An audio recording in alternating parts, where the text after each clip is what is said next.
like 6th level spell that I picked up. Let us go live. I could throw together a dire tiger token. Tiger. All right.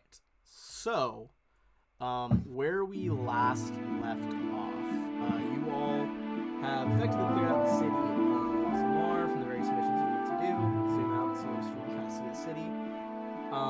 You guys have convinced the Lion Blades, who normally are kind of, the ambivalent protectors of Taldor as a whole.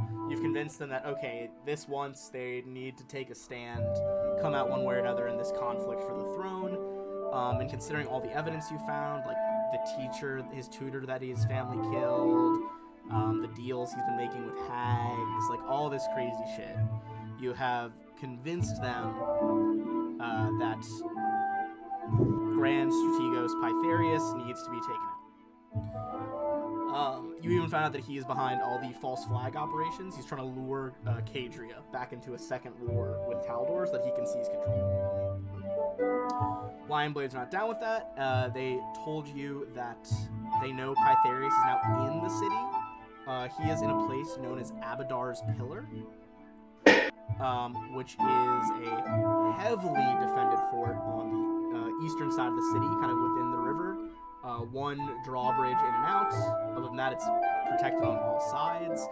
You found out a lot about its various magical defenses. You know that you can't teleport inside unless you have a special rune. You guys know that Baron Astor Rodaris does have one of those runes, so you kind of debate whether not to go just kill him for one. You learned that there is a secret underground passage if you swim through the moat. That being said, you do know that the moat is filled with this virulent kind of red algae that even ate a river drake that the bad guys put in there to defend their fortress. Some other kind of different paths you guys heard about. You know that stealth was an option, although you know that invisibility is gonna be a rough thing because there's so many wards. You're not sure that's really gonna work. You know that some of your troops that you sent in here on a recon mission, they got in because they pretended to be arrested and then kind of went on a little bit of a rampage. You know you could climb the walls. It might be kind of difficult for you. Flying is potentially an option, although you guys did figure out that there's kind of a continuous permanent spell that is creating these powerful wind currents over the top of the fortress, so it's going to be hard to fly. I believe that was most of what you found. Any other ways in? You also, the kind of the main reason you're going in there, you're not sure if you're going to be able to get there while Pytherius is right for the taking. You do know that the Lion Blades, if possible, asked you guys to take Pytherius alive, but it is permissible to kill him. With that in mind, one of the main reasons y'all were going in there is to look for the head Abadaran priest who has kind of holed himself up with his most powerful troops in here. This is Iovanus, who you guys now know is an anti-paladin of Abadar. Alright, but apart from him and his Templars, I believe that is most of what you have found out. But we're waiting. We were gonna wait to go until this time. We got our sorcerer back, our sorceress. So what do you guys think about this info? Well, we were looking at taking out the Baron so we could get to level up. Yes. Just wondering, I mean, they're holed up in the tower. Is there any kind of time limit? I mean, are we that much of a threat that they're like, no, let's retreat to behind, the keep? Give me a knowledge local check. I think that was one of the questions that didn't end up getting asked last time. think one of my characters have it. 37. 37 would be enough with Valorous assisting Valatus. There is kind of a time limit, not a very short time limit. You know that likely sometime within the next 3 weeks, Pytharius will probably move on to somewhere else. So he's not holed up out of fear for us. That's just he's staying there. I think you guys he's holed up more out of fear. You guys uncovered a few different things, especially with the Immaculate Circle. He knows his diviner has told him that he's being targeted. You guys have talked shit to him over sending, but he might be a little bit holed up because of you guys, but he's also definitely holed up because his diviner was oh, this secret society is fucking targeting you. Okay. But even with that, you think that the word on the street is after a few weeks, even from his own men, he's probably going to keep moving on to ensure that this false flag operation goes off without a hitch. Right. Okay. Kind of Anybody? A stand he's taking. He's oh, hopefully I can lure them in during this 3-week period. Anybody else have anything? Well, first I'd like to go do a bit of shopping. I want to buy something. Well, you can probably just do that. I'm gonna buy a lesser quicken meta magic rod. You'd be able to find that pretty easily in this area. Coolio.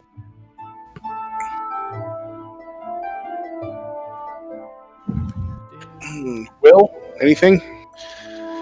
Well, if we're not on a time crunch, we could take some time to finish crafting some stuff and, downtime activities. Yeah, I'm sure Blaze would love to have a new headband. Yeah, it would make me a lot more effective. That's the guy you're looking for, by the way. All right. I like his name. Let's go take out the Baron, or you know what? Convert him to the right. Either way. I mean, we could kill him, then convert him. Convert him, then kill him. It's usually better if you do them in the other order. Well, it depends on your strategy for amassing armies. I mean, necromancers prefer one way, whereas we might prefer another. All right, so let's track this feller down.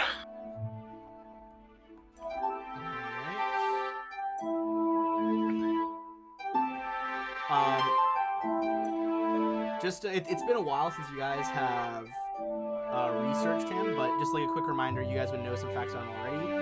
You knew that he is a powerful fighter in and of his own right, but that his parents wanted him to be well versed in learning, so they sent him to a wizarding school when he was young. So he is not only an abjurer, he's also a fighter and an eldritch knight.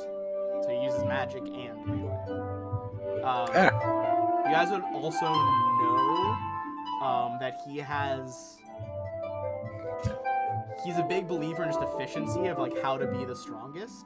So a while ago he had a permanency and enlarged person spell cast on him. So he is permanently large sized. Well, that should make him easy to pick out of a crowd. Yep.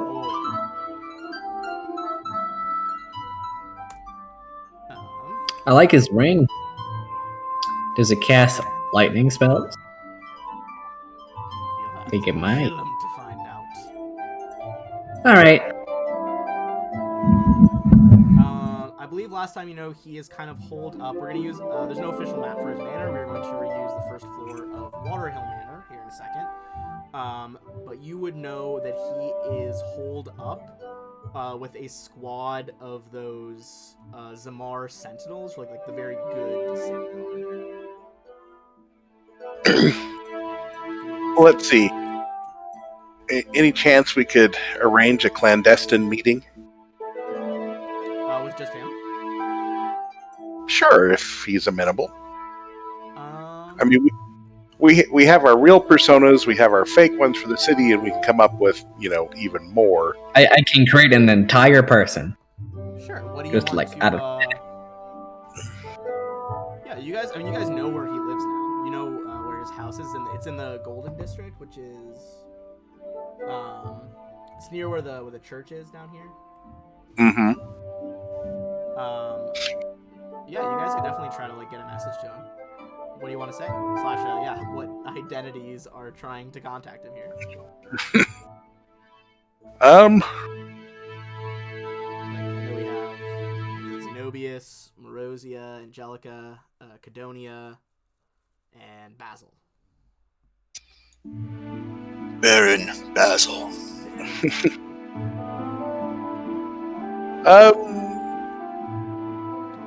Lord Pullman? Let's say that agents of the princess Okay. want to talk with him about switching sides now that Pytharius has been discredited. I mean, if he's not interested at all, well, that kind of answers the question. Or, he might agree and set a trap for us. You never know. Could be. Do you want to send this as a letter, or do you want to do a summary as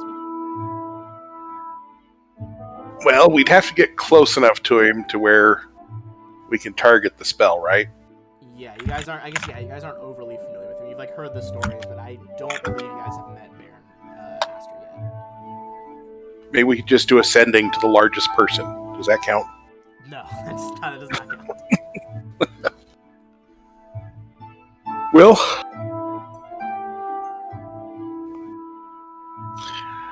I say we just send him a regular letter. All right. See if we can get him to that one empty tea house that we first met the spy master in. Sure. I'll say give me a linguistics check, and others can assist on this, or a diplomacy check. Either will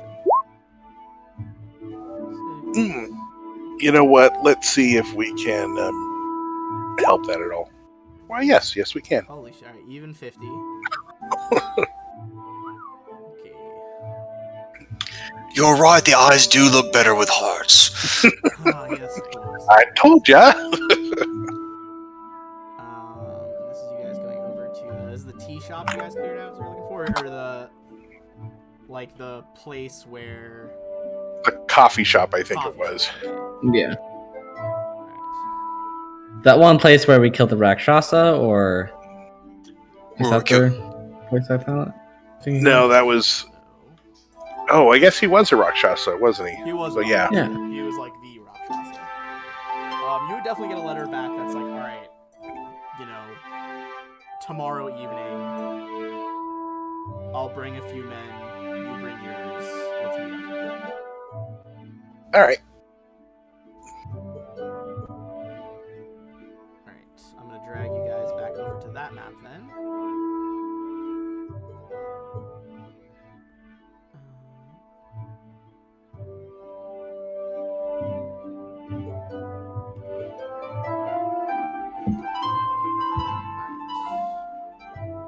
And I'll change back into my normal self for this. Okay. Back to your normal self. You can see he's just kind of like pacing the floor, like head is like almost fucking scraping the ceiling. But you see he's brought 4 of the here, I'll drop their images so you can see them. 4 of these like Zamar sentinels with him. Well, he doesn't have a cleric. Yeah. We have a cleric. Hmm? Here, I'm gonna drop Olivia in with y'all as well. Where are you, Galatus? I'm not there. There we go. There he is. Olivia, just come There's our boy.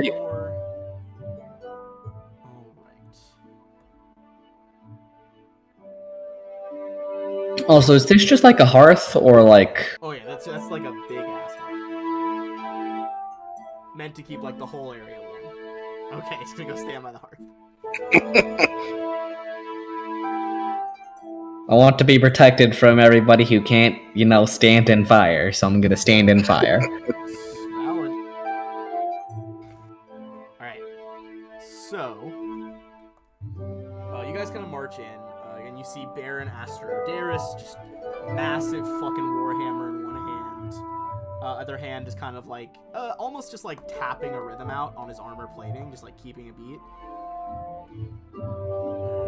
Also, sorry, one more thing before you guys get there. Go ahead and give me a perception check as y'all are on the way. Nope. The lowest roll that you can get is a 26. Just utterly disgusting. Yep, that's without my acute senses. Holy fuck. The rest of you would notice that you guys have largely kept your suspicion tally with some excellent last-minute plans here, like knocking people out, wiping their memory. Have kept your suspicion tally very low. Currently, you're at the point where it looks like some of the aristocracy, they don't want to put forward like actual resources to stop you guys, but you do see 5 like local street toughs looking for you guys. You hear them like asking questions around. You would know that you could probably pretty easily dispatch them with violence, but they're in a crowded area. So you can what would you guys like to do? Because you would definitely find these like 5 like local thugs on the way. I believe we would like to lose them. Right. So this is going to be a group stealth check. So if there's a majority of successes, you guys will just breeze by them, no problem. And they're basically going to get First things first. Everybody goes invisible. Because we have more than plenty of those to go around. Dice. I can just press her fucking stealth button. So this is plus 20, so it's 34. I just went with basic stealth. I didn't use invisibility. And that is 22. Good thing she's invisible. Yes, very good. It's almost like she has no bonus and is in heavy armor. That'll be enough successes, though, that you guys will get by them. Cool. I'll use sending to have my Rakshasa pick them up. Give me 1 sec. And I'll give you You know, guys we a should second. We should try to figure out if we can run out this wand of sending before the end of the campaign. Everyone's gonna get 1,600 for avoiding them. Woohoo. Yeah, you guys breeze by them. There are much worse things if you all had higher suspicion levels. You'd be very good about it. Like, I'll tell you right now, you guys are gonna get nowhere near it. But eventually, if you guys are like deemed too much of a disruption to the city, the Baron becomes inconsolable and like takes like a fucking squad of Zamar Sentinels to just hunt you down in the streets. Wonderful. He's just like, fuck these guys, they're dead. Give us time. Give us time. Alright, so that being said, like as you all enter, Baron Aster, you all are you're working for the princess, aren't you? Yes, we are. And thank you so much for meeting with us. Doesn't hurt If to you- hear someone out. If you don't mind, we'd like to run through the evidences against Pytharius. Very well. Show me what you have brought. You guys remember from the letter from Milone Jareth to the like Immaculate Circle, that his personal team, the Rakshasa, have had a lot of trouble swaying Baron Aster, but they didn't have this evidence, so do with that what you want. Yep. All right, so we're going to lay everything out. All right. You lay out like the ledgers you got from the like Circle of Hags at the tea shop, the evidence of these false flag operations, the like murder weapon that the Pytharius family like killed his personal tutor with, just all this fucking stuff. The assassin order. The assassination order as well. Go ahead and give me a diplomacy check. You all can assist him as well. The DC is going to be significantly lower though because of all these that you managed to get all of them. Okay, I just What is everybody's pluses? kind of give Galatus a pat on the shoulder and a little bit of psychic magic that lets him re-roll diplomacy. I'll also let him re-roll diplomacy with Well, I Sarah already playing have that, so I can roll again. Yeah, I Yep, guess you can take roll. it You can roll times. 3 times. No, Take 4 the best full of times. 3. Fucking Best of triple 4. advantage. Well, okay. Up to Okay. 52. And I'll assist. 52. Okay, 54, 56. Basically, if you haven't done anything, there's like a minus like 25 to 30 penalty on these checks. But with all the shit you've done, you see the Baron Aster hesitates. Just like,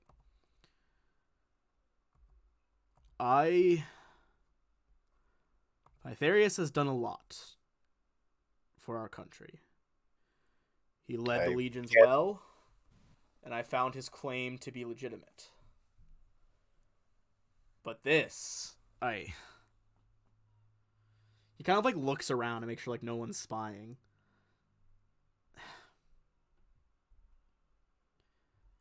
I hesitate to take direct action against a friend, but I cannot, neither can I let this pass. What is it you wish for? To withdraw your support for Pytharius, and if the time comes that you're persuaded that Princess Eutropia is the best ruler for Taldor, that you put your support behind her. We would also ask for the rune key you have to the keep, so that we may go arrest Pytharius on these charges.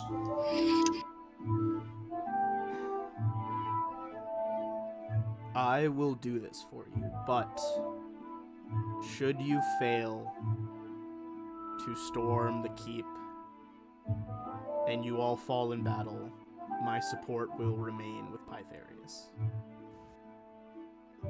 Understandable. He will have been the victor.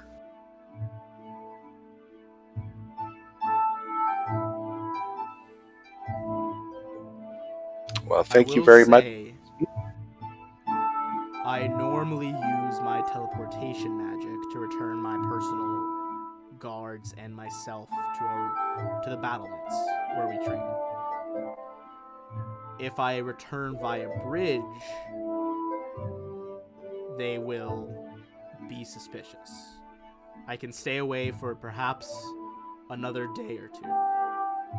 After that, Pytharius will question why I'm not there drilling his troops. Shall we have him hang on to it for a little bit so we do a couple of downtime things, and then we'll come and get it from him when we're ready?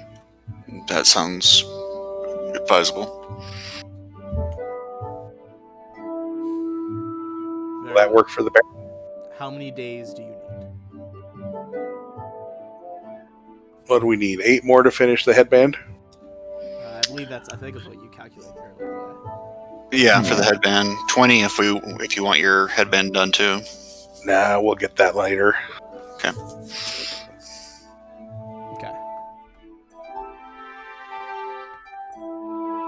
camera fell off my computer. There we go. Alright. Okay, so he's like, very well. In 9 days, meet me here at this abandoned coffee establishment. Will do. You see, he summons his guards back over to him. They each like lay a hand on his massive back, and he just like teleports back to his house. Vanishes. Nice. Well, that went well. As well as could be expected. All right. How far away are you guys from the level up? We are 7,450 XP. And that's with the new the 1,600 you just got? Yes. Yeah, so that's what's left. Okay. This should do it then. Let me double check the math.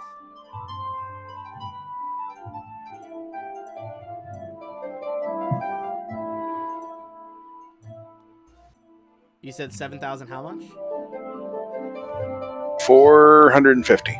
Okay, cool. Yeah, this is 7,600. So that'll just put you over there. Right.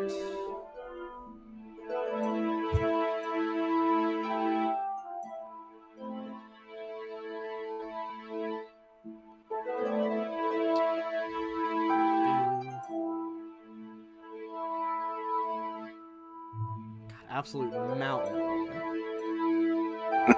All right. Cool. So you guys get that. You spend your days. You finish crafting the headband. I'd say, yeah, you'd be able to come back and get the teleportation rune.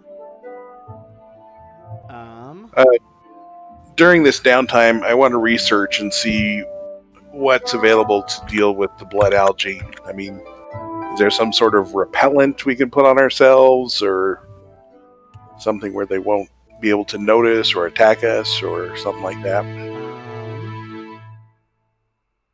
All right, so you. I mean, I asked Olivia to research that. Fair enough. Olivia, she dives into the books here. Make sure I get the appropriate check, because I can't remember if these are still technically nature or if they fall under arcane knowledge. All right, blood algae are still nature. Because technically they are like a diminutive swarm.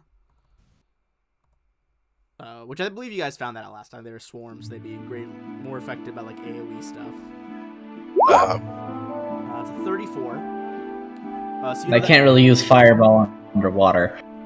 Can you? No, that's Ruins of Aslan. I know someone recently could do like churn fireball into other shit. Okay. So you would Wait, know... like admixture of fireball? Yeah, I can do that. Oh, okay. Well, there you go. You would know it looks like an oily substance in the water, surrounded by these like seething red mass of worm-like clumps of algae. Overall, this is like a large-sized swarm. You would know that there's so much like pigment in the water around it that if you get too close, it functions as the obscuring mist spell. You would know the real danger is, though, if you get too close, it sticks to your skin a lot more than other swarms, as the cling ability. So if that like ends on you, you're gonna keep taking points of damage as they start like sucking your blood, while you are like swimming away from them. You would know that they are immune to weapon damage. They're a plant, so like mind affecting shit's not really gonna do anything. What else are plants immune to? You can't polymorph them, you can't sleep them, stun them, paralyze them, and any like illusion shit doesn't work on a plant. And then they have the swarm trait. So even though they have swarm stuff, so even though they are immune to weapon damage, should you hit them with an AoE effect, it'll deal 150% damage on them.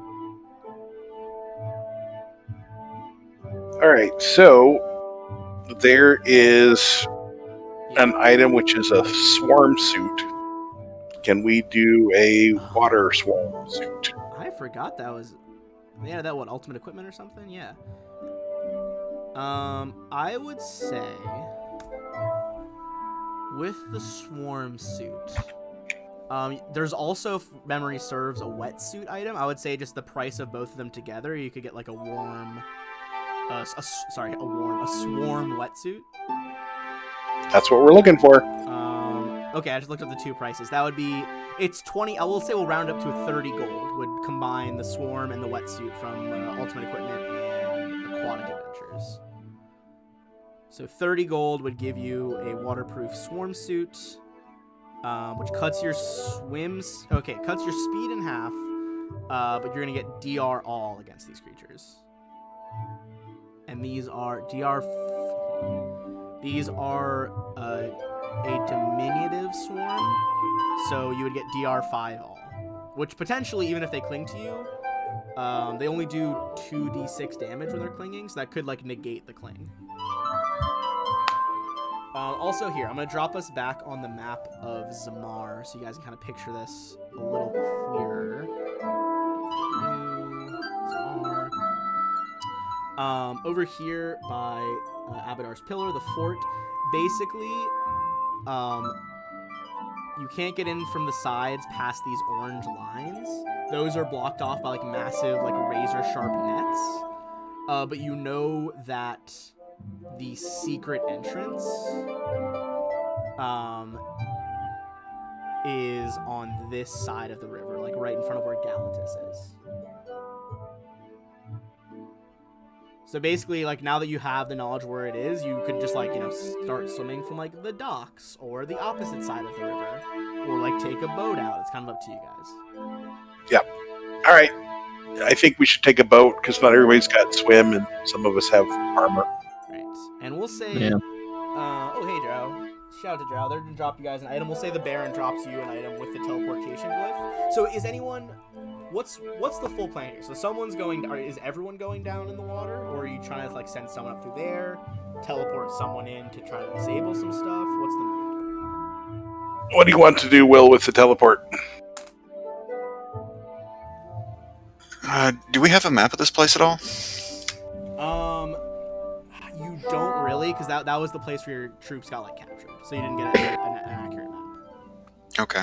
Although I would say if you guys are waiting 2 weeks, just kind of homebrew it in. If you want to try to run another one of those operations to try to stake Wait. it out. You guys did operations? We did do Oh, yeah. So You we should got get to a say one of if you want to do... How many was the last operation round? Do we do 2 or 3? We did 2? 2 rounds plus a bonus operation. Yes, okay. So we could say while you guys are doing yours, if you want to do some operations in the meantime, specifically there's one that lets you like scout out Zamar locations. Do you want to try to do that with your squad? Yeah, sure. Okay. Sorry, let me just scroll back up to that one. So that one is Scout. Do you have Heroism, Subterfuge, or one of those two? I do not. I only have charm. Okay. Is there any way that I can use diplomacy? Let me check the extended rules that we use. Also, while I'm pulling this up, I rolled a D3. Jeff, do you want to roll? What do you want to roll for random items from Drow's drop? We'll leave out weapons and armor. Okay. We'll just do Wondrous then. Go for a D12 and D100. And you guys just finally got your level up now. So you guys are what level are you now? 13. 13. Hell yeah. Alright, we got a 9. Room to That's 6. gonna be a next slot. Mm. And 6. So that you guys are gonna be on the next table up. But that's like the lower end of that table.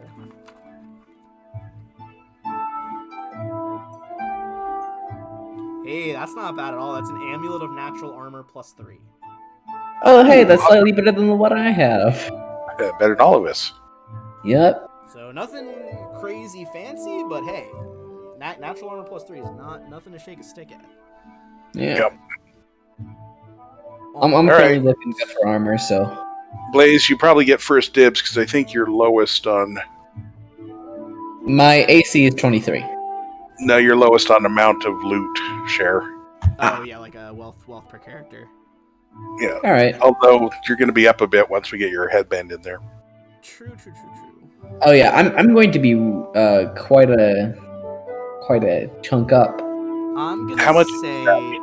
you're not gonna be able to learn as much as a normal scouting run, but if you want to do the gather information operation, you can do that with charm, and that's a diplomacy check. Wunderbar.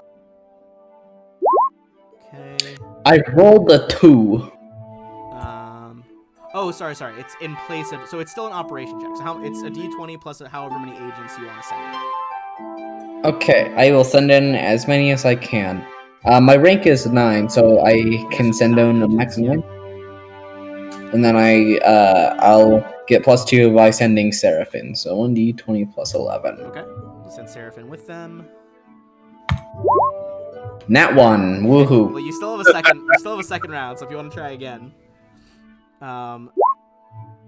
Better. Look, at least it wasn't a risky operation, because Nat 1 would have lost you troops there. Yeah. Okay, so you got a 20.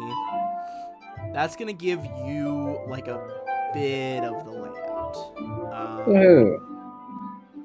I'm gonna say, because they likely snuck in as like visitors or like troops that, you know, were just there for the day, I'm gonna say you guys would have a better idea of like the main floor area. So you would know, so the secret passageway is gonna come out in the central courtyard, which is like, if I move that fucking number 10 out of the way, it's like in there, right? All of this stuff around here is like battlements. Underneath the battlements, there are 2 floors. I think your troops would find out that, like, once you get through the drawbridge and into the central courtyard, you would know of a few rooms off that area. You would know that the Abadar temple is off of like a set of double doors from there. You would know there is kind of like a Taldan meeting room / like library area that is also off that central room. There's a lot of just like servants' quarters down there. Do with that information what you will, but you know that like just off of the central plaza, there is the kitchens, as well as just like regular servants' quarters. There's a dining hall there, and what else would they be able to spot from there? All right, final one that they would be able to spot. You know that just inside the courtyard on your right, if you came in through the gates, is not only the Great Hall, but it's kind of like a chill area where a lot of the off-duty guards go. So any guards you catch in there, like, might not have their armor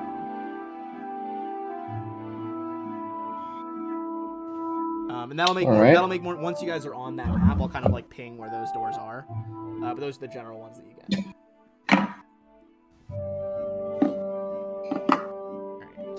Alright. We did say you have time for an extra operations. We'll say that was the extra operation. If you want to do one thing, do you want to try to get your your facet up to 10?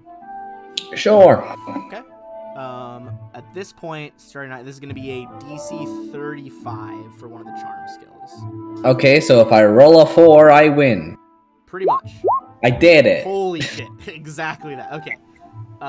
So we'll say you organize a lovely rally on a different part of the city, while the rest were kind of like piecing things together. The rally helped draw, you know, people away from the fact that your troops were sneaking in and scoping out the place. And you are now at facet level 10 for charm. Whoa. All right. So we got that done. We got some information on at least where a few things are. During the downtime, I'd also like to research Panavar's notes, and I'm trying to figure out the best way to steal faith from the Whispering King. Okay. We'll say that's a knowledge arcana check. Or a spellcraft check. I'll say either. Whichever. I'm going to use Hermian Potential with the check. Ooh, okay. So I can roll. Go for it. Okay, so 42. Oh, and I have a D6 stat on. Okay, so that is 45 even. Nice, okay. So, hold on, let me just double back to my Panavar notes.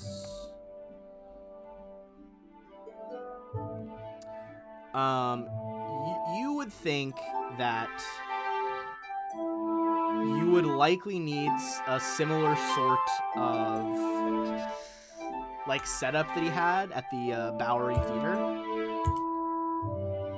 You would need some sort of like magical apparatus to like focus that worship from the Whispering King like into you. You would also Could the think, go sorry. contracts? Could the contracts be the focus? Yeah, so I was gonna say like it would take a higher spellcraft check to build it, but because you have those contracts, it might take you a few weeks to build. Basically, you could try to build like a focusing lens like he had, but at a greater distance. It would almost function like, Rune Lords, for instance, back in like ancient Thassalon, had these like focusing lenses that could go for like countries of distance. You would likely need to make something similar like that. I would say homebrewing this in really quick a little bit. So that would likely take you like 3 spellcraft checks to make. And you would need probably about a week for each check. Which is not unheard of amount of downtime that you guys have in this game. Nice. And I would say, it's not going to immediately make you immortal. I think at first, most immortals gain a template on the way to being immortal. I'll think about which one, but likely you would gain like a template along the way. Kind of like how Blaze currently has the Entothrope template. You would gain one like that. Oh. I'll think about which one is most applicable. Perhaps one of the rune templates. But yes, so that would take you a few weeks to build it, but certainly possible, especially with, the notes that this guy, it took him like decades to write these notes. And you're kind of just, taking his research at the end. Man, you're stealing his homework. Come on. To be fair... Are you trying to say I'm like an Edison and he's like a Tesla? Kinda. You're Edison. Well, to be fair, Tesla wasn't tricking anyone into thinking that a resurrected person that was resurrected weirdly was a god.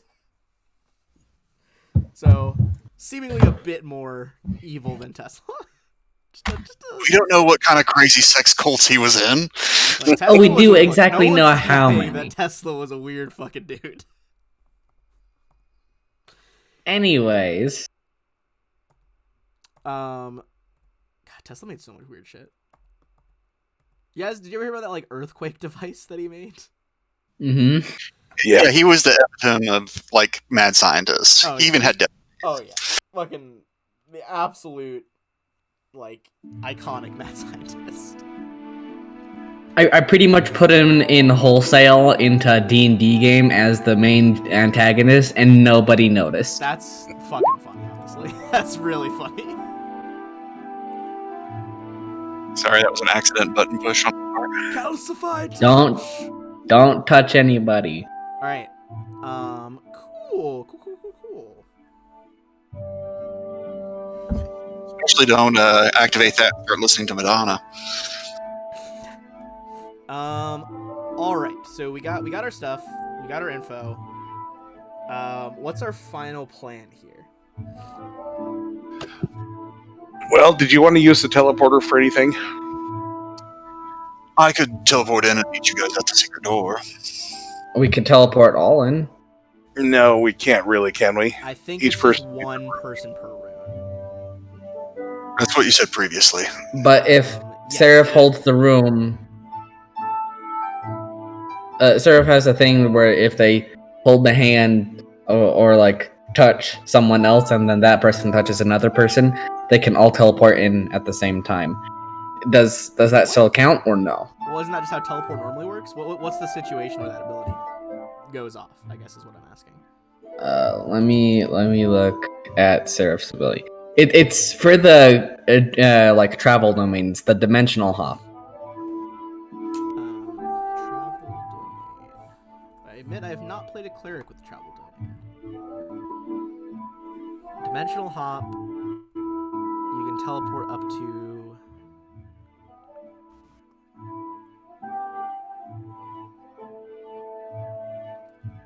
That would still function as a form of teleportation, so you would still need. They would all need. All right. This is basically a permanency cast on like a ward spell. The only things that are going to bypass this is having the keystone, or like a mage's disjunction, or like a wish spell.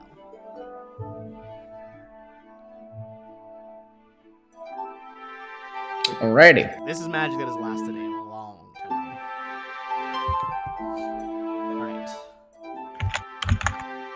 So, you would know that the glyph...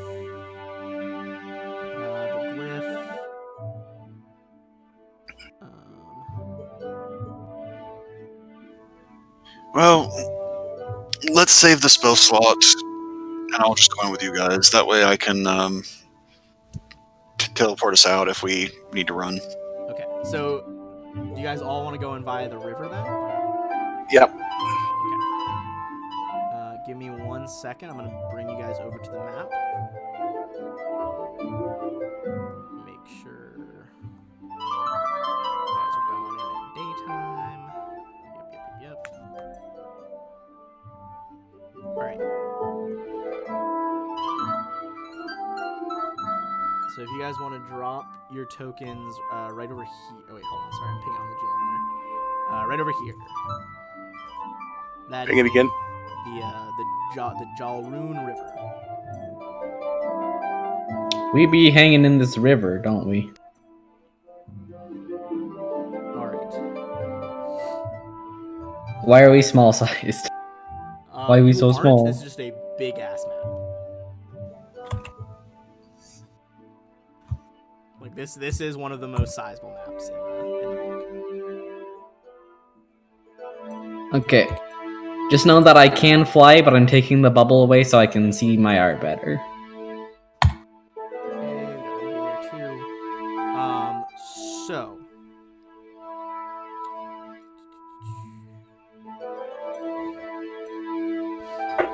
from you, so you guys are approaching from the east bank of the Jalroon River, which basically leads into Abadar's Pillar's Moat. The moat where you guys are is about 30 feet deep with calm water. Default for calm water is a swim check of DC 10. However, once you guys like dive below, the DC is going to increase to 15 as the currents are going to get stronger the deeper you get, and visibility is going to drop because it is muddy here.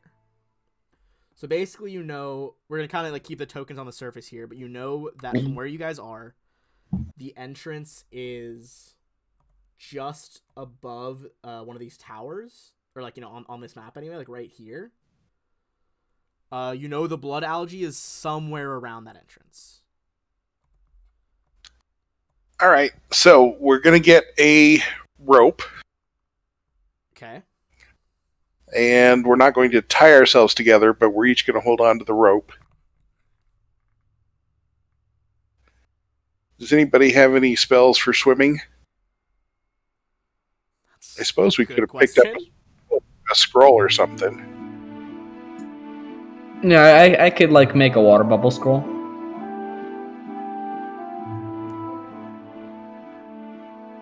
Is that enough for all of us? How big is the water bubble though? I thought it was only like... Is it not personal? There's like a communal air bubble. Air bubble just it like puts a bubble on each person's head. Yeah. But does it also give you a swim speed? I thought it just made you be able to breathe. That's just able to breathe. For swim speed, I don't know. I probably have something for that, but I don't know. There are a few items. I know that Touch of the Sea is one of the spells that does that. It's a level 1 spell. See if any of us can. I think there's a... Can you do 4th level cleric spells? Sure can. There's a Ride the Waves. That's another one, yeah. Breathe underwater and swim speed of 30 feet. And yeah, that'll be checks. Alright. That sounds decent.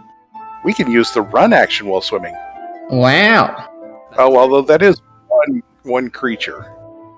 So you would have to cast it on all of them. I mean, or we we just give it to one person who has the rope. Yeah, and then they can just drag all of us. Yep. Who has the highest swim bonus? You would still have to hold your breath if you're being dragged. Right. Again, that's where air bubble comes in. Ah, so you want to do a communal air bubble. One person gets ride the waves. Yeah. Valeros has a 4. Galatus has a 2. 6.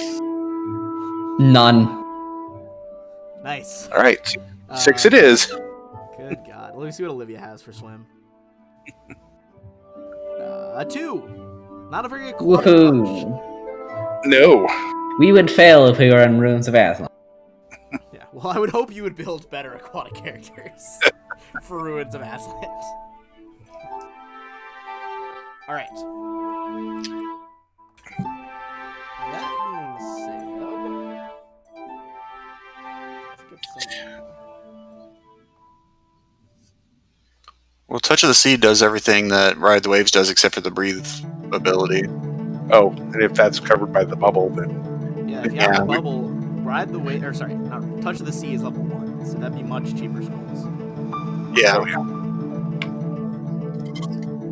Well, if it's a cleric spell, she could just pray for it. That's true. If she wants to prepare that a few times today. Yeah, sure. Why not? She doesn't use many first level spells. 1, 2, So 3, 4, 5. So she has to prepare it 6 times. 6 times. Let me see how many preps she has. Oh, exactly 6. Cool. Hell yeah. Okay, so that would negate the swim checks necessary with this plan.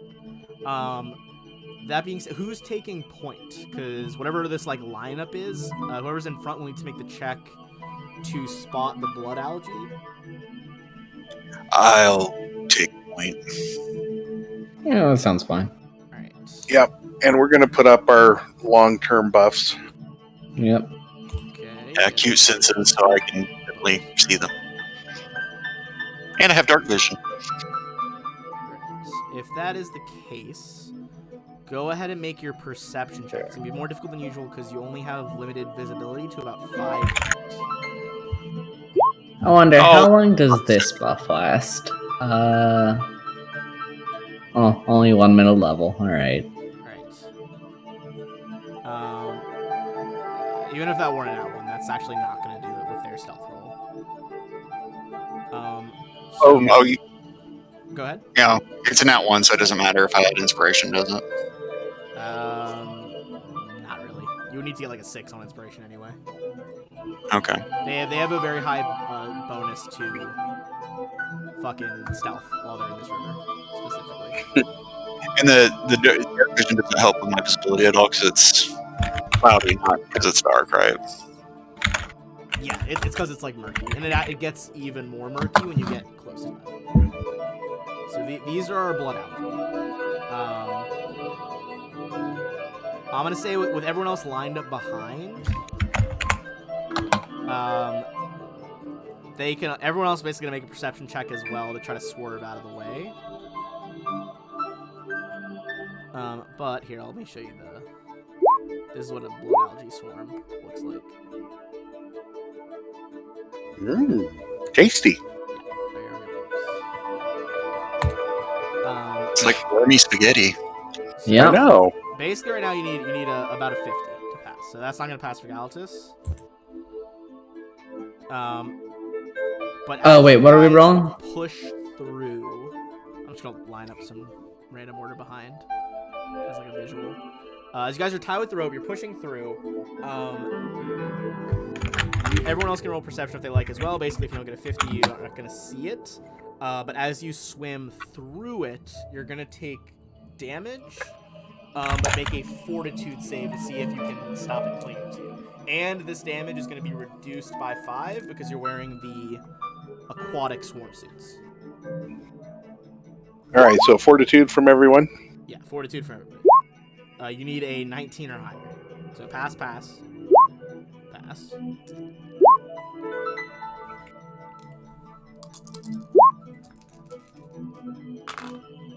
Seraph is going to fail, so she has it clinging to her.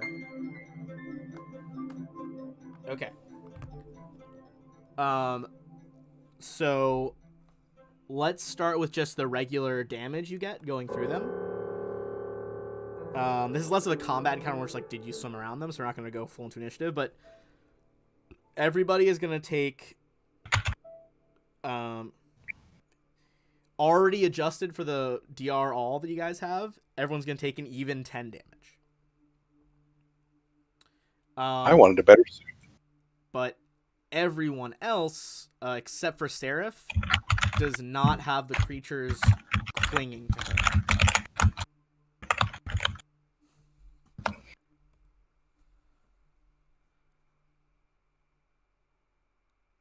All right.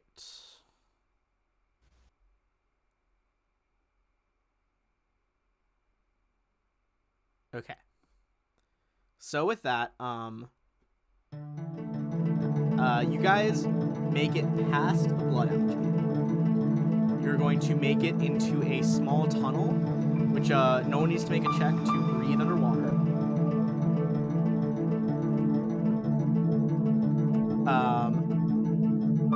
Because you guys already have the spell. That being said, once you come out of the curve, almost like a U-bend, you can see there is a slightly sloped area that is clearly where they dump like waste and refuse down here. But you can see it's leading to a grate up above you. So before we get to what that is, sorry, the algae damage type, just untyped damage, it's just swarm damage. Oh, all right. Sorry. Okay, so give me a reflex save as Seraph. Basically, until you succeed, it's going to keep rolling damage on you as the algae is like eating away there. That's a nat 20. Immediately, you make it. She just like scrapes off all the algae. You guys are now underneath. What I'm going to do is you guys aren't actually in the courtyard yet. But you know that it is a climb check. And it is up to a 2x2 square grating. The grating, I'm going to highlight it on the map in just a second, is like just outside the two servants' quarters areas. So I'm going to drag you guys into the courtyard.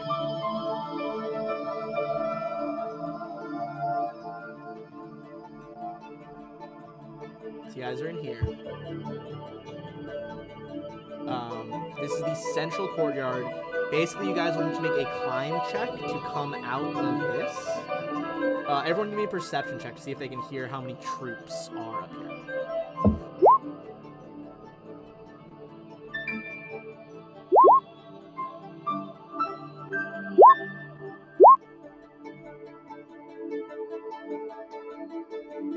I rolled a 1 and got a 30.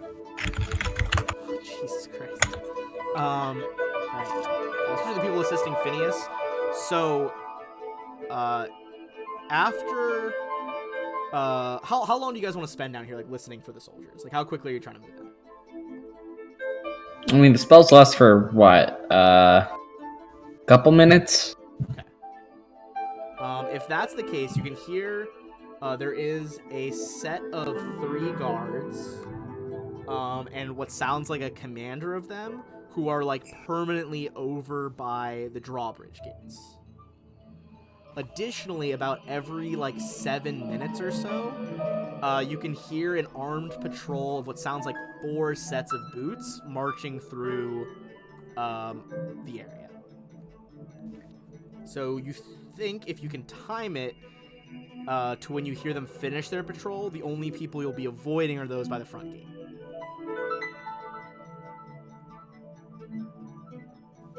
So what is your move here? I think it's time to do our before adventuring buffs. Okay. And I think we should go with invisibility for everybody who can get it. Yep. We should be able to put it on everyone. Olivia can do it as well. So Olivia already has it. Greater invisibility. Okay. You put greater invisibility on yourself.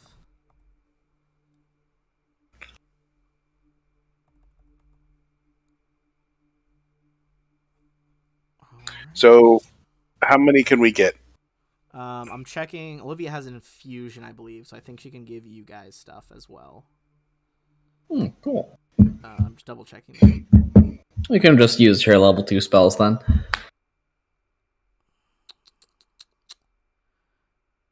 Let me roll my d4. Okay, so that. Okay. So she could give. Sorry, I'm just trying to look at her spell slots here.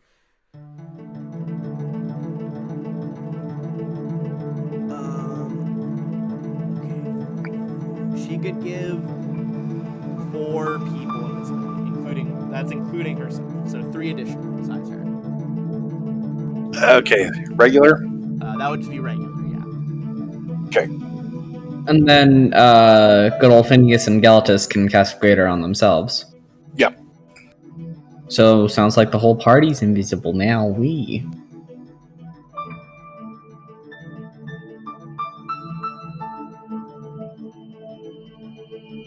Okay. All right. So, All invisibility. That's gonna be invisibility.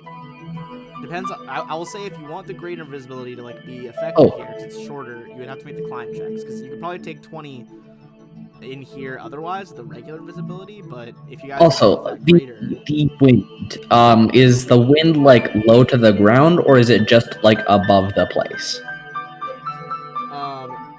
Basically, once you get about 10 feet above the battlements, is where the wind kicks in.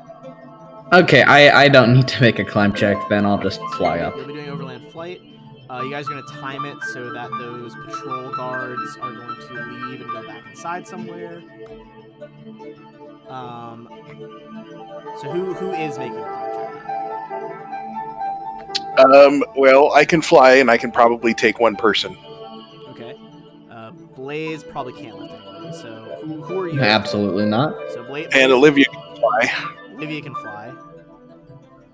So it's just climb checks for Phineas and Seraph. I use Dimensional Slide to teleport up there. Okay. And she uses her dimensional hop ability to teleport up. Okay. As well. Well, we only have one rune, so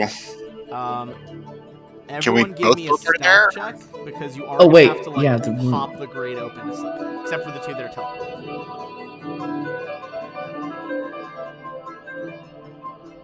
I'm sorry, you kind of cut it out. What do you need? It's still gonna be a stealth check. Okay. But just because you're you have to open the grate a little bit to slip through. Yep. Right. 28. Sorry, I'm just refreshing my roll 20 right now because it froze up. Give me a second to roll for the 3 sentinels at the gate as well as their commander. Let's say now that you guys are up here and can see her, you would be pretty confident that she's some kind of caster. Because she is not really wearing any armor. She is wearing robes.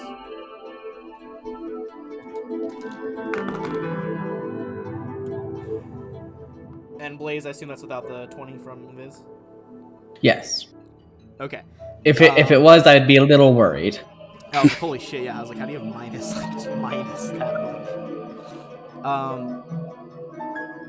Briefly, the caster, who is this half-elf, wizardy, maybe a sorcerer-looking person, turns around kind of frowning, but doesn't seem to see the grate and looks back to the front gate where there's investigating, merchants and stuff coming in. So at the moment you guys are in the courtyard, the 3 sentinels and caster over here have not spotted you.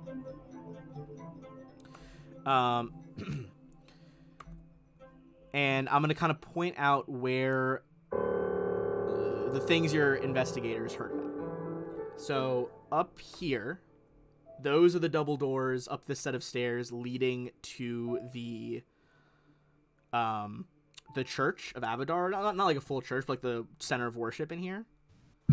This door leads to the kitchens, hence its proximity to the waste chute. Through here is a hallway that's going to lead you to the Great Hall, as well as the regular servants' quarters. Over here in this tower, by where the guards are keeping watch, is where some guards go on their break. And then, which other room did you guys get? You guys also unlocked H20. The kind of reception hall, library-esque area is up the stairs over here. And then finally, little door over here is storage. You weren't sure about... you didn't hear anything about this door, and you haven't heard anything about these double doors. Okay. I think we'd like to look for a door that isn't immediately in view of guards. Yeah, that would be preferable. Okay. I think we should go I'd with say the three that are most out. You can tell that this one leads to a different part of the keep. This leads to the church, storage room, reception room. All of those are behind a wall, even from the back caster over here. Well, I'd kind of like to go do the church. Yeah. Take out Iovinius because he's irritated me. Okay. And it'd be nice if, Triangle Man didn't have his cleric. Yep. Triangle Man. All right. That's his name now. If you guys want to move your characters over to that side, then.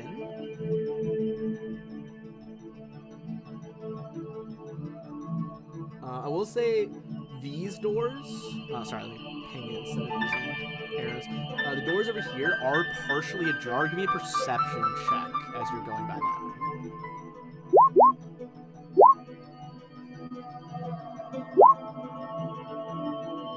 Why do I even I don't know, try Phineas, anymore? that's pretty good. Can you do better? Just had to, maybe a tad.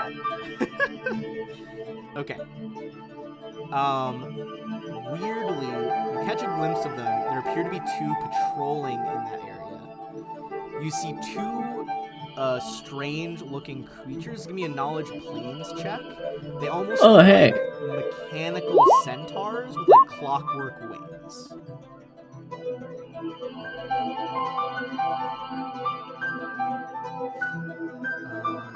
Okay. Galatus and Seraph, assisted by Valoros and Phineas, you guys would know that this is a type of inevitable. So inevitables are made by the Axiomites on the plane of pure law access to help do various tasks. You would think it's likely that Abadar, being such a lawful neutral deity, his clerics could probably summon this type of creature. In particular, this is what is known as a Zelikut, which are these flying clockwork centaurs. All right. You would know that since they're almost like living automatons, inevitables, all of them are designed for a specific purpose. These ones are designed as both bounty hunters and executioners.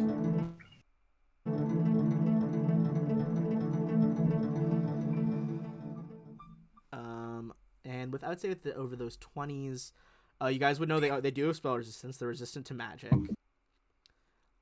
They do have limited casting capability. Mostly stuff that helps them find their prey and stuff that helps them hold their prey in place. Yeah, I'm not liking them.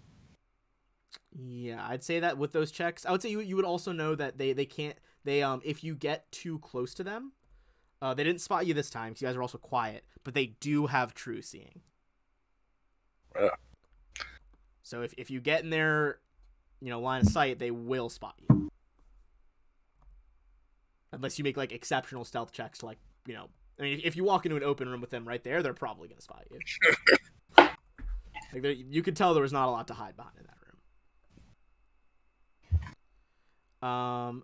Well, that being said, though, they did not spot you. So moving on to this door, give me a perception check. These are these massive, lovely oak doors with religious patterns on them. They are not flush with the floor though, or with each other, so you can see through the cracks. And because of that, I'm going to go ahead and remove your lighting block through the doors. So you can kind of see a little bit in here. And I'm going to read you the... Look at that smug man. This is the Abadaran Chapel. You can see a rather handsome and charming man, one that you know from description as Paulo Ivinius. is certainly directly in the center of this room. I'm gonna share his art. He has this like crazy fucking flail that's like a hammer on a chain. That doesn't look very useful or practical. Or practical. You can also see that with him, armed with curved swords and crossbows, he has of his like particular sect that his family created, the Volt and Chain. He has 4 of his personal Templars here. Cool, I like their look. And I believe you all, you rolled on him. You know that he is a, what's it called? A anti-paladin. Give me a knowledge local check on his Templars.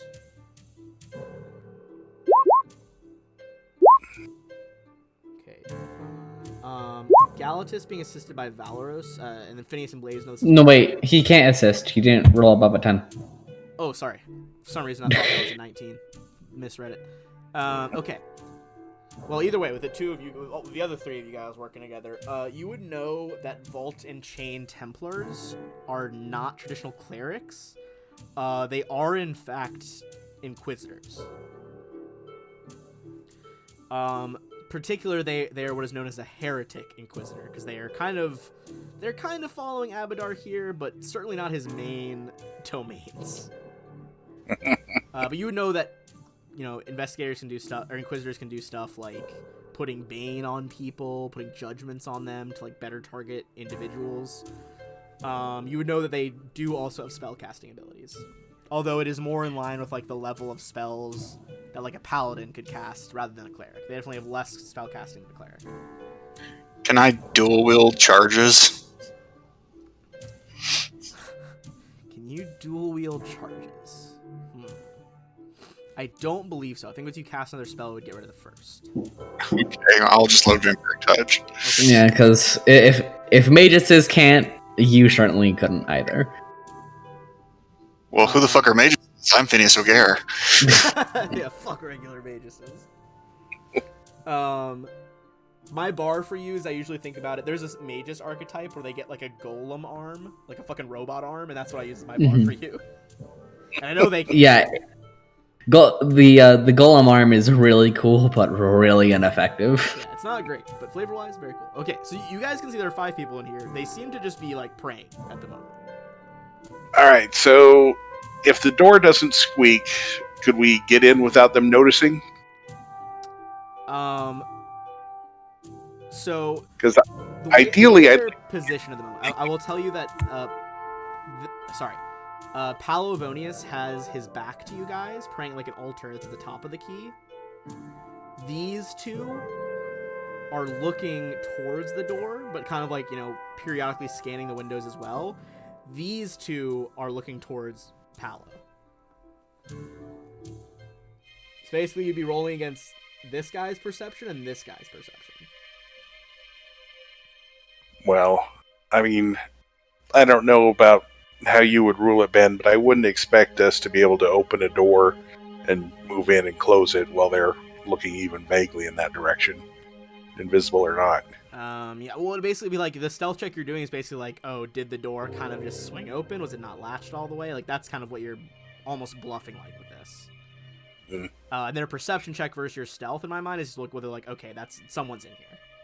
So you could try I could make an image of like a sentinel open the door and like have them say something while we sneak in. I like that idea. Okay, it's like one of like the Zamar Sentinels. Yeah. Okay. So what are they gonna say though? What time is it? Well, night, some type. I believe you guys planned this as like a night raid. All right. I wouldn't have them say anything. Just have them look in and then look surprised and then like, admonished. Yeah, I'll bluff to get you guys in there.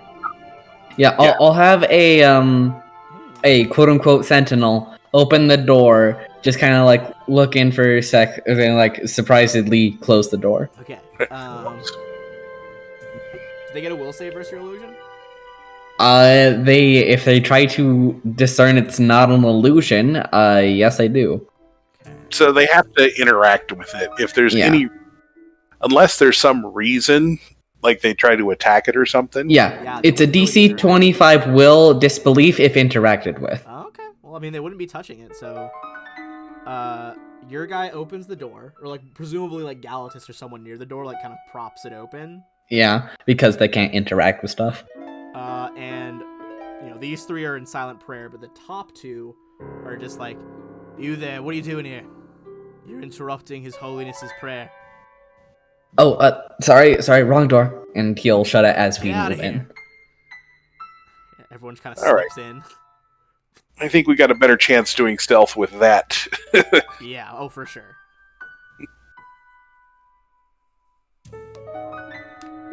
I mean, almost certainly they're not going to spot you guys.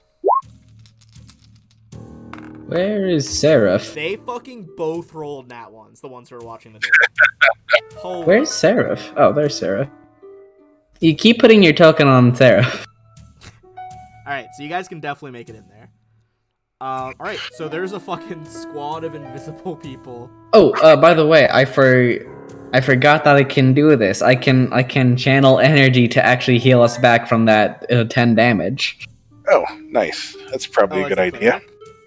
Yeah. I mean, presumably, you probably would have just done that in the tunnel, I feel like. Yeah. I would just mark off a channel. Everyone's only down 10. Give one channel Yeah. roll, but I would be shocked if you didn't heal 10. Yeah, let's see. What's my channel up to? Yeah, 66. Yeah. Let me roll that real quick. So I was using that to heal them last Monday while you were gone. Yeah, plenty. No, that's Roll 60-20. I mean, still plenty, but There you yeah. go. Okay. It's like, but damn, I rolled 2 nat 20. That's pretty good. Yeah, that's not Yeah. bad. Not bad. All right. I guess position yourselves. This is gonna be a surprise round here. Suck. Just kidding. Okay. Health. Okay. All right. The question is: to fireball or not to fireball? Well, if there's any chance of this staying quiet, that would be great. Okay. Here's the question: does Sirocco have any sound? Yeah. Oh yeah, it's like a wind thing, isn't it? Yep. I guess Olivia Does would disintegrate make sound? So you guys are going for fucking anti-paladin. Yep. I'm gonna put Olivia flanking with Phineas over here, so you guys can get some flanking attacks. Does disintegrate make any sound? Well, every spell makes some sound. Well, yeah. But like, how loud does it disintegrate? I mean that's what silent spell, like silent stuff. You know what? Hold on. I think. Let me see if that's. I have like the official Paizo sound pack for wizards. I think disintegrate's on that. So let's fucking see. Yeah, let's see what sound it makes. I guess that's not one. What level spell is disintegrate? Because I'll just do the 6th level. 6th level. Okay, this is gonna be the 6th level spell.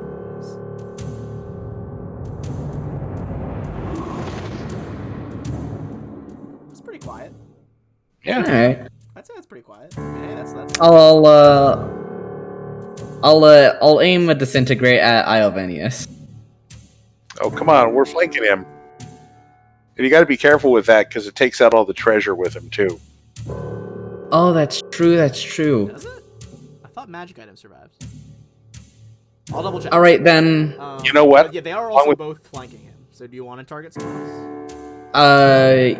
Actually, I will have my swift spell cast haste with my meta magic rod, and then cast black tentacles in the center of the room. Oh, wait, but doesn't that grapple everyone? I can still selective spell. Selective with black tentacles. Now that's interesting. Yeah. Okay, so yeah, you definitely get haste off there. Everyone gets boosted by haste. And then Seraph will. Let's see what will Seraph cast. They'll try to just like straight up this guy right here, just plane shift him. Plane shift which guy? Oh, This guy. Okay. Alright, so that's gonna be a plane shift, so All right. Well, first of all, hold on. Let me clear initiative. Let's roll into initiative, and then we'll do a surprise round where they're not in it. All right, let's get. Rolled a 14. And that is for Seraph. All right. Let's see what Evinius got.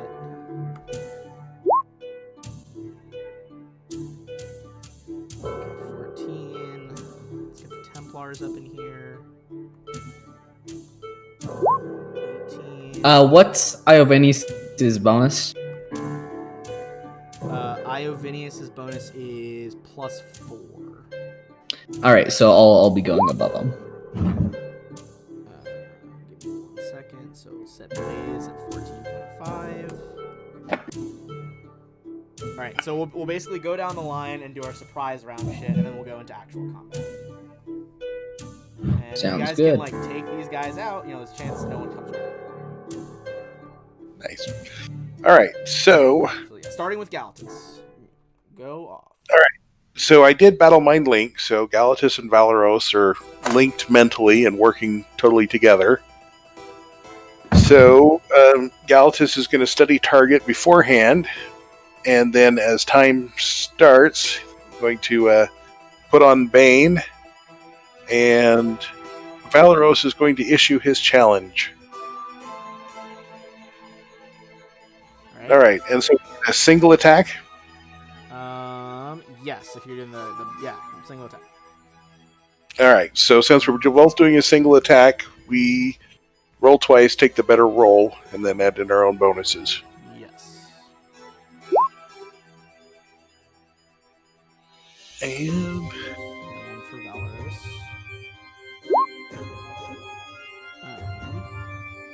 so we should both crit. You should both crit, yes. So, okay, hold on. So, let's both hit flat-footed for sure. I'm gonna subtract it from Galatas. All right, so Galatas' one hits first, and then we'll just double that for Valeros. Well, he doesn't get everything doubled. Oh, what's not doubled on those bonuses? I see the 6, 11, and 13. I'm not sure. That's all right. You work on that, and we can. I'll subtract it from his health. I think even if it was full, everything doubled, he'd still be stuck. Right, but there's a thing that with their new feats, every time one of us crits, the other one gets the op attack attack, right? Holy shit. So Okay, so the higher roll is yours with a 6, which would bring his to hit up to a 31.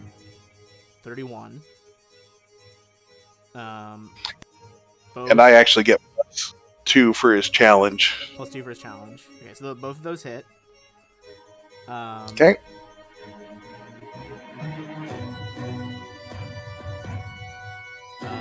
Depending on how much that other one's doubled, he could just be down. All right. Awesome. I'm not sure. Who knows what doubles on the crit? So what bonuses do you have written on his crit? Because I know, so the dice are going to double. The 6 from his dex should double. So already that's 8 doubled to 16. Okay. And then what's the 11 and 13 coming in from? All right. There's the magic of the weapon. It's +2 rapier. Okay. Okay, that's That doubled. doubles. So that's an extra 4, And- so we're at 20. And then his challenge adds his level in. Challenge should double as well, I believe, because that functions as like a smite, which also doubles on a crit. Okay. Well, everything doubles in. Okay, if everything doubles then, Paolo goes down. As you both appear, kind of from either side, his hand, like, he has quick draw, so he, like, is going for the hilt of his, like, weird hammer flail, and, like, Valeros's blade, like, comes out the front. Galatas's, like, pierces out through his back, and he just, like, eyes wide with surprise. No time to say anything, just drops to the floor. Ha! Battle Mind Link. Battle Mind Link is a rad spell. Like rapier sounds. Yeah, double Pierce Sam goes down. It was a hell of a plan to start this place so far. Okay. Next up in the surprise round, Olivia's going to get her attack off here.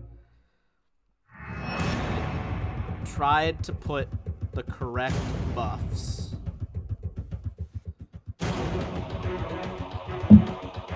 So we're going to make this a studied strike. 33 plus the 19.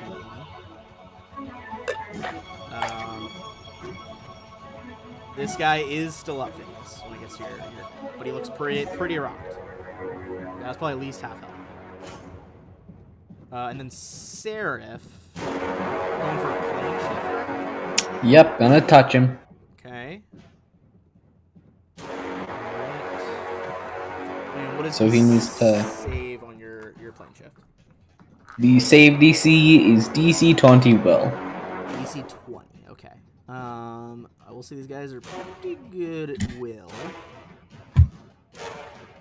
Let's roll and find out. He is going to.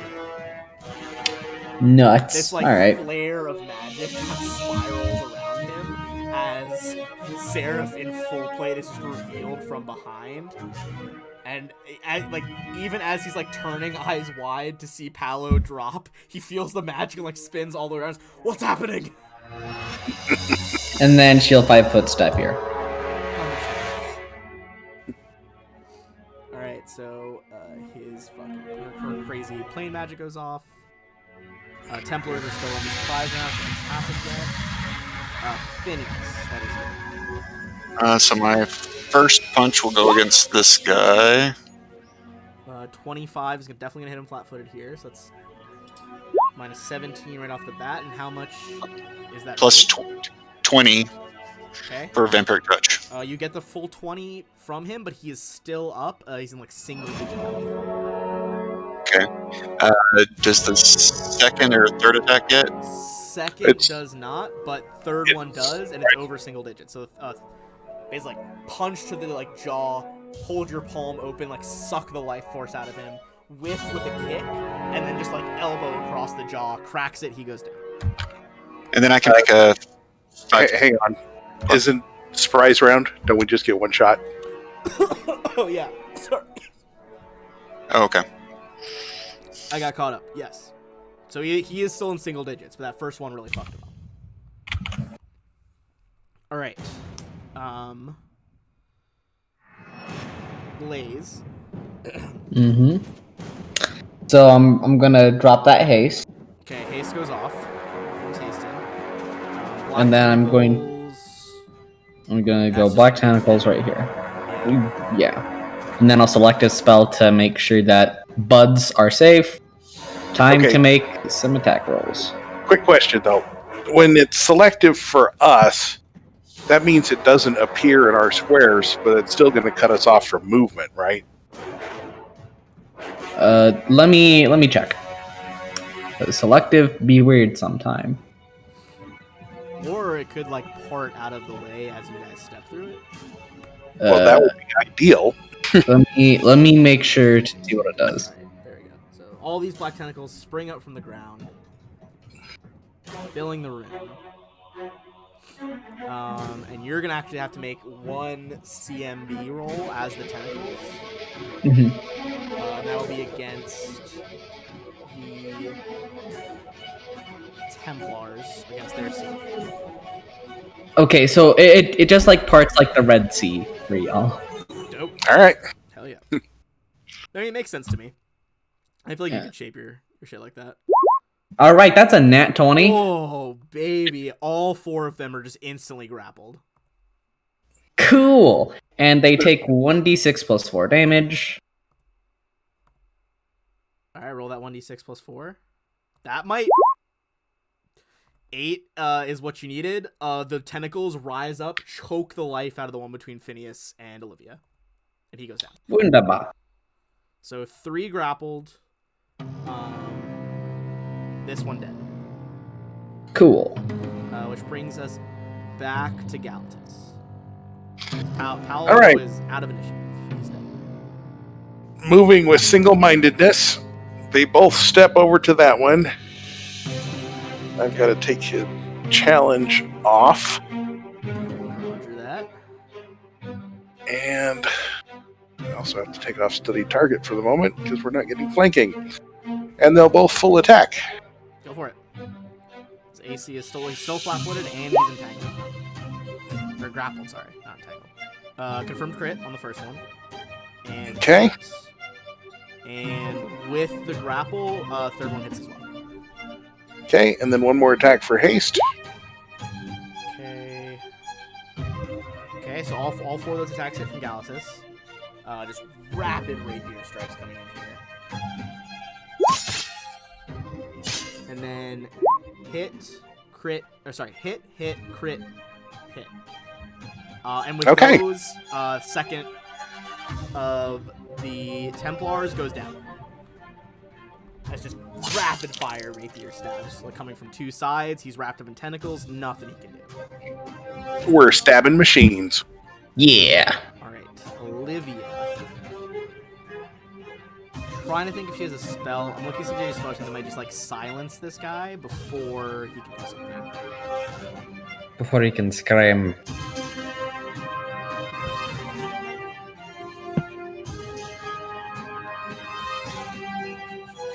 Don't believe she's got that in her spell list.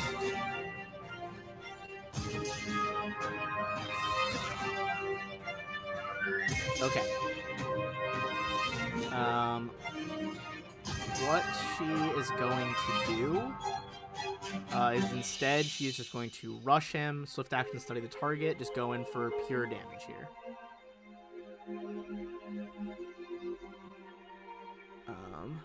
Sorry, let's see, go from there. This is her studied target hit.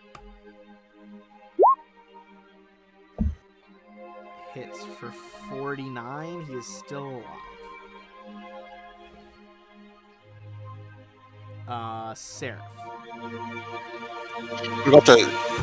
Oh, never mind. Can't use haste. She moved. Yeah. Well, she's already hasted. But she doesn't get the extra attack as well as... Yeah, she doesn't get an extra attack. True. Alright.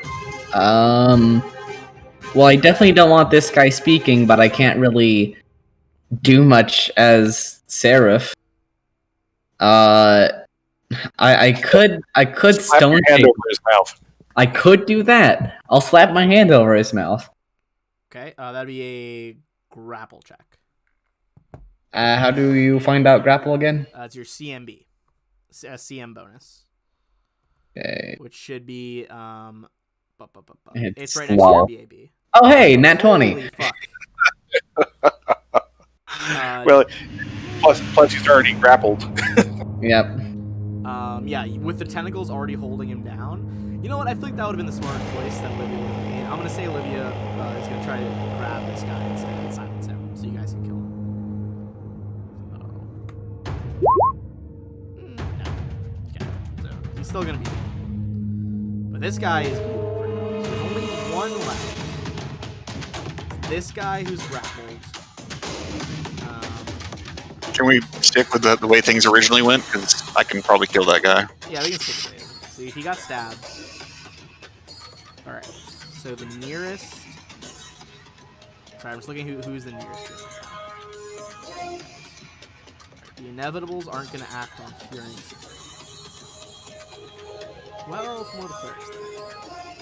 Okay, so basically it's going to come down to whether either the inevitables hear him cry out, or the front gate guards hear him cry out.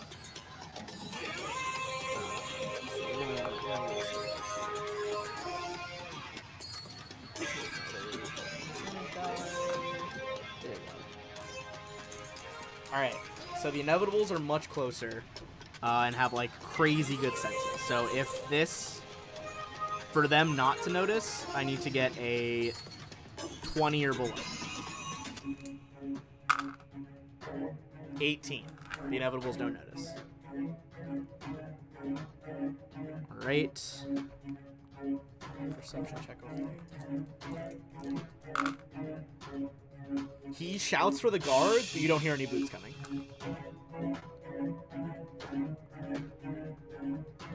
Phineas. Oh, actually, free action is going to shout. The other one, he is just going to try and just smack over with a hammer. Or, sorry, with his spear.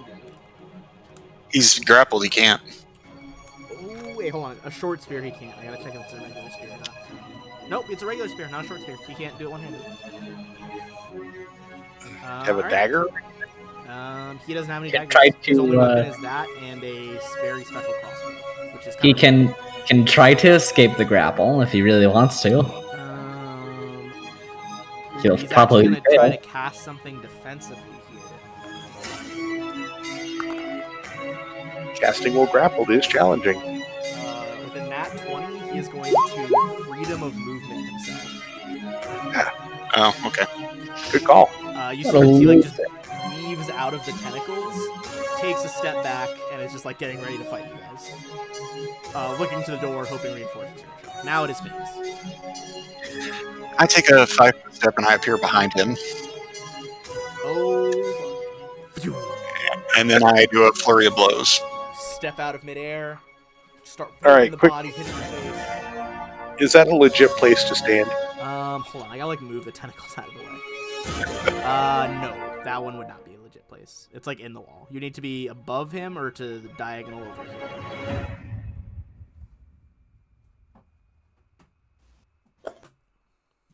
That work? Yeah, that's fine. That's a legit space. Okay.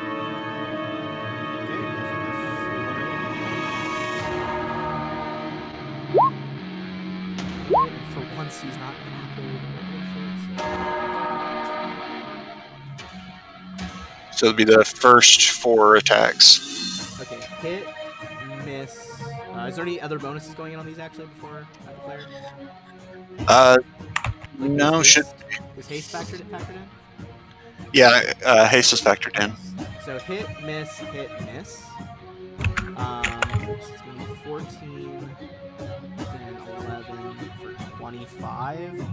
This guy's hanging on by a thread as he's just like desperately looking to his other partner who failed to get out of the grapple with a terrible roll.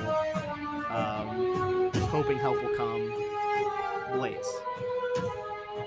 Alrighty. You are Hey, gonna have to roll boy. again to maintain. Maintain the tentacles. Maintain the grapples. So basically, just make another grapple check. So another CM. Don't line up the bodies over here. Are you sure? Yeah, it's every. That's just how grapples work. You have to try to maintain them. All right. Let me Be roll they my. magically grappling tentacles or anything.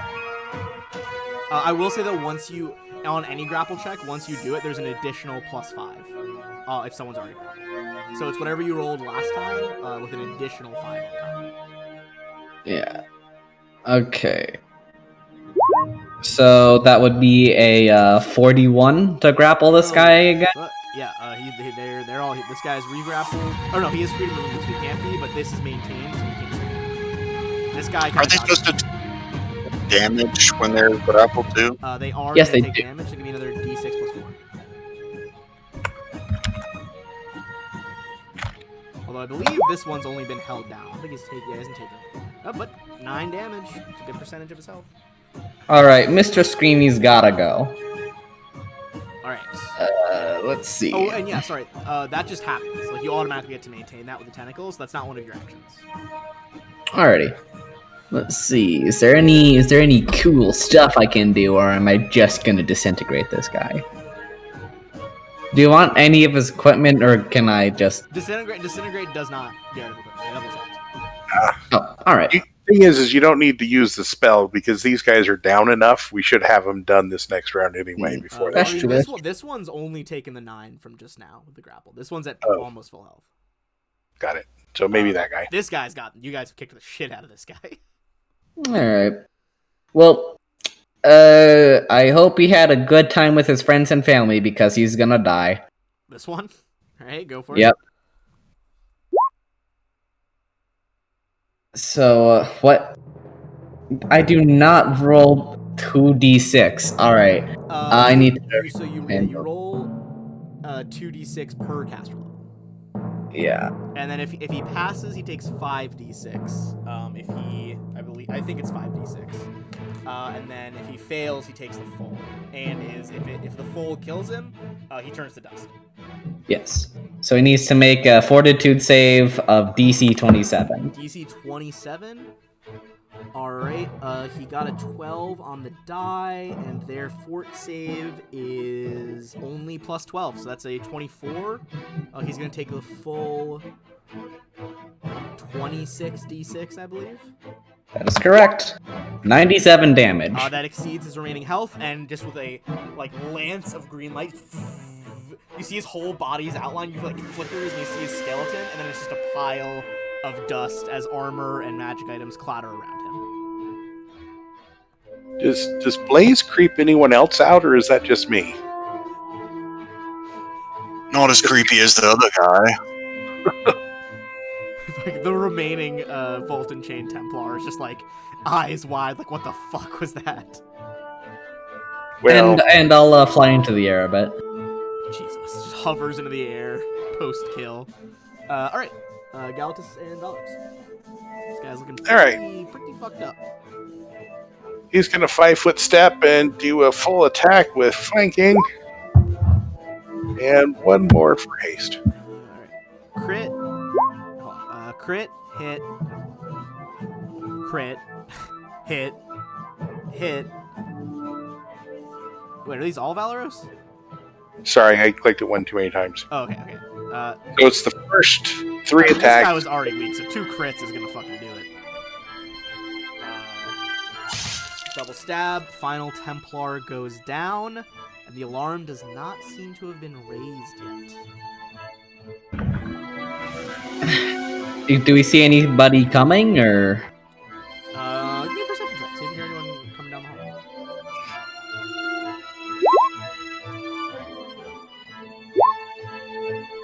hall. No. It seems you guys are in the clear.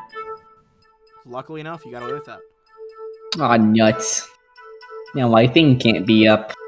He's got such good powers. Well, that was a well-executed strategy. Okay. Yeah. So everyone's going to get 9,600, and we should need the full 10-minute break today, so he says do a quick 5-minute bathroom break.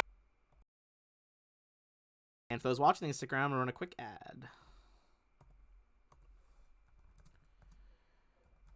Oh, sorry. I'll give you the... Hold on.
Unless you So have- they.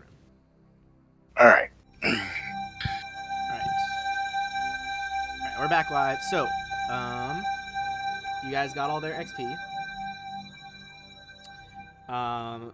Presumably you want to search them. Yep. Quickly. So we're gonna go ahead and start. Give me 1 sec. I was going back to the teleportation page real quick.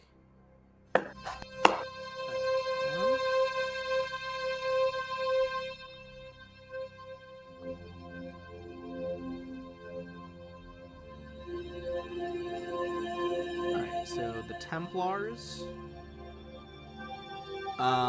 They were not able to drink their stuff in advance of this. So they have a whole bunch of stuff, including they each have an elixir of dragon breath. Oh, hey, cool. But mine's better though.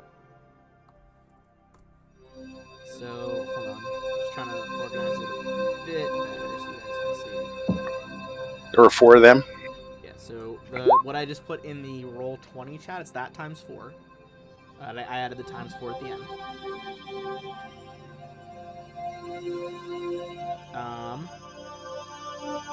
And then Big Shoots himself. He got a lot of stuff, including some real cool armor that your mom might want. He has +2 gold-plated adamantine armor. Holy crap! 2 gold-plated adamantine. Here, let me put everything in that he has. Let me see how they stack up. Oh yeah, 100%. It's full plate, right? Yeah, it's +2 full plate. +2 Wunderbar. gold-plated adamantine. All right, I'll add that right now. For sure, for sure. He's also got a fair amount of healing stuff, Shield of Faith potions, Protection from Fire, his flail, a belt. Most of the stuff is stuff you've seen before. Have you guys seen a Cape of the Montebank yet? What's his nugget had one in Jan Moss? Yes. So it's another one of those. So lets you kind of do a teleportation thing, but it is in a big flash of smoke and looks cool. So what does adamantine armor do? I believe it gives you a bonus to initiative. It gives you DR10, doesn't it? It gives you DR3 and then it has just a dash. That Oh, means so everything. Magic, like nothing gets through DR. That's DR all. Oh, cool. Sick. Which one has initiative? There's one sky metal that warps time. For some reason I thought it was adamantine. Pretty sure that's... I don't know what that is. Okay, But, I have my list of materials here.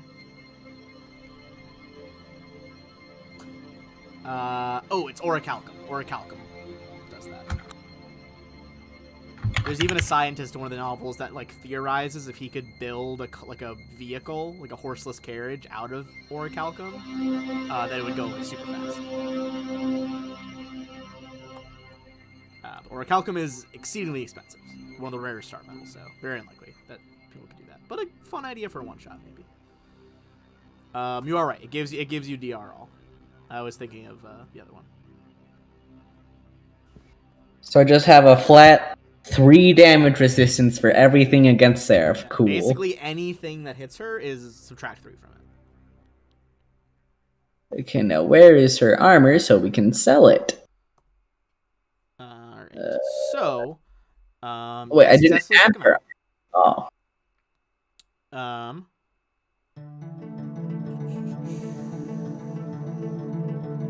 Now that you're in here, give me a perception check.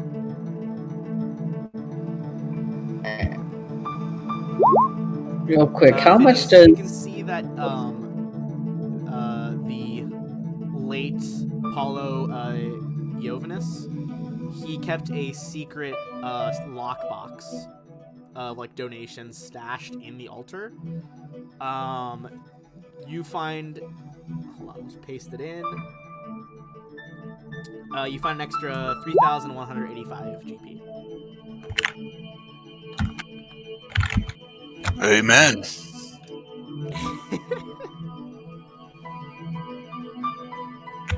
That being said, with that swift slaughter, no closer to figuring out where the fuck Pytharius is in here. Well, we've gotten one target down though. Yeah, that is one of your key targets out of the way. And one you knew that was a complete zealot. There's no way he would have swung over to Eutropia's side. Yep. And, that's just a loss for him, man. Cool.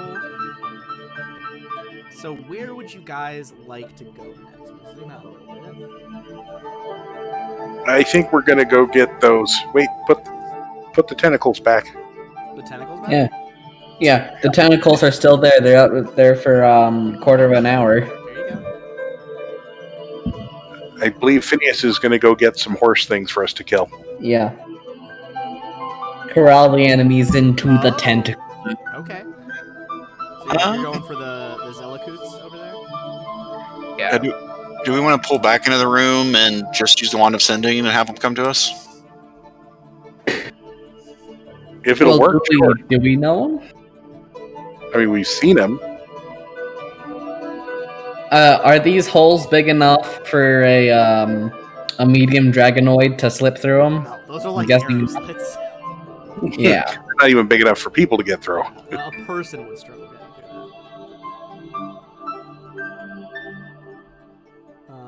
So, Ben, can we use the sending? I would say probably not, because these are like basically living machines. They all look very similar. It'd be hard to focus in on the two specific ones. Okay, well then I'll sneak out and... Where are they at? They're over here? Yeah, they're in that room. Here, let me remove it so you can see. I'll say since you're going to grab them, just a quick look into that room. There's the two of them right there. There is some doors on your right over. Sorry, I'm ping this on the layer you guys are on. There's some doors on the right. A door into one of the towers leading up to the next floor. Seems to be another door on the left as well. And then these two big fucking inevitables right here. Let me double check their status. Do they alert the guards?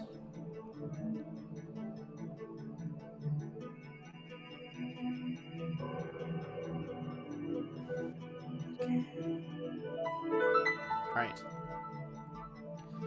So they have one of them turns to you, Phineas, and is just like, halt. Who goes there? Priest, won't you? And then I'll run back to the hall. You just hear like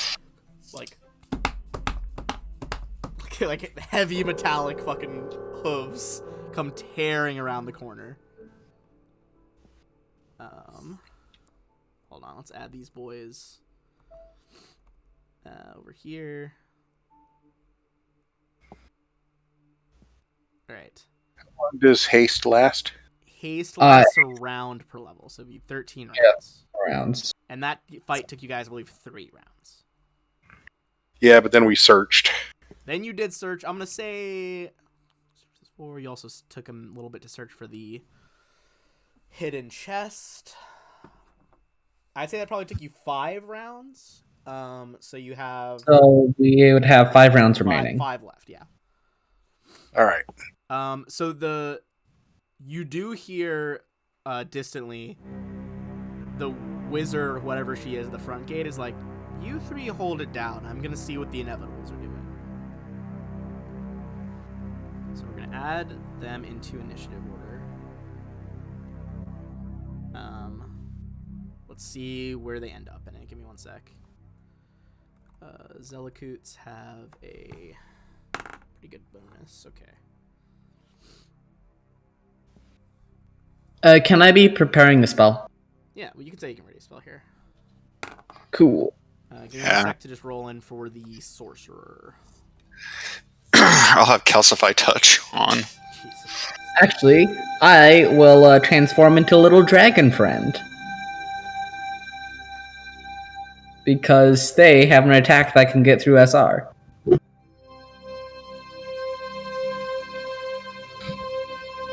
Alright, so running up behind them, you see a half-elf, the sorcerer holding a bow. Sorry, sorcerer, not sorceress. His bow and his entire body are just crackling with lightning. And sorry, just rolling him in as well. He's got a plus 10. Not a high roll. 16. Okay. So basically, we're gonna say it took 1 round for everyone to arrive. Did you leave the doors open or closed? Like, do they have They're to closed. They're closed? Okay. They're not distant. So, do you guys you guys are readying actions? Does anyone else want to do anything? Galatas, Olivia, or Seraph before they kind of kick the door in? Okay, I still have my greater invisibility on for a little bit, so we're going to hide over here by the doors. Okay. Remember, they have true seeing, so They do have true. Oh, So they're All right. gonna. that's why I pulled back, so they have to come through the tentacles. good thinking. I'd forgotten that. Okay. So if that's the case, so you guys are ready for them to come to you in the tentacles. We'll say if they can make it to you, that's going to be a ready of attack action on them. Yeah. All right. So you guys ready your actions. On the Zelikut's turn, first one moves in, kicks the door open as part of its move.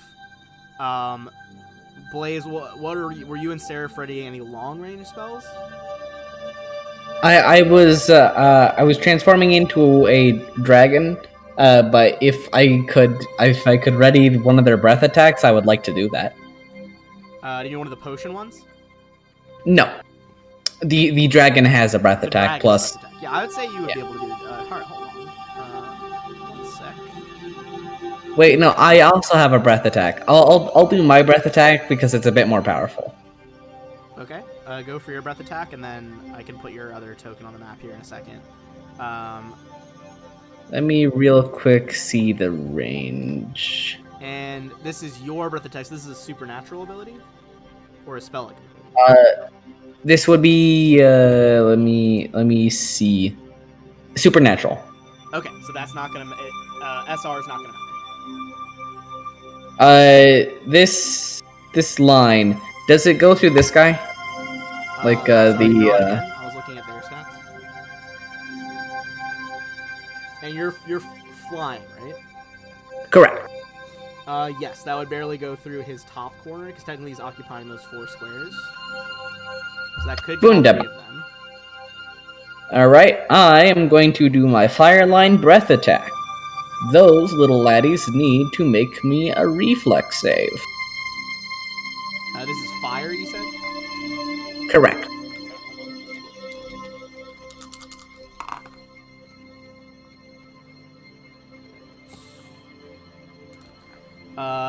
Front inevitable is gonna pass. Middle inevitable fails. Sorcerer at the back passes. So pass, fail, pass. All right, what happens on a fail? Fail is full, I believe. Regular is half. Half damage. Or sorry, pass is half. Yeah. All right, that's the damage. Okay, so middle guy's gonna take 54, and the other 2 are going to take 27.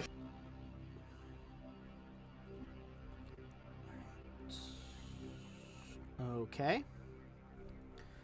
This is this a line of fire then? Correct. All right, so fire just streaks out of Blaze's mouth, lights these dudes up. That's their turn. This is as the door opens. However, they are going to spread their wings and just fly over the tentacles to get to you guys. That's fine. If they land at all, they're gonna have to make the thing. They are not gonna land, and instead are both going to use whips to hit you guys from a distance.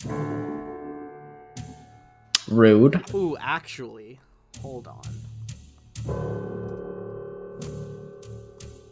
I was going to say, how tall is this place? They're already pretty big. This Yeah. place is tall. This is like a chapel. We're Oh. talking like domed ceiling.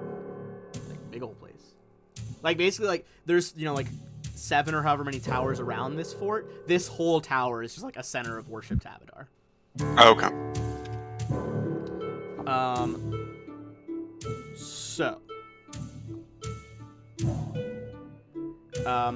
the one on the left is gonna point at Olivia. The one on the right is gonna point at Phineas. And I need though I'll roll for Olivia, but Phineas, give me a will save as they kind of like both hold out a finger and like magic spirals around your head.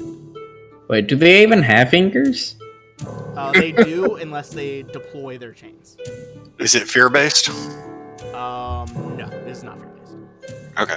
It is a enchantment though. Ooh, that's good. They were trying to hold a monster on you, the better version of hold person, to trap you in place. Olivia is gonna fail though, and she is paralyzed. Sucks to suck. Olivia's a monster? Well, I mean... Alright, so that's what they do. If I can get this Templars out of the initiative order, what are they even doing? Phineas, you fully fight off their magic, so they're basically, they're only like 5 feet off the floor, so they can still reach you, so they're out of the tentacles range, but if you 5-foot stepped in as Phineas, you could like be punching up at them. Does that make sense? Yeah. Okay.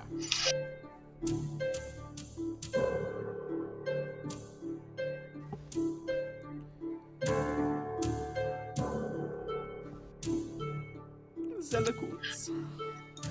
Oh, it's my turn. Okay. They're both just like, Pytharius will be on the throne.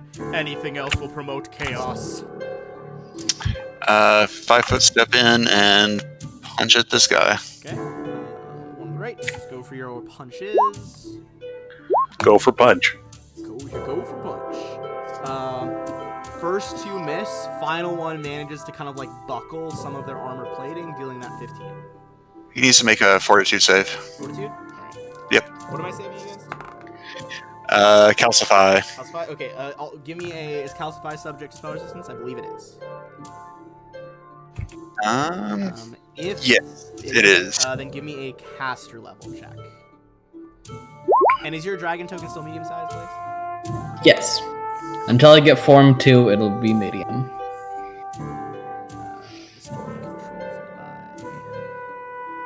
I'm just gonna stick the normal blaze outside just for like bookkeeping. You can move that token around. I should be able to. Go. All right. So that your mad like impacts buckles its plate, dealing some damage to like its servos. But the spell you see kind of just like fades into the plate and fizzles out. I mean, I still have the spell in my hand because it's a per round hit thing, but yeah, that's true. Like it's still on your fist. It just it didn't impact him that time. Gotcha. All right, that is Kane Fearos, otherwise known as Lieutenant Kane Stormbow Fearos. Ooh. I want his bow. Which is why her whole body is fucking crackling with electricity. Oh yeah, speaking of electricity, the type of dragon I turned into was blue. Ah, gotcha. Well, it's green in the picture. Look. Okay, fair enough. I want... Does it have white eyes? Huh?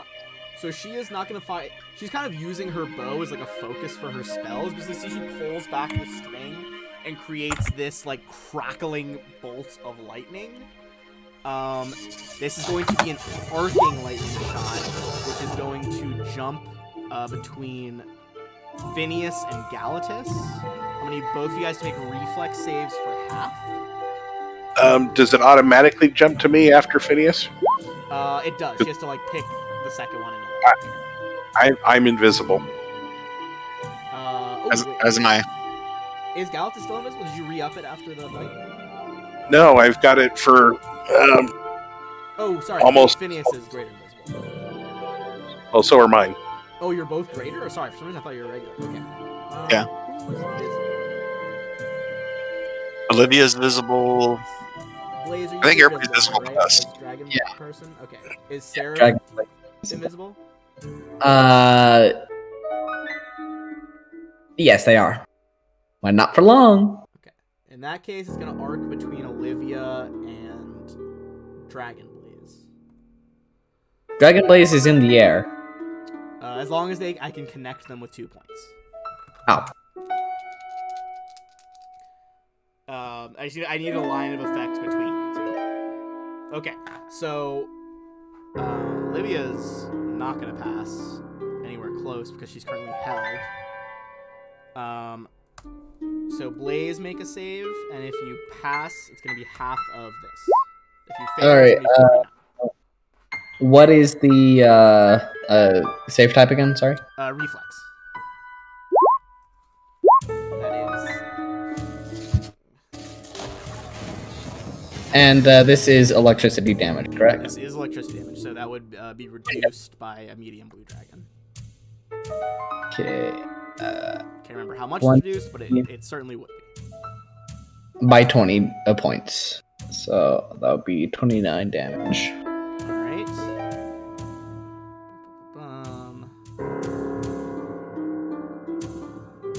Alright.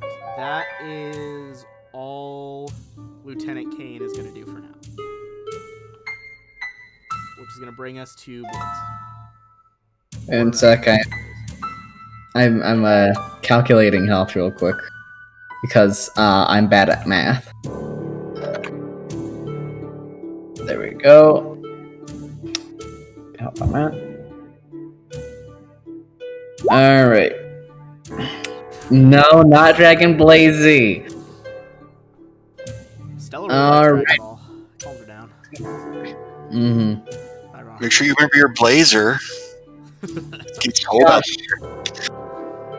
Alright, so you got the two Zelikuts in here, about 5 feet off the ground, and Miss Lightning Bow way in the back.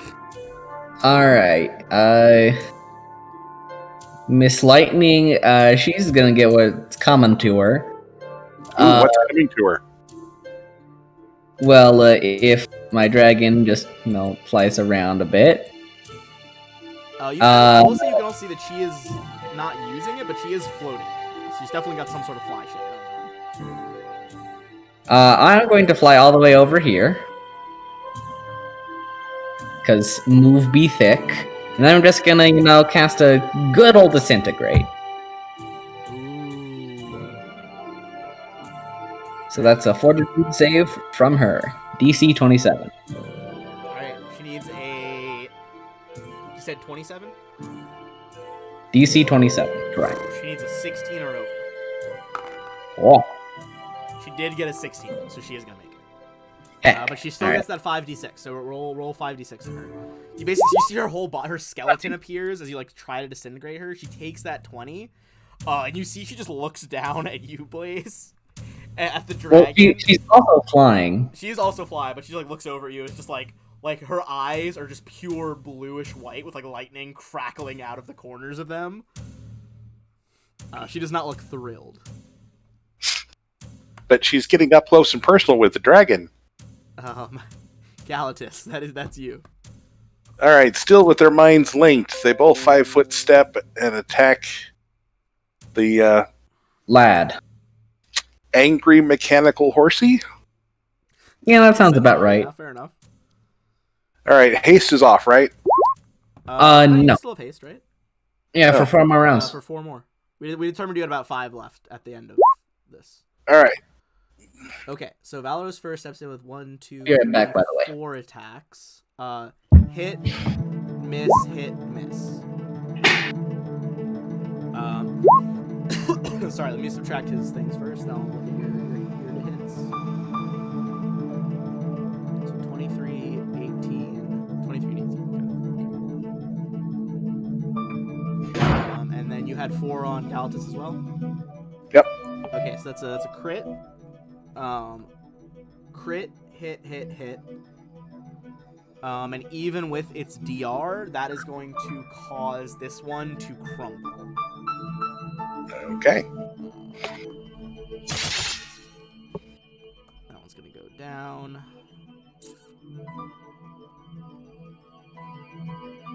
And that brings us to Olivia, who is still held.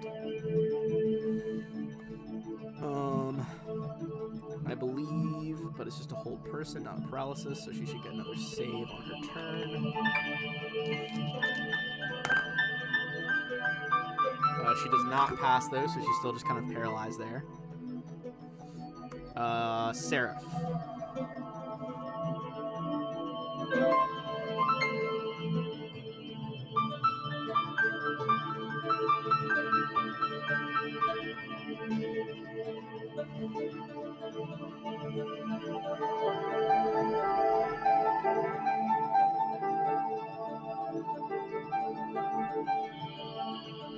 Blaze.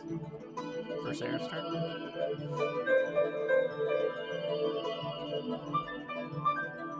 Hello.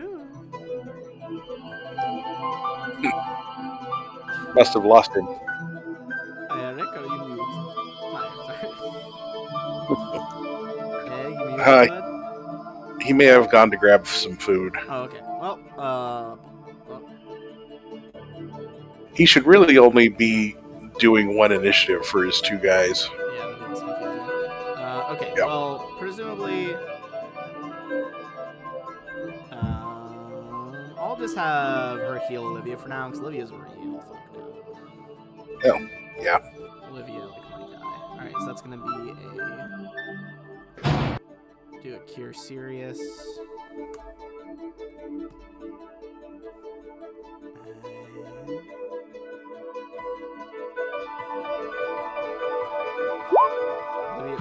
Not a great roll. Olivia heal for that. With some healing magic. And then we're gonna move to the remaining Zelikut.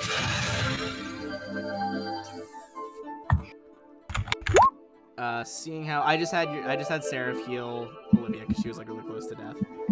All right.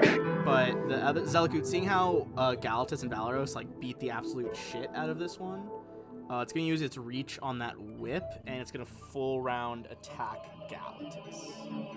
Oh, good. I have full thing of panache. So let's go with parry. Go with parry. Roll your parry.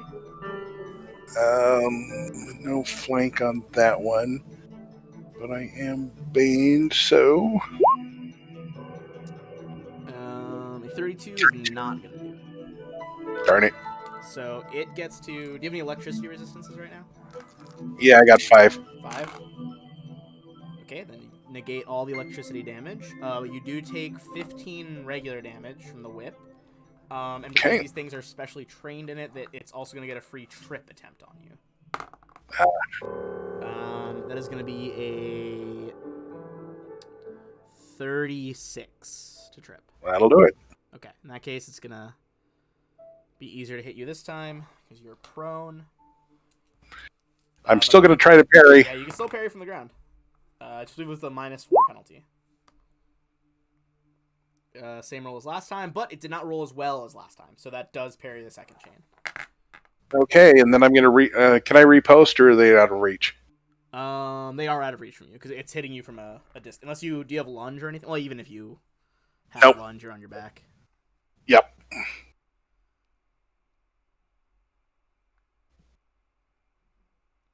That is all it's gonna do though. So we're gonna move back to Phineas.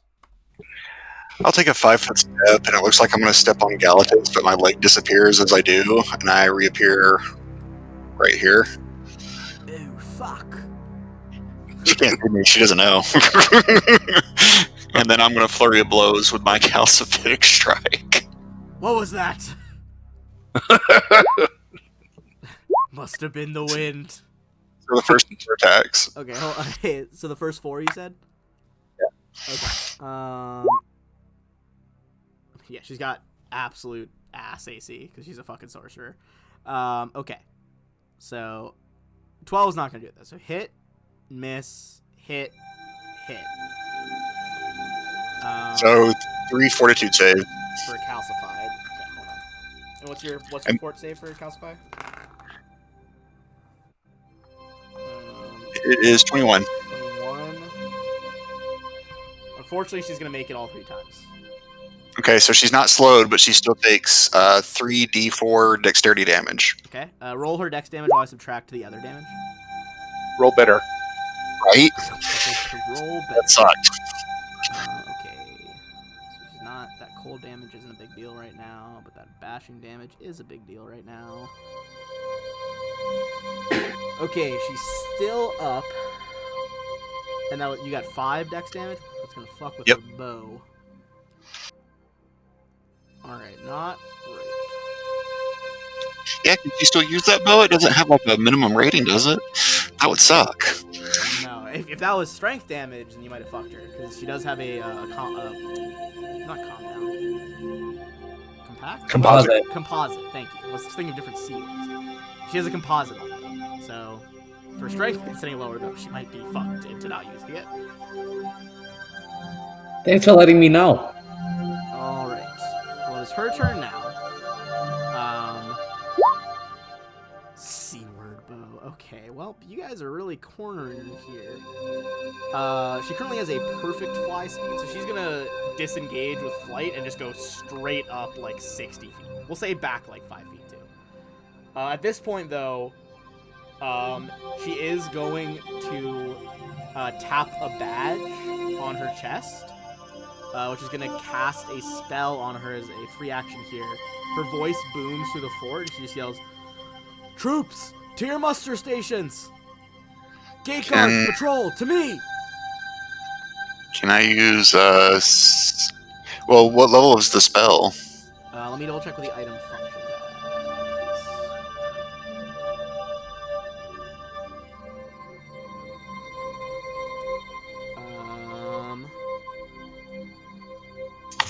This functions as a clarion call spell. Clarion call is level 1 spell. Oh, well, I'll spend a swift action to spell that. Alright, roll your check to spell. It should be pretty easy because it's level 1. Let me just roll some perception checks to see if anyone can just hear her voice normally. I believe that should disable. I think a 20 is disable. Yeah, for sure. Okay. So basically, what this is gonna some people are gonna join the fight. But it's basically just gonna be only the patrolmen and the front gate guards. The rest of it were inside behind walls and did not hear. So give me a second to add a sentinel initiative to the order. They don't have great initiative, so. Okay, they got an 11. So they're going to bust out of here after Blaze. Alright, that is Blaze's turn. He's still in dragon form over here. Sure am. She is basically...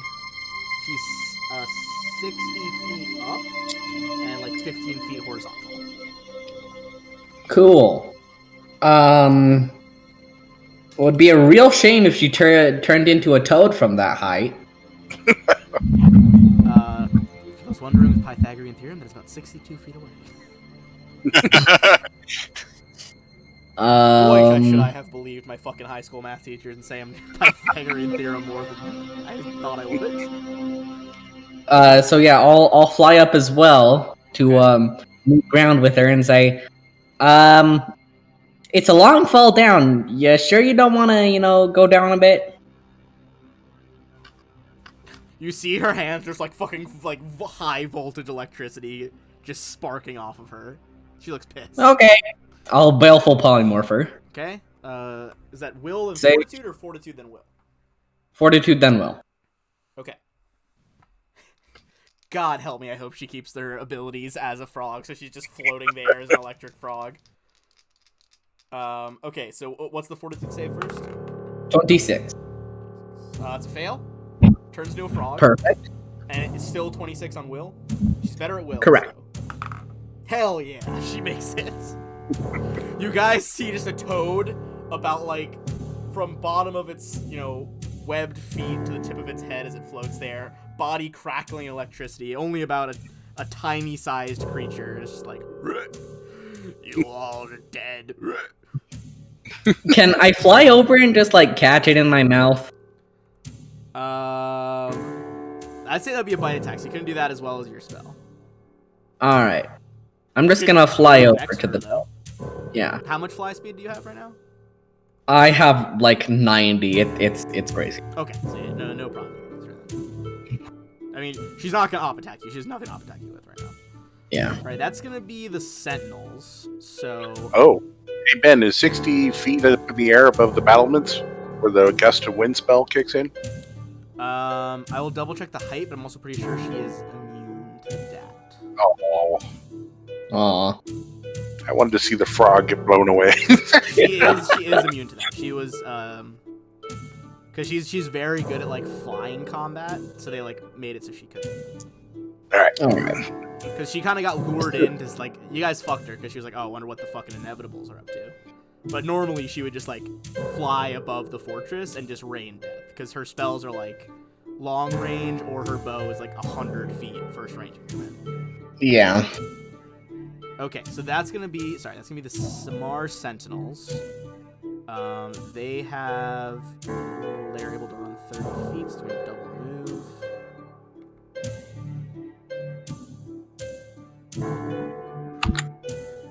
Alright, so let's get. So you see the front gate squad of Sentinels coming up from below. And Phineas, you are on the ground, right? Yeah, but invisible. Invisible. Okay, they wouldn't know you're there. They're probably just gonna try to start running toward the church then. Invisible trip. Let's see if they make it to you. Yeah, you'd be able to trip one of them because they're gonna run right past you on your left. Or just a regular op attack, you know. I mean, whatever one you want to do, but these four. This is the patrol that you guys avoided earlier. They come like sprinting out of that like entryway. So how many can I op? How many? Sorry, let's see. I got 3 op attacks. This. No, wait, no, okay, right. These two both would have run through your threatened area. So the top two. Oh, first attack because it's full BAB, right? So just the first attack. BAB, yeah. So 24 against. Sorry, these are sentinels, not regular city guards. Yeah, that hits a sentinel. And then 28 hits the other sentinel. Okay, and then they both need to make fortitude checks against 21 to keep from being slowed. Both fail, so they are both under the slow effect right now. The first takes 4 dexterity damage, the second one takes 2 dexterity damage.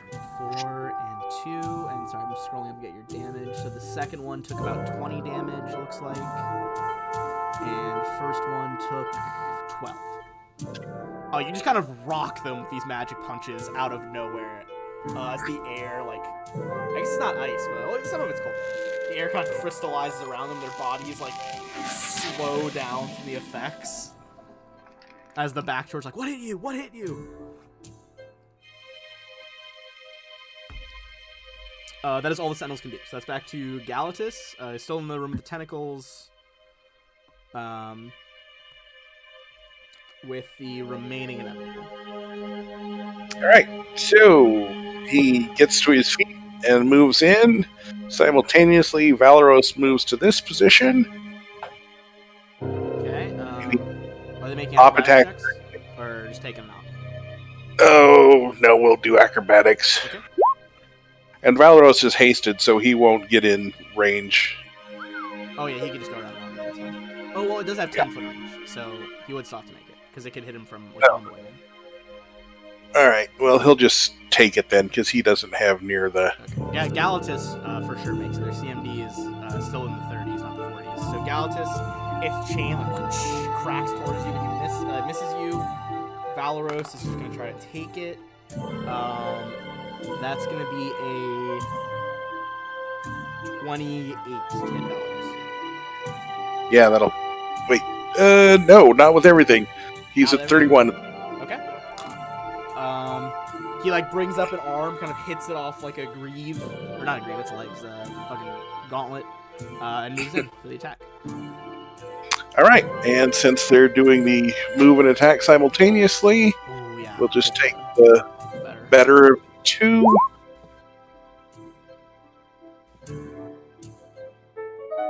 I'd probably say the crit's the better one. I'd say yeah, better Yeah, than I'm that one. pretty sure all those crits are pretty good. Okay, so you're both gonna crit on Don't the get all of first, it. and we determined that everything does double on.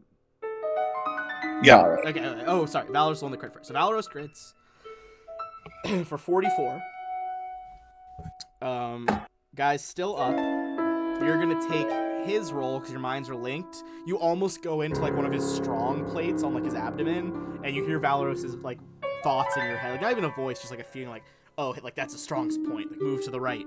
You go into his flank, so that does end up hitting for a crit. That should double that 35 to 70. He doesn't double everything. He doesn't double. He's got he's got some sneak attack and some bane damage on it. If you look at the next one down, he just went from 45 to 56. Okay. So if you want to just roughly add 11 to it, I'm fine with that. I'll just add 11 on for now. That's fine. I wasn't thinking about bane and sneak. So that'll be 46. That'll still do it though. Oh, you managed to strike down the second inevitable. All right. That's gonna be Olivia's turn. She is now free. But does she have any potions on her? Because she's still pretty fucked up. We have a lot of community potions that are kind of distributed. Okay. Yeah. You guys got any cure serious? Should probably just step back and drink one of those.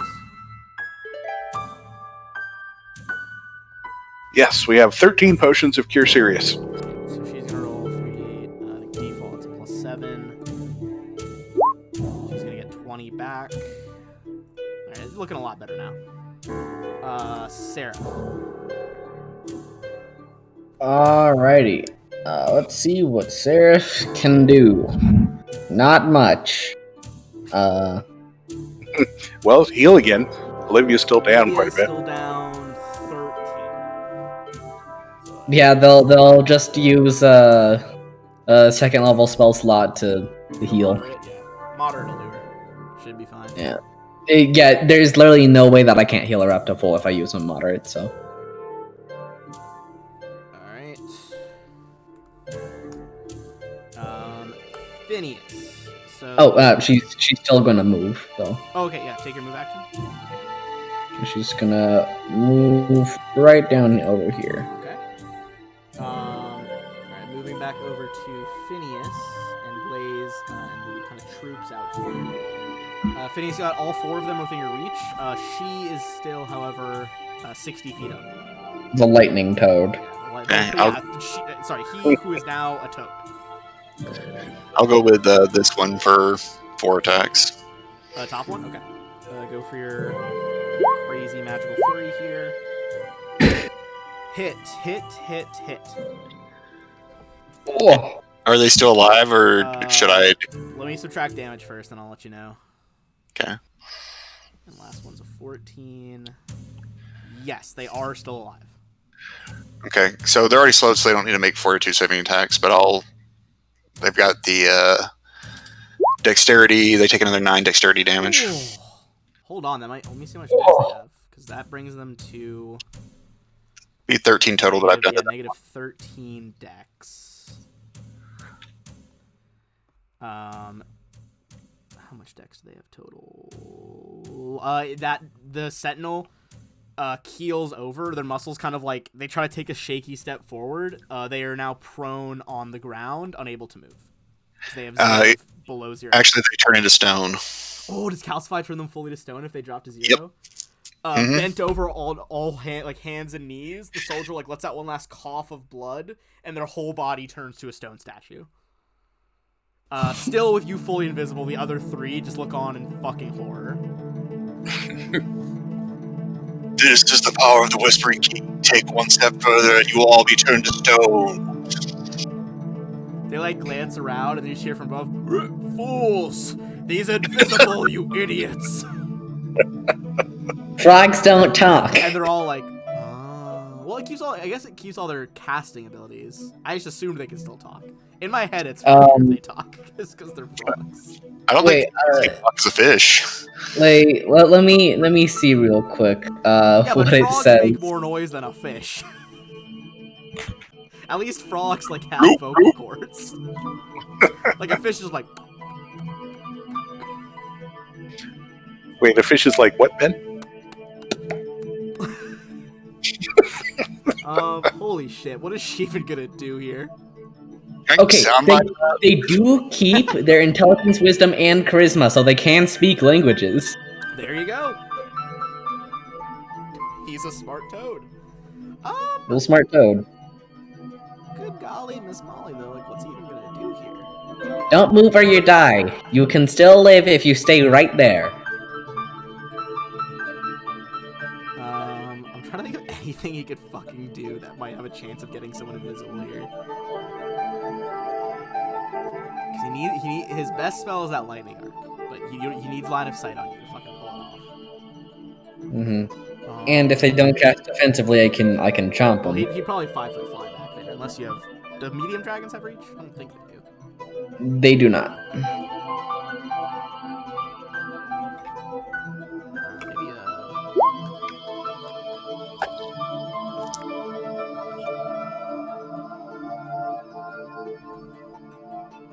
no, it's too far away to cast that. Alright, here's what they're gonna do. They're gonna 5-foot fly back, and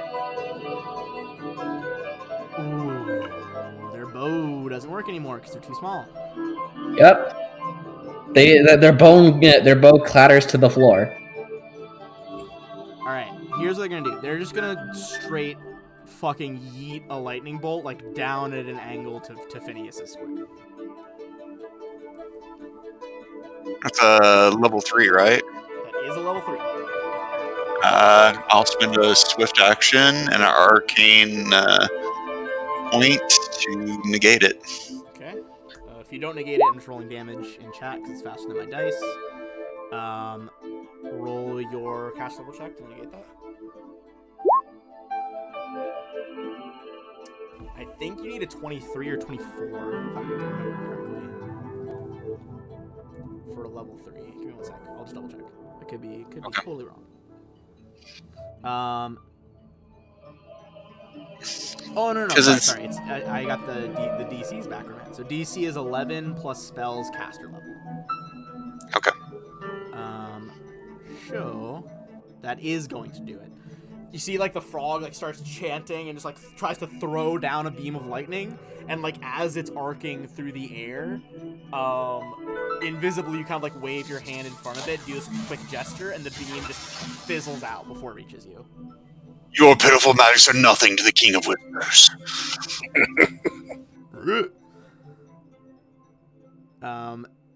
And he is still. So you stopped the clarion call effect. He's gonna try and shout again to see if anyone in the adjoining stone rooms can hear. Shout as a frog? Yeah, I'm going to say those are very little lungs, Ben. It's not very. Like, I'm not saying it's a high chance. Yeah, you don't hear any more boots or anything coming by. Blaze, in dragon form. Yep, Dragon Blaze. All right. I'm going to try to talk to Mr. Lightning Frog. Okay. Look, I can kill you with one swipe of my dragon claws here. If you just stop attacking us, I can let you have a cushy life. I can transform you back into a human. I can do whatever you want, or I could kill you right here and now. Eat him. Eat the frog. Give me a intimidate check. Let me see my intimidate. I didn't know that I have been increasing my intimidate. Apparently it's really good now. Woohoo! Yeah, you got your headband. Yup. That's a nice clean 30. You see the frog hesitate.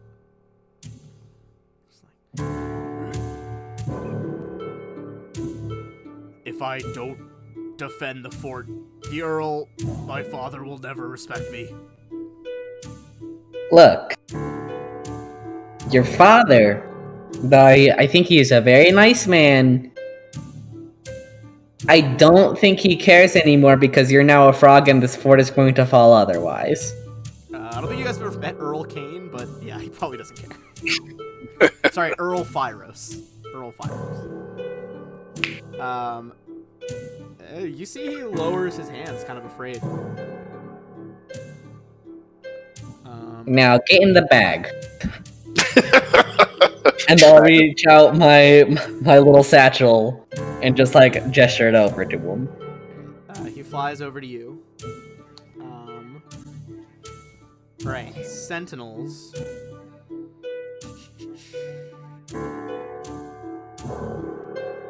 They know the general area you're in, so they're gonna try to make weird. All right, so this guy's gonna charge attack you to here.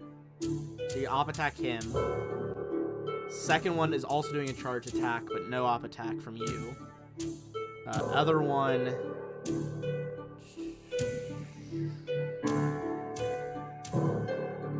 Is gonna try to start like moving around the fight to get to you next turn. 22 is gonna hit this guy for 14 minus the dex. That's not enough dex to calcify him yet. So these two are going to attempt one hit at a +2 from the charge. And then the others with their longswords are just going to all attack you twice. So I'm going to start with the charge attacks first. Alright, first guy. 22. That's not going to be a hit. Nope, and I get to hit him. There's that first hit. If the first hit hits, I get to hit him again. First hit does hit the 12. Is the next one at full BAB? Yeah. And you're invisible, so they are still flat-footed against you technically, so 19's going to do it as well.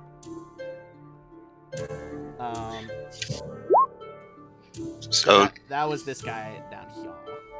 So he takes 2 dex damage. Oh, and these two guys need to make 21 fortitude saves to keep him being slowed. Yes. Give me 1 second. I'm just tallying damage first. Sorry, it's 21. Fort. Yep. Okay. The one you hit like with those 2 strikes just then, he's failed. So this guy's slowed. The one directly to your right is not slowed. Okay. I'm just gonna put a little green token on because he's slowed right now. All right. That guy's slowed too, from what I remember. Oh, did this guy do a fortitude? Yeah, he got slowed last round. Yes. Okay. Okay. So since he's slowed, he's only gonna get 1 of his attacks. So it's gonna be 1 more attack from this guy, and then 2 attacks from the bottom ones. So let's start with the slowed guy, because he's also taking a penalty for being slowed. So he's taking a -1 for being slowed. That's a potential crit, because he's using a long sword. Does a 31 hit you, normally? Yeah. Okay. Let me double check something right quick to see if I can. Percent miss chance as well. So yeah, Oh, okay. we'll see if you even. You're fully invisible, so it's 50%. I got my D100s here. Do you want high hits you or low hits you? High hits. High hits you. That is a 3. So he's gonna whiff. Whiffs the potential. Whiffs the. Would have been a confirmed crit there. So he whiffs that. Moving on to our next 4 attacks from the other distributed across 2 soldiers. Alright, soldier number 1. Potential crit and then an @1. Does not confirm, but let's roll to see if he's within. He can hit you. Lows again, that misses. His next roll is automatically a miss. Alright, second soldier. Potentially a hit. D100.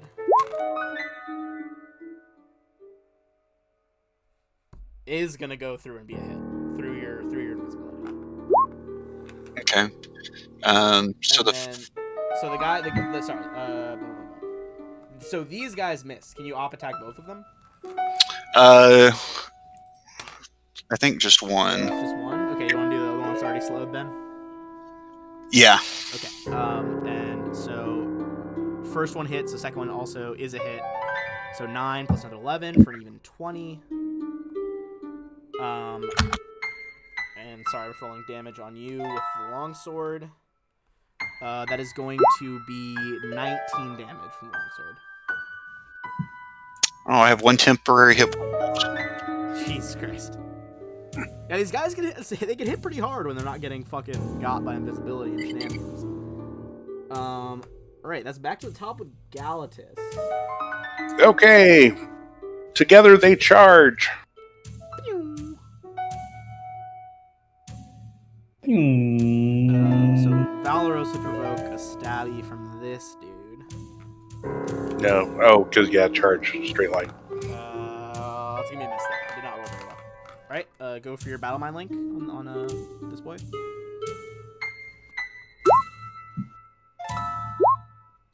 Take the second, obviously. Alright, so it's gonna be a crit and a crit. So And if he's not down, we have seized the moment. So we both get a roll again. he already got damaged by an off attack, so that might do it. Because we determined everything's double on Valorous, right? Yep. Okay, so that guy's gonna go down. Okay. You guys are having a remarkably good time with him. We're having a fun time. Just stabbing and stabbing and stabbing stuff. So another one goes down.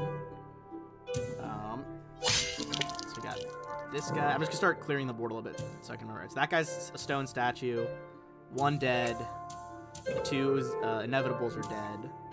All right, Olivia's full now, so she is hasted. She's just gonna double move to like here so that she can get into the fight next round. Wait, how far is that? 1 second. It was 60 feet. She doesn't have to double move. It is sorry, but she doesn't have any like reach weapons to hit from there. If it would be a double move, if she moved 5 more feet, and she doesn't want to do that because then she'll get attacked. Seems like Olivia vibes. I'm just trying to play how I think it would be. Sure. Seraph though. Alright. Good old Seraph. Is anybody afflicted, damaged, or otherwise harmed?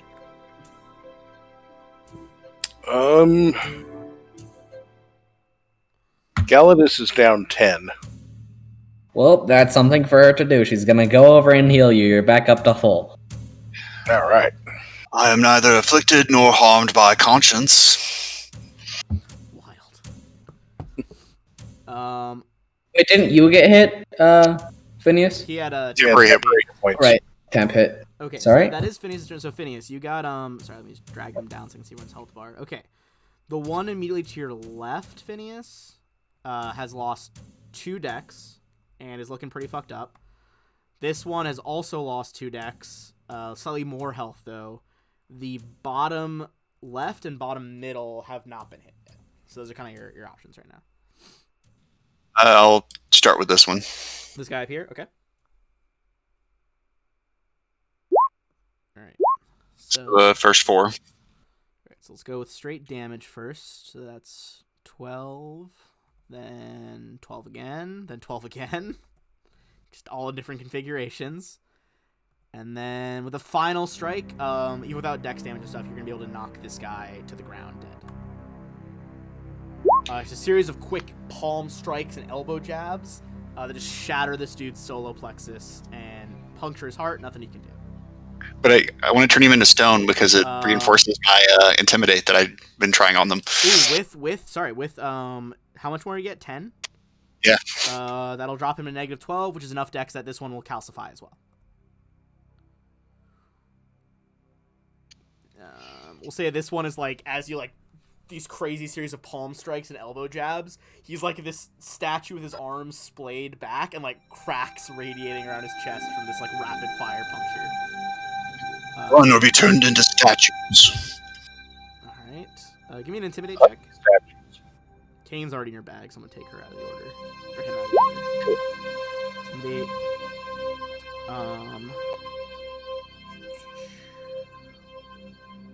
So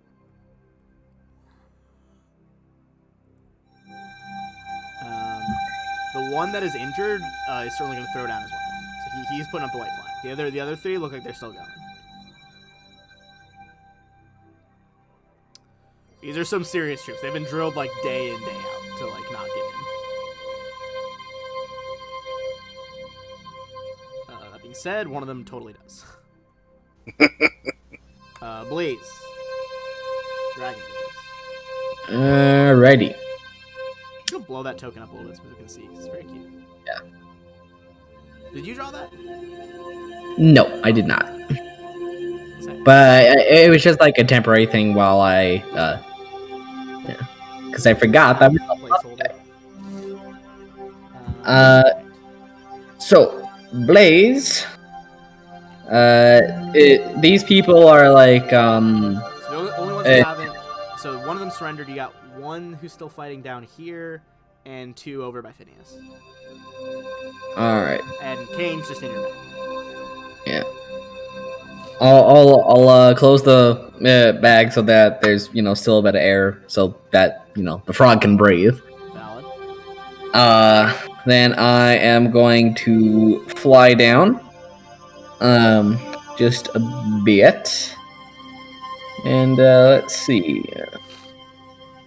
Does it look like these are like the last people, the last reinforcements on this area? At least I could hear Kane shouting before you guys shut him up. Yeah. Cool. Is there a way that I can breathe my electricity line from my dragon form without hitting this one, but with hitting these two? If you had flown over him and slightly lower, then yeah. Yeah, I'll do that. Okay. They need to make reflex saves. They got a 28 and a 13, respectively. Middle one. All right. 28 is a success, and 13 is a fail. Okay. He does not have evasion, so he'll still take half. And he takes half of 19 damage. So he takes 8. Other guy takes the full 19. As you let out another this is a lightning breath, right? Correct. It's just crackling bolts of electricity. Kane rivets jealously in your bag. Mr. Teacher, wouldn't half of 19 rounded down be 9? Yeah. What did I say? 8? You said 8. Look, whatever. I've been on extra. You're cool, dude. Weekend and sick. You're cool. You're awesome. We love you. Yeah. Okay, so that's the Sentinels up. They're not doing great. I'm just gonna move Kane out of the token. The dragon is low enough to be hit now. Is low enough to be hit? Okay, so I think what's gonna happen here is bottom Sentinel is gonna charge Valoros with a longsword. Trying to hit something that's not. You are greater invisible as Valoros, aren't you? Yep. Okay. Well. If he wanted to wait a few rounds, Let's see. won't be visible. A perception check to see if he can figure out where the swords were that just obliterated his friend right there. I'm gonna say he'd go for the charge with the mischance. That's gonna be a 20. No, wait. Even 30 with the charge. No, he's at 31. Oof. All right. Not even a potential with the invisibility then. This guy is Dragon you visible? Yes. Okay. So this guy's gonna double attack Dragon Blaze. Cool. All right. First one's a potential crit. Does a 22 confirm? Does not. Does not confirm. Okay. In that case, from the first sword strike, you're gonna take 17 damage. Okay. And the second one, that's much lower. That's gonna be a 17 to hit. Nope. Okay. Second one, it bounces off your magical defenses. And final one, just going off the orders before his boss got turned into a frog, is going to try to double stab into Phineas's square, where he still thinks you're at. 2 and a 3 on the dice. No chance. Okay. So I'll be checking on both of them. Yeah, go for both. This guy hasn't taken any dex damage yet, and he hasn't made the save yet, so let's see. You just want to go with the checks 1 and 3 on both of those? 1 and 3 on both of those? Oh, because he missed both. Gotcha. Yeah. Okay.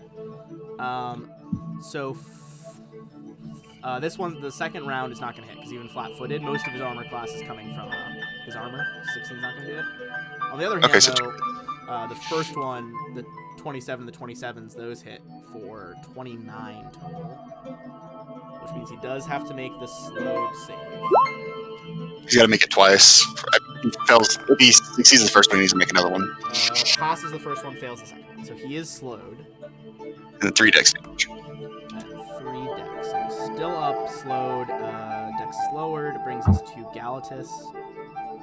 Just moving tokens out of the way so we can kind of tally this XP up later. Alright, so Galatus and Valorous. You got full health, lightninged but not slowed or anything.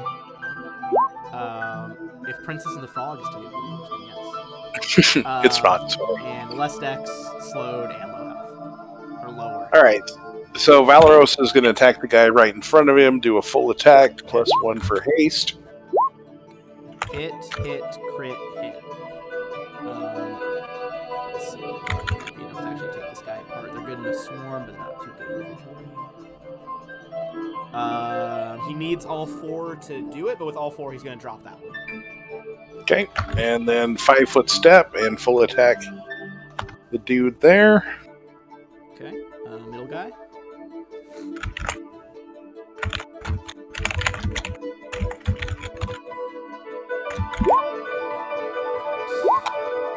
Hit, crit, hit.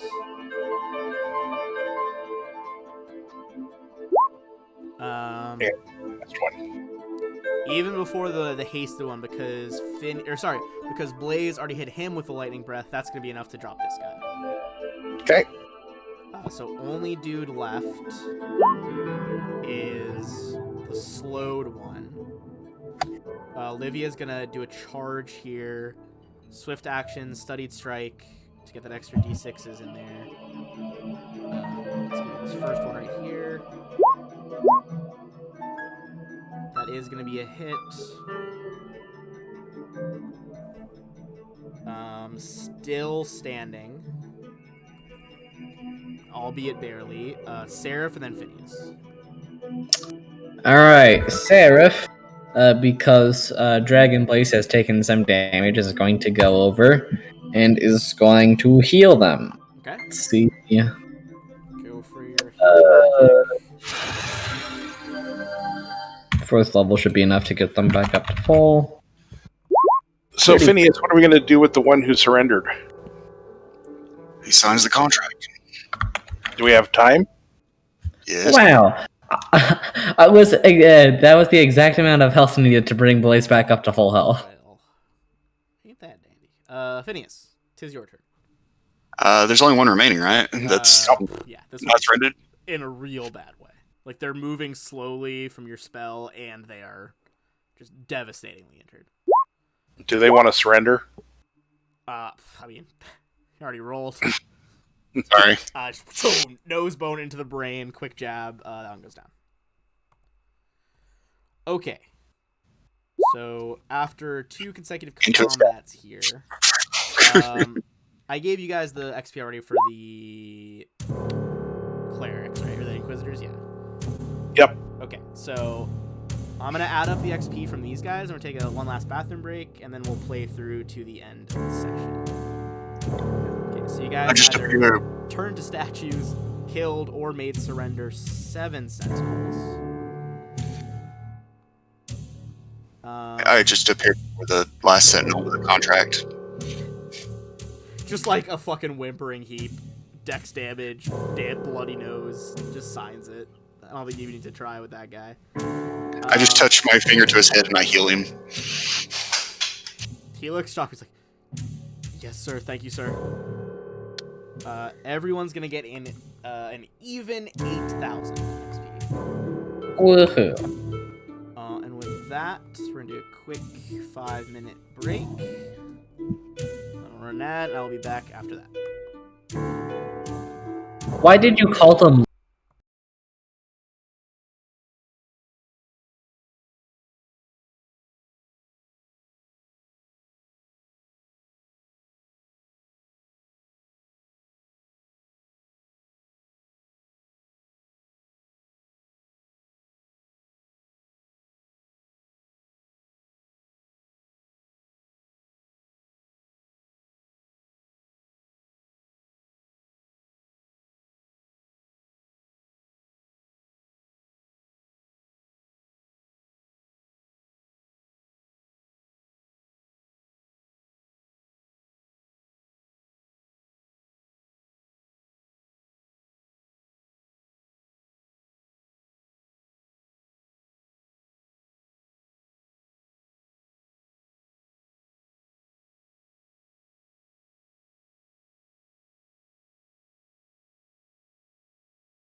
fighting my last character.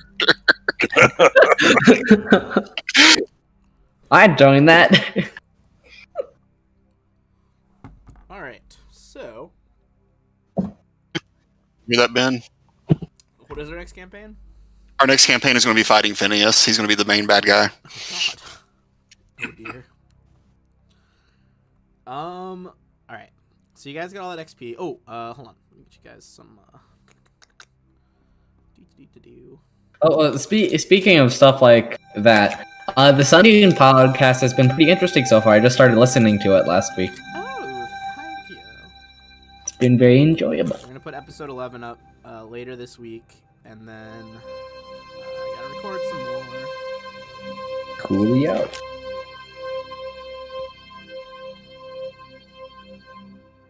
All right. So all the Sentinels. So it's gonna be times 6 of this because you made one of them your agent. So I assume you're giving him his gear. No, we're stripping him naked and forcing him into the water.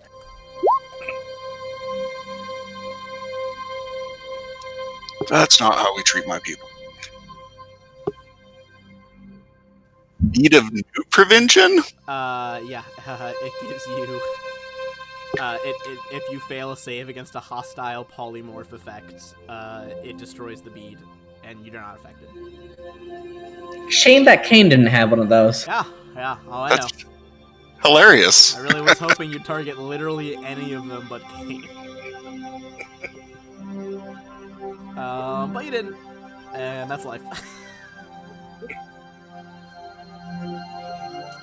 So Kane has. It doesn't say it in his loot description, but I'm gonna add it in because it's a +1 composite 2 strength longbow, regular short spear, cloak of resistance +3, and a pearl of power. What level? Level 2. Wonderful. Okay. So, oh god, I just zoomed out way too far on the DM side of things. Alright, so you guys know, the locations of a few doors here. So you know that this one over here is storage. This is like the, waiting area, like where they entertain guests through these double doors. You guys already cleared out effectively. You took out this, what are they called? The Zelikuts from this room. You know that this area leads to a tower as well as some side rooms. And you know there are servants' quarters, and these areas lead to the Great Hall. You're not sure what this door does. All right. So, out of all these doors, and what's this one most? leads farther into the wall of the fort. Sorry, I forgot that one. By the way, Blaze is just normal now. Okay, Blaze is normal token. What do you want before we move on to what door you're choosing? What are you making the one that's surrendered? Because he's full health again, just kind of chilling. You can tell us where Pytharius is. Where Pytharius is? Yep. Yeah. Alright, this one's gonna know. Alright, so he is going to tell you that most likely the last place he saw Pytharius, or he had heard that Pytharius was going to, was the War Room, where they planned this campaign against Eutropia. The War Room is on the 4th floor of the keep. And to get there, you need H 19's ladder.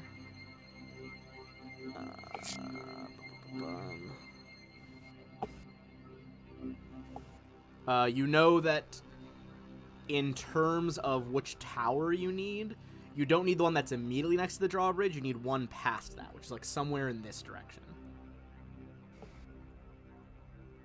So likely you Okay. have to go through this door. He tells you basically from that, if you find stairs in that tower, there'll be a floor after that.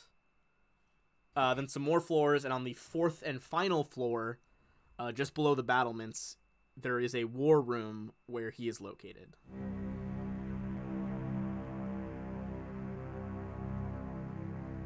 All right, everybody got that? Yeah. No, but I'll just follow you guys. All right, so haste is off, our invisibility is off, Okay. and we're heading through this door. All right. I'm gonna remove your lighting block here. Hold on. I'll send him back to the front gate to guard. Just back to the front gate. Okay. He'll try to hold it down as long as he can, but eventually someone's probably gonna notice that. Like, why the fuck are you alone? Fair.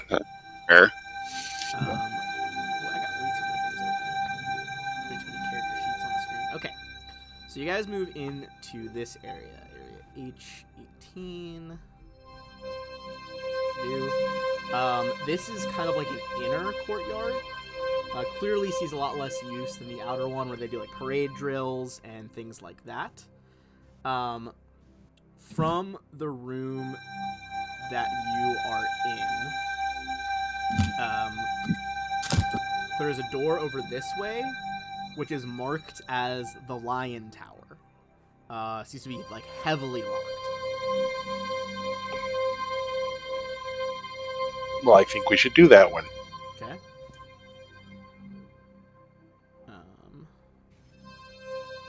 Olivia can help disable as well.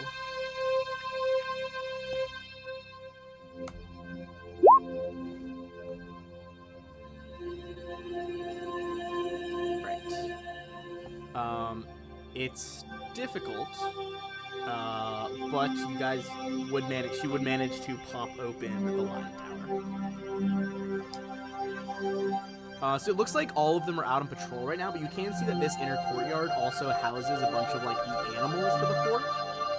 You don't see any horses here now, but as you pop open the door, you're going to be met with, first of all, on your right is a staircase. That seems to lead higher up into the fort. This door over here is open, and in the tower itself, this tower over here, this is like the rest of the stable. Although you don't see immediately anyone who is like the farriers or those who like keep track for the stables and shit.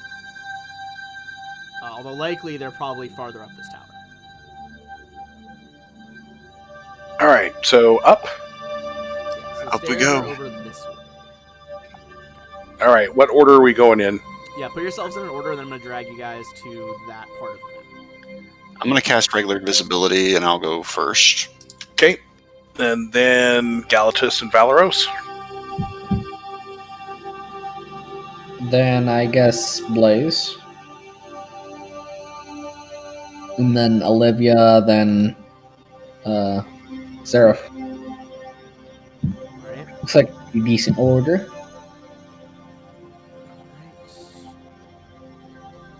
Also, is anyone damaged at all? I'm good. I'm fine. Alright.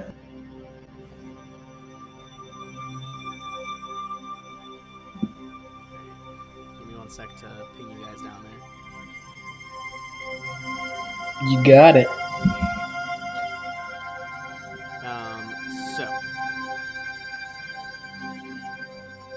Out through the door where Olivia is, move some of these blocks here. There is like a secondary upper courtyard. That's what those like square stairs were leading to below.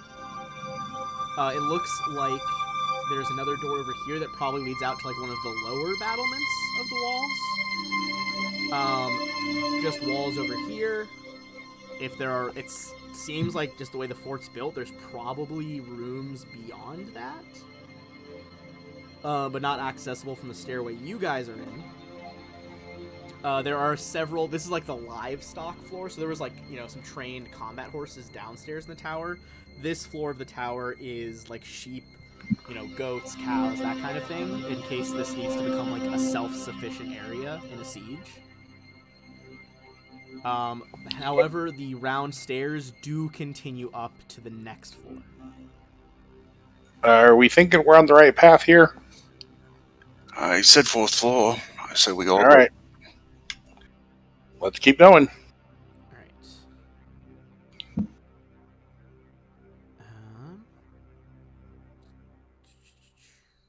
So next up, zoom out again so I can drag you guys.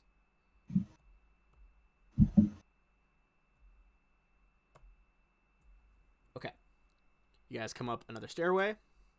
It can go even higher. You guys know you're on the 3rd floor now. Supposedly Pythareus is on the 4th.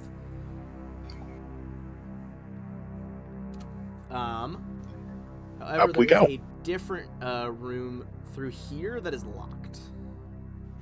Unlike the other livestock. It's locked. It's none of our business. Let's go up. This one. Do you guys just want to go by it? Yep. Okay. Give me 1 second. Are you guys stealthing at all right now? You're just kind of bursting through. Yeah. So go ahead and give me stealth checks. Yeah, I'm going re-invisible because otherwise my stealth is garbo. Wow, guys. Because you're gonna see some spooky shit on top. Wow. Right. Y'all lacking. I'm actually gonna just back you guys up a little bit because you have a bit more room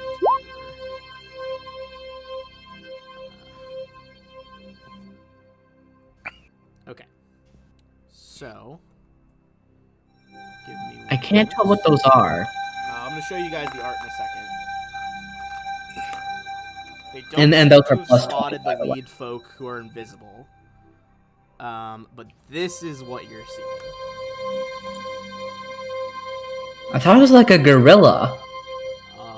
No, it is definitely a construct. It appears to be made out of some insanely hard metal. Go ahead and give me an Arcana check.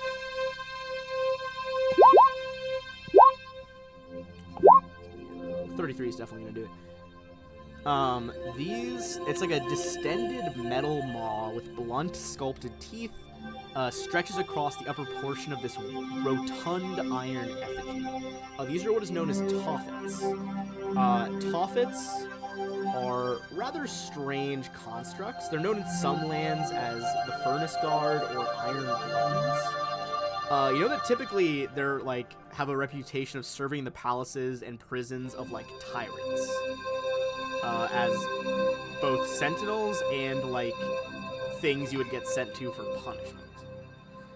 You know that they can swallow someone whole, and unlike most things, creatures when you swallow whole, you can like stab your way out. It's very hard to stab your way out of a toffet, and in fact, it's easier to try to disable the device from the inside and pick your way out of those locks on the front of its stomach. Okay. I would say with a 33, you would know that you shouldn't hit this thing with fire, because if you do and it has swallowed someone, its skin is like a very conductive substance. It's not going to feel the heat. All of that fire damage is going to go to whoever's inside.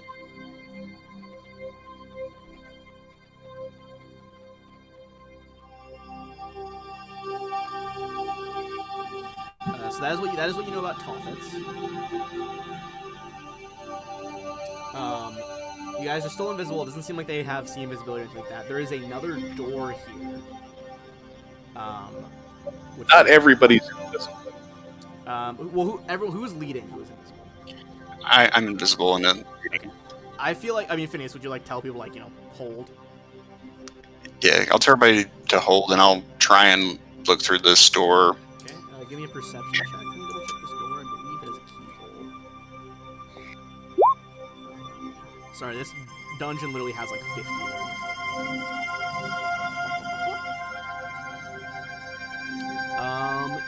Yes, it does have a keyhole. So I'm gonna actually remove the blocker here.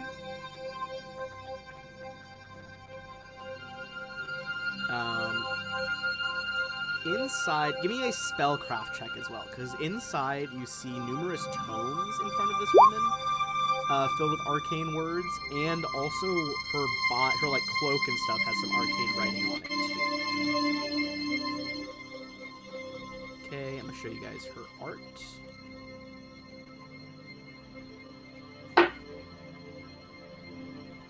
Oh, is this the diviner? Judging by the stuff you're seeing around her, this is most assuredly his diviner. And I'm not. It's him, but it's one of the people that we wanted to go after. So There's no other doors, though, are there? There are no other Like- doors. There could potentially be other staircases that lead far, because you know, again, from the wall construction, there's got to be more rooms through this way. I'll go back down and I'll tell people the diviner's up there, but these stairs don't lead to the war room. There's 2 golems guarding Give me a perception check as you're over there. As you're up there, looking at the golems as well. Phineas, you'll be able to see that there's no real way you can get to it without bumping into the golems, but it appears as though there is some kind of secret passage behind them. There might be a secret passage behind the 2 Toffets if we can get past them, but we'd have to destroy them. Are they have anything that resists piercing? You would know they have DR adamantine is what you would know from your thing. All right, So and not necessarily types of damage, but you would need, I believe, adamantine is at least a +3. all right. So my Bane weapon should do it. Valoros's won't.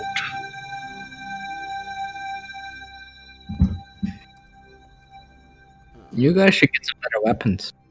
Well, Yeah. one day we will. Okay.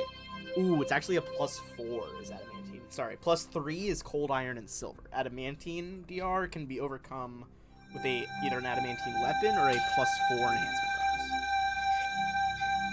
But I believe if you have +2 with a Bane on it, that is +4. So Bane could do it. Yeah. Bane could overcome it. And not to say that you could still damage them. It's just you would need that much. Right. speed.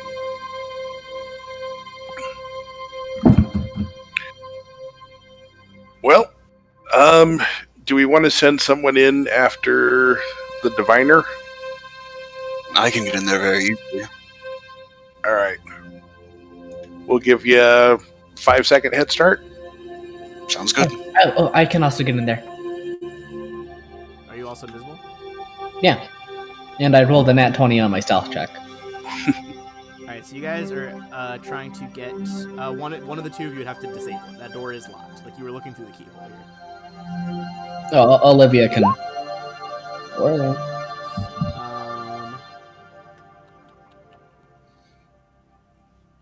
I can add inspiration if need be. You're real close. If you had inspiration, you'd probably do it. Okay, that's exactly what you did. 30 will unlock that. Give me another stealth check as you're just like leaving a door open. See if the Toffets like take notice. You did see that this woman was like in depth in her research, so she might not be looking at you. She doesn't seem to notice. That's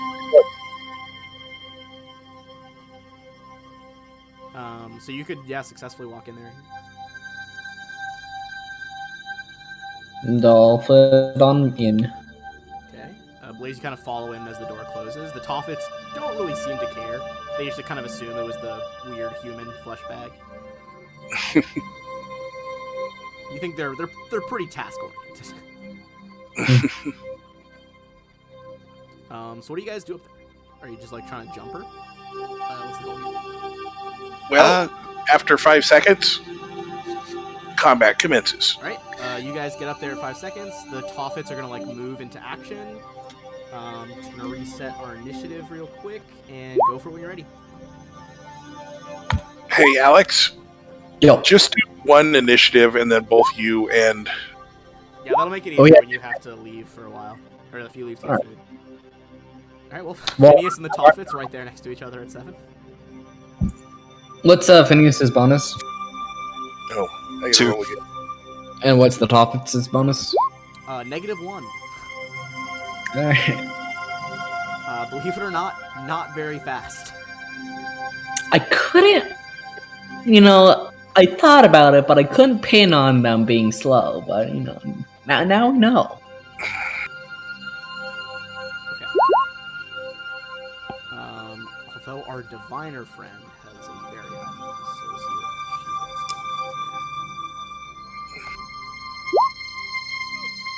Galatas, what's Galatas' bonus? Probably not as much as... Hang on. Oh, it's 13 actually. 13? Oh, dead heat. Just give me a Yeah, flat but D20. actually, hang on. That wasn't quite it because I could take the better of the rolls, Oh, okay. and so I just got to. Oh, right. You can take... That's part of Battle Mind Link. You get the better initiative. Yeah. Yep.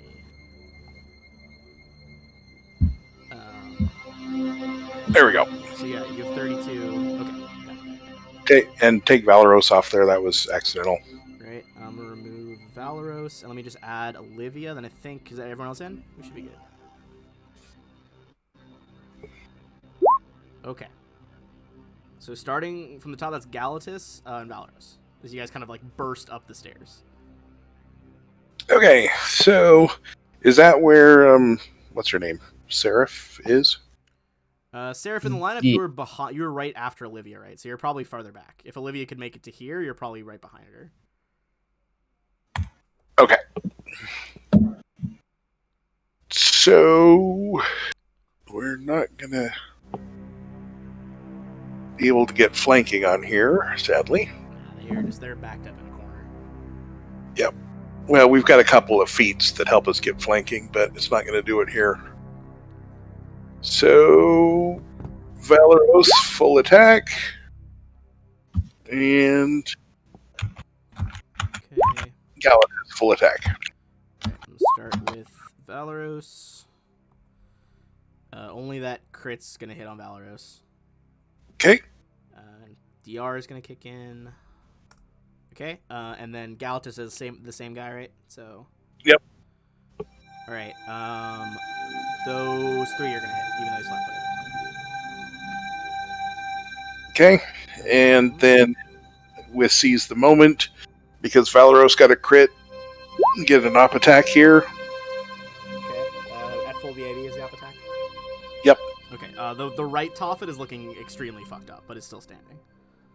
Okay, remember no DR on Galatas' attacks. Oh, Galatas doesn't have DR. Hold on. Let me factor those back in.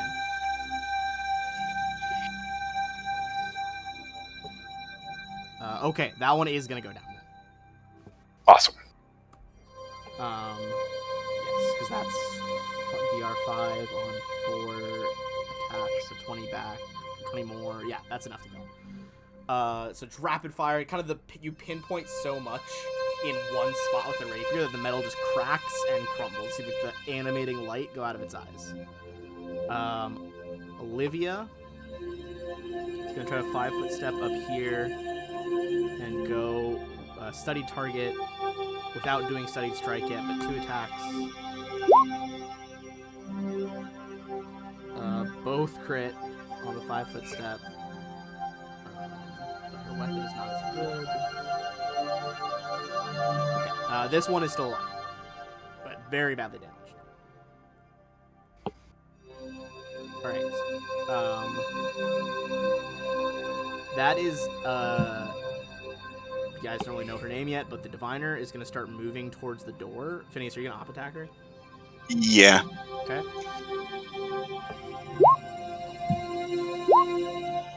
And 24 vampiric touch.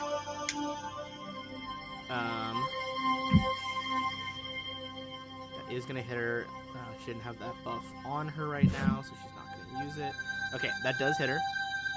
Dealing the 19 from the punch. How much was the... Sorry, say the vampiric tree? Vampiric touch was 24. 24? Okay, so you do get that 24. After that, she's going to look around confused. Hears the combat in the hall, and she's just going to vanish. Give me a spellcraft check. Spellcraft. I was gonna say That's actually 26. I forgot to add a bit. 36 from mine. Depending on what it is, I can cancel it.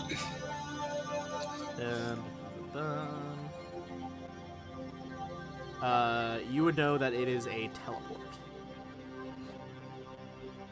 Oh wait, What let me see. Is it level was teleport? that? Yeah, okay, teleport. Teleport's a level 5. Okay, I can't cancel it. If you guys just waited, I could have casted Dimensional Anchor. Were you going to? Yeah. It's a diviner. It's a high-level caster. Of course I was. Alright, it's gonna bamf away.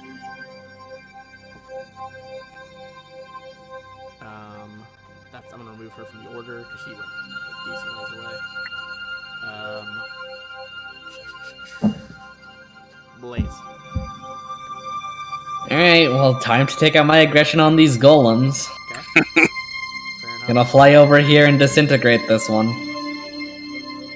No, wait, actually, it probably has good fortitude saves. It's made out of metal. It's pretty Yeah, thick, yeah. it may well have spell resistance as well.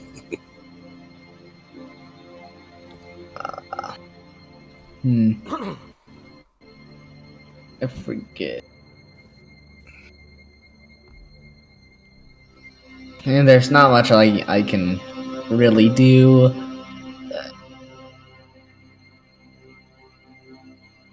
I'm just gonna save my spells. I'm just gonna be right there. Okay, Phineas? Well, I can't really get to anything, so Search the room. I search the room. Detect magic. Alright, give me a perception check in her chambers. That's in that one at 47. Jesus fuck. I mean, it all just seems to be like regular research note, like tomes on the chest. You don't see any, even with detect magic, you don't see any magical items left behind. Whatever she had that was good was on her. Okay. Then I just set the gish bit for you to start eating. Okay. In that case, it is the Toffet. It's gonna vor Olivia, no. It's pretty stupid, so it's gonna evens odds. Olivia or Valeros. It's gonna be Valeros. No. It is going to try and bite Valeros. Which then it can automatically swallow if it succeeds the grapple check. Alright. What's Valeros' AC right now? 30. Okay, that is gonna do it then. Boo. Valeros is gonna take 19 damage. And what is his CMD? 32. Okay. Beetle. Yeah, sucks up Valeros, full inside the thing.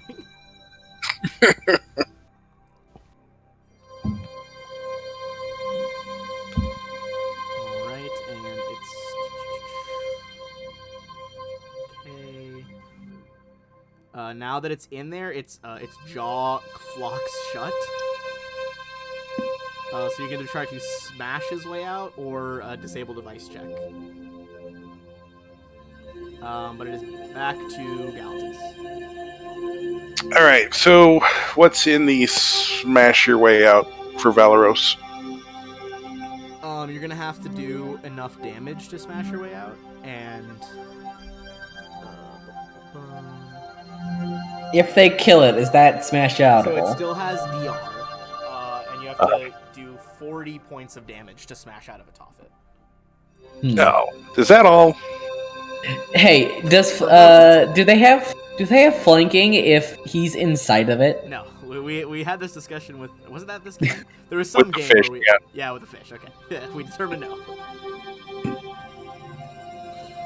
Alright, so... There's his attack. Okay. It's gonna hit. And Galantis is going to 5-foot step. Just over the Toffet's body. Well, I'm sure he left a little bit of a spot there. You guys will be able to do enough damage to crack the locks and let Valeros free.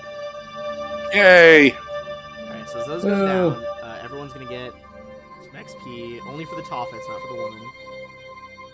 Of course, we didn't. We hit the woman once. Everyone's gonna get 4,800.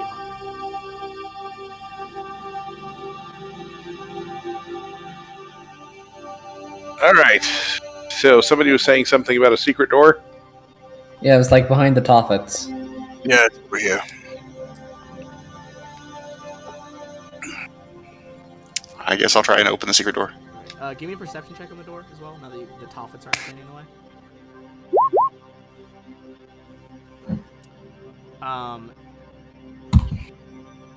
This is going to set off a very powerful fireball spell if you guys don't open the door the right way. That's nothing.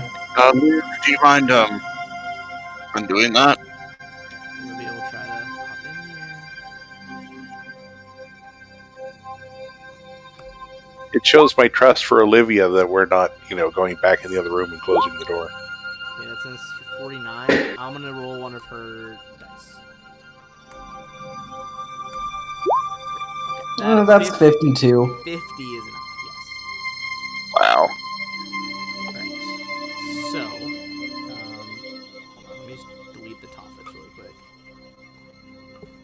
So I can drag you guys into the next room. Make it to the wall, not set off the thing. Were those chests or barrels? Oh, give me a second, I'll just grab it. Alright. This appears to be a treasure vault. You see all manner of things in here. Chests full of coin, legal papers, all sorts of stuff.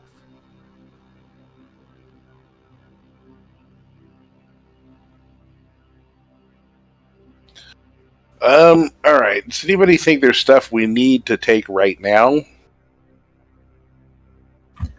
I mean, there could be stuff that helps us in the fight, but But how much time do you want to spend here? I mean, enough people know we're here.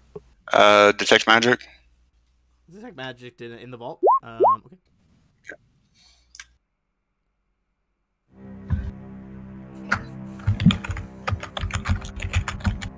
You do not see any magic in here. It's all just like straight wealth or like legal stuff. I don't see anything magical that's going to help us, so we can always come back for it, maybe. Yep. all right. As long as we win. As long as we win.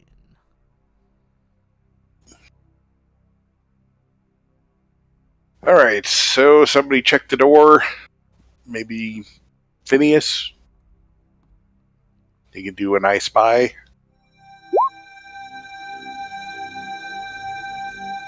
Alright, perception check. This one is a vault door, so it is like sealed.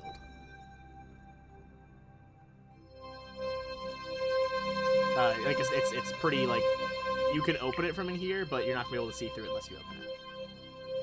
Do I see any traps then? No, it does not appear to be trapped.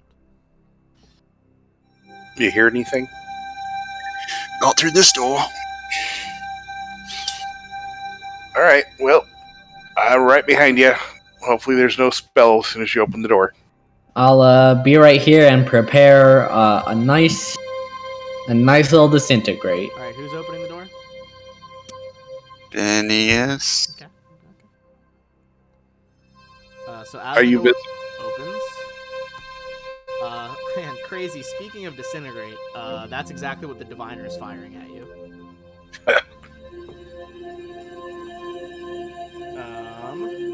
Ooh, I forget, is that triangle? Or is that someone else? That's someone else.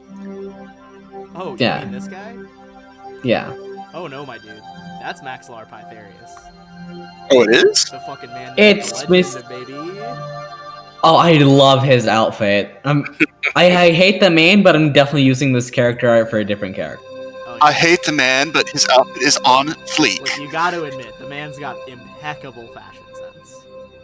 And look at that hair. Absolutely. You That do, is however, cool. see that he is lifting like a fucking massive battle axe. Like, this guy's a leader. He is not to be fucked with. There's also a massive chamber. You see that he is, in fact... Sorry, it's on the DM layer. But he is waiting there, fully astride a massive, fully barded warhorse. In the war room, huh? In the war room. Oh, that's gonna Well, mess they with you. call it. They call it a war room for a reason, man. The horse's name is Honor. Well, it has the wrong owner, then. Yeah, that's the dumb name for a horse. If you're You're an a evil dumb villain. Okay, anyway, fortitude save for Phineas. Get on. Is that enough, or should I be adding d6s? I don't think you can add d6s to the save. A fortune save? Unless you do add 2. I believe you can add 2. Do you have 2 left? Yeah, I haven't been really... I'm talking about my investigator inspiration. Oh, can you add He's one an straight? investigator now. Look, I have a you level in the investigator. craziest fucking multi-class. I do. I never know what the fuck you have. I can't remember if you can add investigator inspirations to those. Let me double check. You can augment any... I think it's just skill checks and ability checks. You can expend 1 use of inspiration to add a d6 to the check. It has to be a skill check or an ability check, so not a save. Inspiration can also be used on attack rolls and saving throws at the cost of 2 uses of inspiration. Oh, yeah, you're right. Sorry. I didn't finish reading that. Yeah, if you have 2 left, yeah, you can add a d6. And it's a 6! Ooh, you fucking needed that, my guy. She has very hard saves. Okay, so you're just gonna take 5 d6 instead of an absurd amount. 17 damage to Phineas. Does evasion count for this? I do. It's not a reflex No, save. yeah, because it's fortitude save, not reflex. It's basically okay. did your body resist like magic trying to rip it apart molecule by molecule. Gotcha. All right. Can Pytherius do anything from there? He is going to go off. He has enough distance here that he is going to straight just charge you with the lance. But he's through a door. It's called a lock. Hello.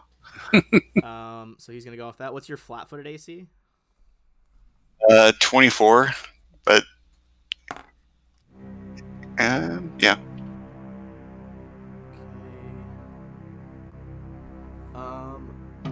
Yeah, that's most assuredly going to hit. He has Spirited Charge, which means it's automatically ×3 on a charge with a lance.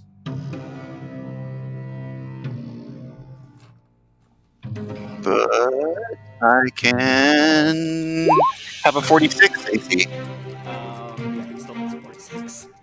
Holy shit. The man's charge is no fucking joke. Is he like a cavalier? You bet. Alright. Say goodbye, horsey. You're gonna take an even 50 damage on that charge.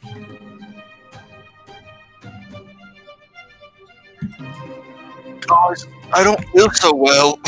And sorry, this thing has a ranged attack too, so it would have been better positioned. This thing is also in there.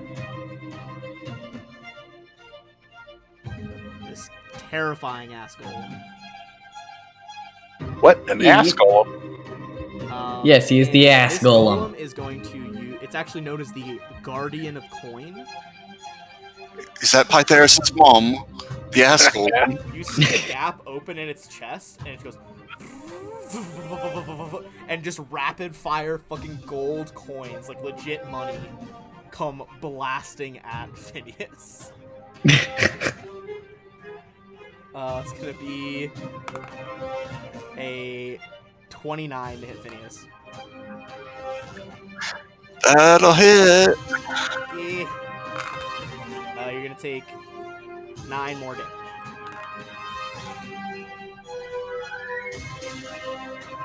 And with that, we are going to roll into initiative.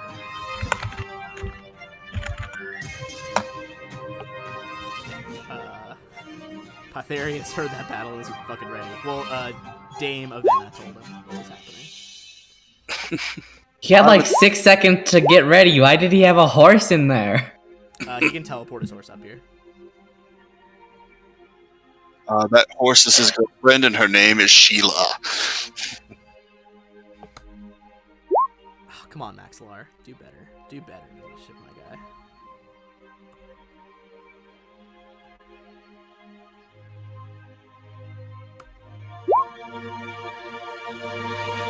Oh, I still need to roll for initiative because I didn't do it.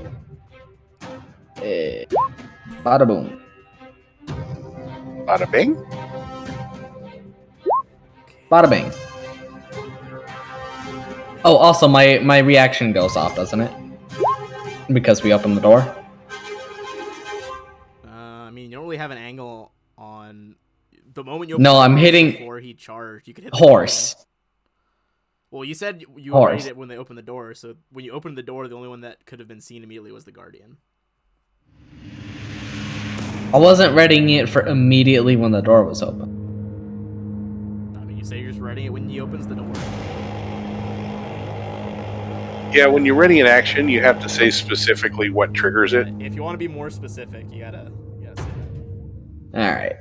You could try to blast him, though. Yeah, might as well take the shot. But he's a golem, so he probably has SR. He needs to make the save. The beam hits him, and Thought so. he is immune. Gotta love golem. There's a reason he kept a golem in his employ.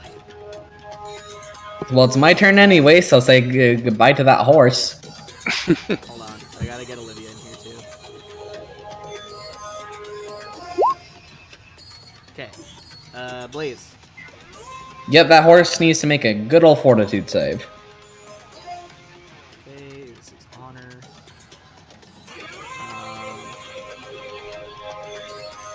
You can also see that its hooves aren't actually on the ground. He is just floating. Cool, floating horse. Floating horse. That is going to be a 30 on the fortitude save. Nuts. Alright. Still a bit of damage. We'll take what we can get. And I'm going to use Swift Spell because Swift Spell good. But first off, I need to roll the damage. That's 23 damage on the horse. 23. So that, that's from the... Okay. Yeah. Okay. And then I'm going to quicken spell haste all of us. You did that at the horse, right? Yes, at the horse. Let me just double check how this feat works, but I might... Mounted combat only blocks attacks, Okay, that's what I was not spells. Yeah, it has to be an actual attack roll. And that was not an attack roll, it's an automatic hit defense. Okay, So yeah, I'll haste all of them and then 5-foot step back. Okay, everyone gets hasted. That's gonna be... And no, Seraph still has an action.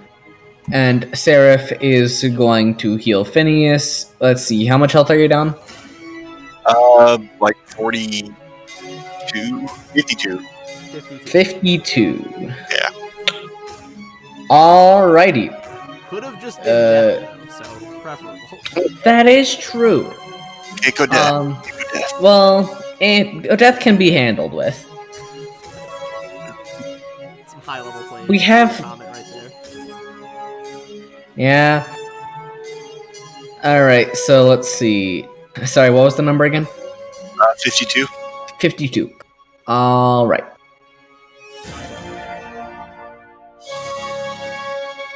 You're gonna get healed 48 plus 11 because that's the max I can do, pretty much.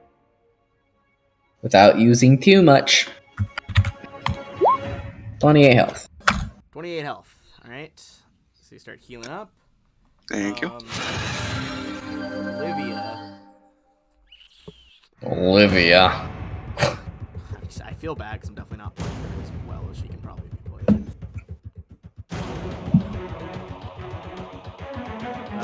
gonna say she's gonna activate invisibility Understandable. and try to acrobatics. Well, you're hasted now. She's gonna try to acrobatics over here. Needs to exceed the 5 to go through honor.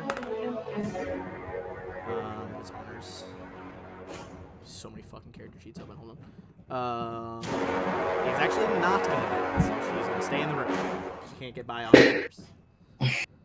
Honor too big. All right, so Galatus is going to cast Army Across Time. He's gonna cast what? Army Across Time. So I'm going to need a bunch more Galatus tokens. I hate that. Hold on. A duplicate of yourself from an alternate time. How many duplicates can you summon? 1 per turn, and I can have 13 of them, but only 4 in existence at a time. Okay, so where is the first duplicate appear? They appear right there. Okay.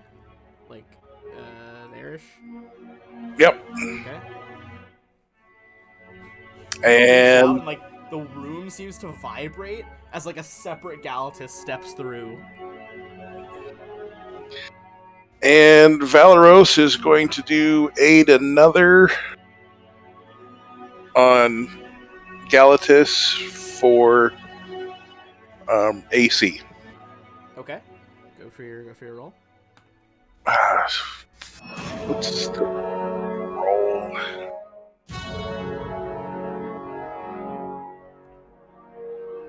Make an attack roll against AC 10. Yeah, I can't miss that unless I... I don't think you can get that.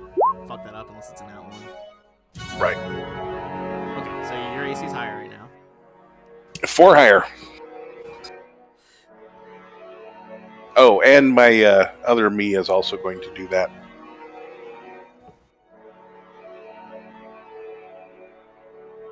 Okay. Sorry, wrong page here.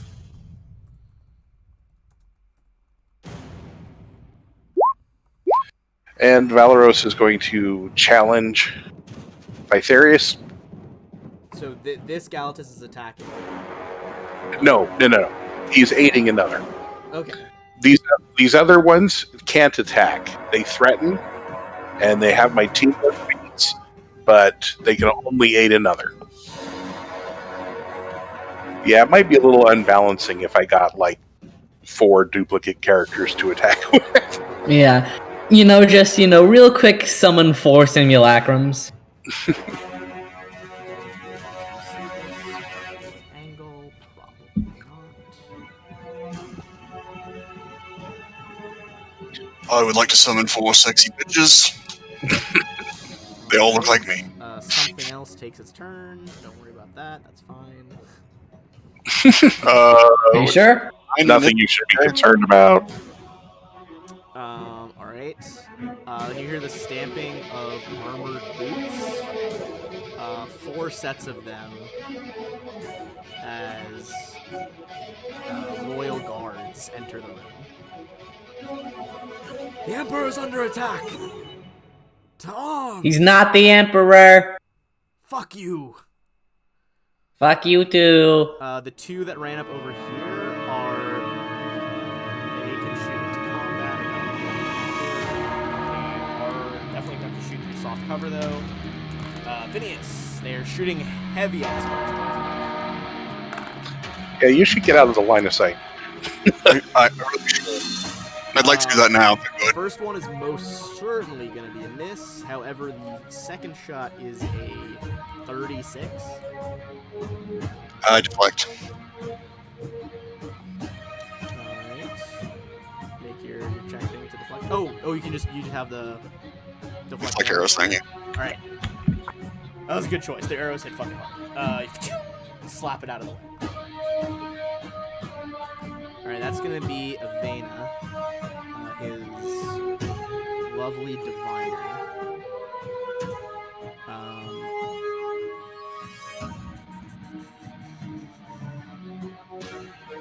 She already used that earlier today.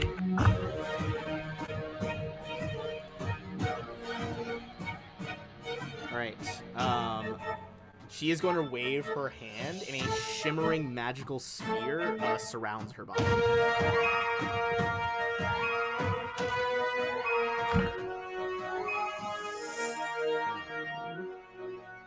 Oh, what's around her body? Sorry. You can A make a check. sphere. I forgot what it is. Well, what check? Spellcraft. It's a globe of invulnerability. Any spell 4th level or lower automatically can't get through. Does that count with metamagic? So if I like metamagic something, if the metamagic makes it exceed that number, then it can go through. But if it's still wunderbar. Yeah. So that's what she does with that. And I'm just double checking something else. Can she do this? She cannot. Okay. I have another question. Sorry. She's going to do that, and she's going to actually retreat, so she's not in the line of sight. And I know are people cool with going a little bit late, or do we want to stop mid-fight? I'm cool with going late. Okay, Yeah. I can go. I'm fine. I don't work tomorrow, so. Okay. You don't want to give all those little kids strep? No. Well, I'll be on antibiotics for like 5 days by the day after tomorrow, so I'll probably go back then. But we can't per policy. That is her full turn, though, so Phineas. I'm going to cast Greater Invisibility. Okay. I succeed my cash level check, and I'm going to take a 5-foot step, and I'm going to appear invincible here.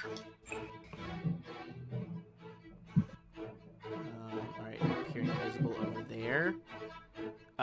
As you do, she looks to her right. She's like, "He's right here. Target your arrows." Nope, she cannot see me. I have mind blank. She has true see. I don't care. You have mind blank? I have mind blank. She Does can't that see affect me. True see? I didn't know that. Yes, Yeah. it does. Okay, yeah, but she can't see you. For some reason, I thought it was just Yeah. other divinatory effects. Yeah, Phineas is completely invisible. Yep. Alright, give me 1 second. She does not say that, so you teleport to there. There you go, are you attacking? He cast. Cast. Oh, you cast it.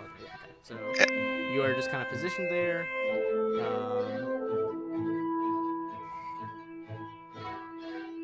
Alright, so because you have that, I can't see you. Give me a perception check around there.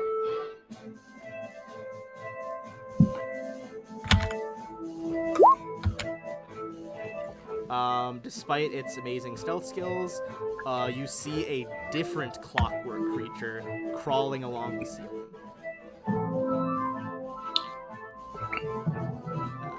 Oh. Yeah, here, I'll show you guys the art here. Has Maxilar said anything? He is going to on his turn, but he is not yet. He kind of just is like ready to run. Cool. This is a clockwork assassin, which is like my favorite clockwork art in the game. He's super cool. I'm also grabbing his art. Just a fucking badass. He's basically, you see he's got like a wrist-mounted fucking crossbow in his arm, and is just scanning the room but cannot see things. Right, Guardian of Coin. Is just going to fucking smash over the couch and just march over here.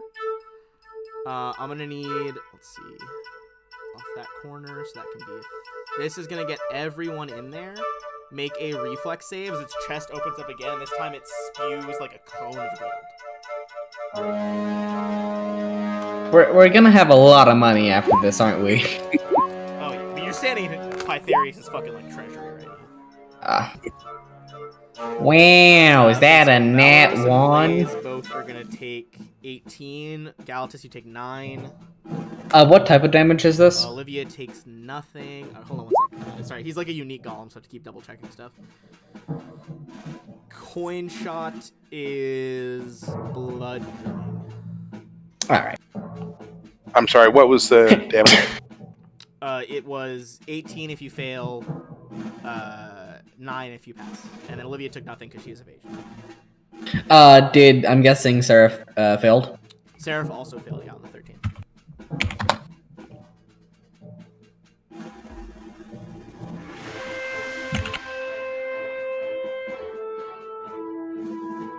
Coolio.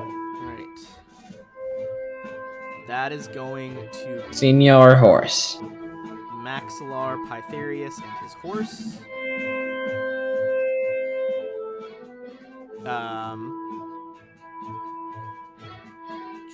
What is he going to do first? That's the question. First, he's gonna say something. Tell Honor that he's a good boy Yeah. or girl. He is going to move himself out of the way, trampling his other desk in the process to get out of line of sight. He is, however, going to brandish his royal banner and inspire all of his troops.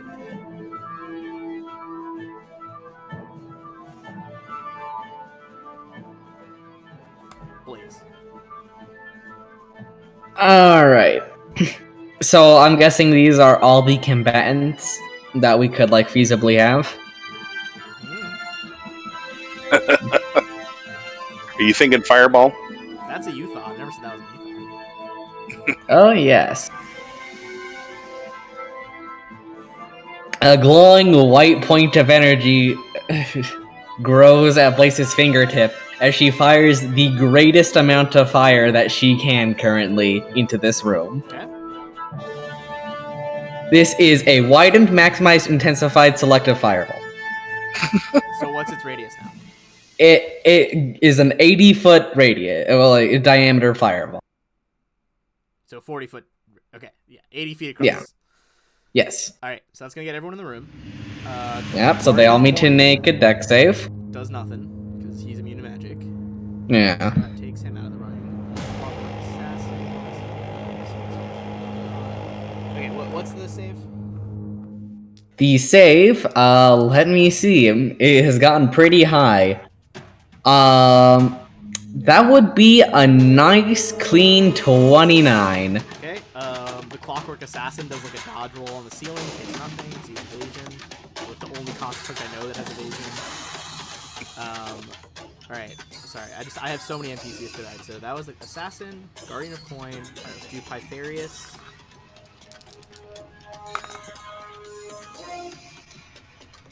He is also going to pass. Alright. So he'll take half. What about his next horse? up, 1, 2, 3, 4. The horse also passes and has evasion. It takes nothing. Why are all these things passing a DC 29? Well, because one's a boss. The other's the boss's horse. Assassin has insane plus 17 to reflex saves. And It's Guardian still a of Coin is immune. DC 29. Alright. 4 royal guards. Nat 20, Nat 1, Nat 1. Fail. This boy passes. And what about the woman? Hold on. I'm just making sure the royal guards don't have evasion or anything crazy. Pretty Give sure they it don't. time. Give it time. They do not. Although, what is this? Oh no, that's something else. So many abilities. Okay, so 3 out of 4 of them fail. Only top guy passes. And then, what level spell is this now? This is a level, like, this is a level 6 spell now. Okay. She's definitely going to use her Diviner's Fortune ability on this to get an extra plus 6. So she saw into the future and knew she was going to get fucking fireball today. So she is going to pass, but does not have evasion. She will still take it. Alright, 184 damage. Is full? Yes, that is the full amount of damage. Hold on.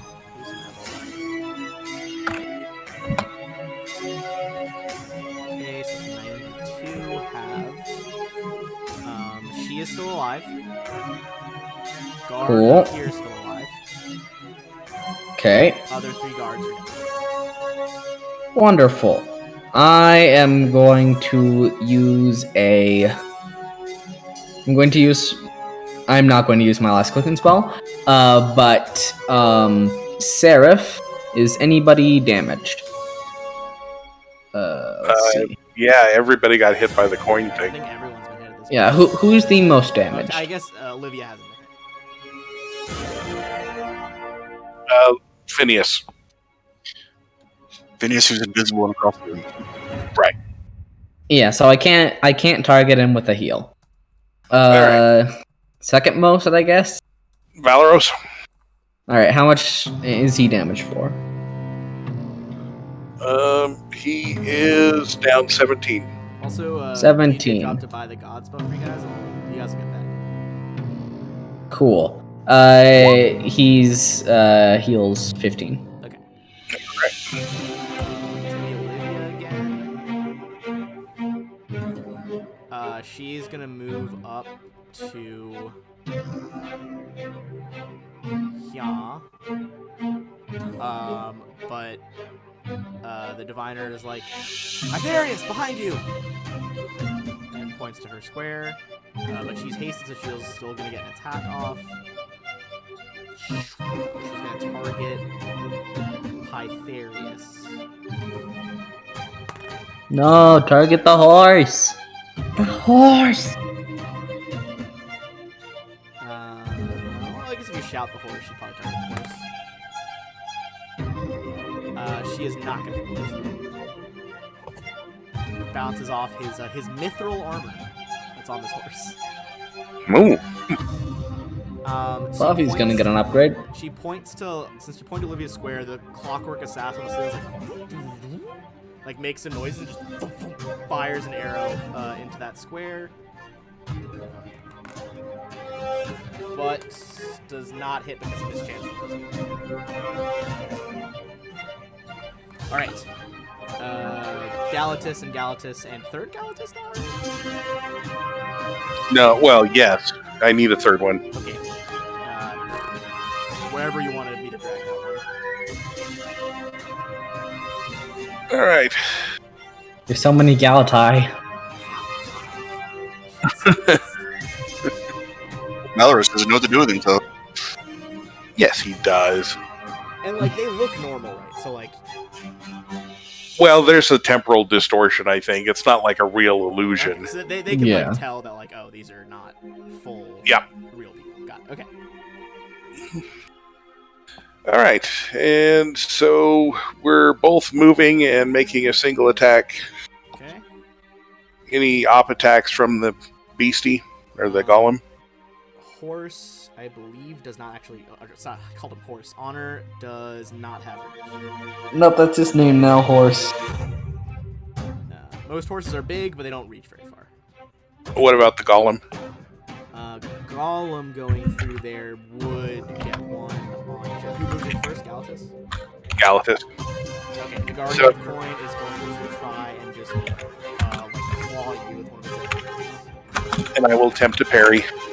Okay, you have to beat a 32. Oh, sorry, no. I did. It's actually a 42. I read it wrong. No, didn't beat that. His coin shot has plus 20 to hit. His claws have plus 30 to hit. Crap. Okay, so you're gonna take. Do you have any fire resistances, Galatas? Yep. 5. I'll roll fires. Okay, I'll take the.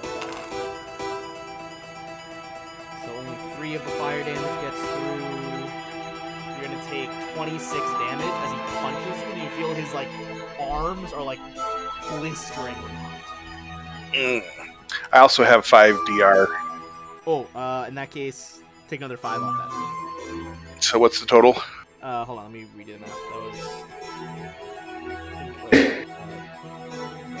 3 fire gets through, so that's 15 plus damage. It was 26. I think I did wrong number. 26, and then minus 5 on top of that, so 21. Okay. Got it. Clockwork Assassin already used its raid action on Olivia when it called out where Olivia was. So go for your Valorous roll as well. So you got the one. Yeah. So that one and So the potential crit. oh, nice. And I believe with mounted combat, Pytharius is going to attempt to make a vibe check to negate the hit. Basically, I have to be higher than your attack rolls. I have to beat a 40. It's actually 3 higher because of the challenge. Oh, because it's okay, 52, baby. 52. Ooh, he rolled like a 19. I don't think that's gonna fucking do it. No, even with a 19 on the die, he couldn't do it. So that is gonna Nice. hit the horse.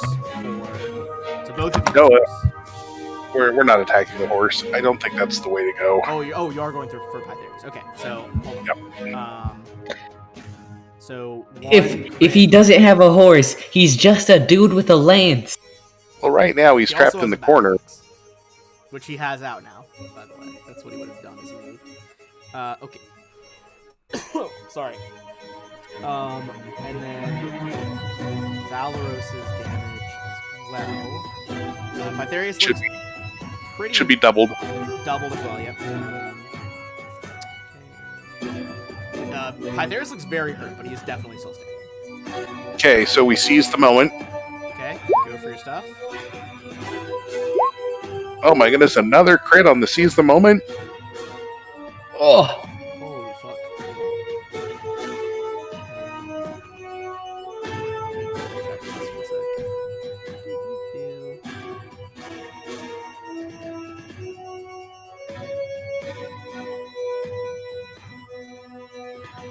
With a second crit, Pythagoras falls off his horse. He's currently bleeding out. He's not full dead.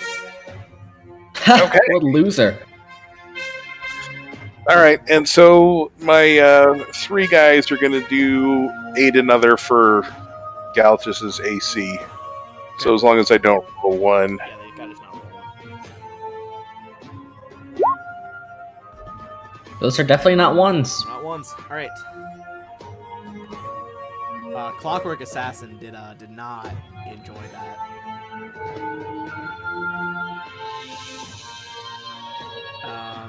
So what he's gonna do? Hang on. Yep. Can I have a free action here? Sure. Surrender the rest of you or we kill him.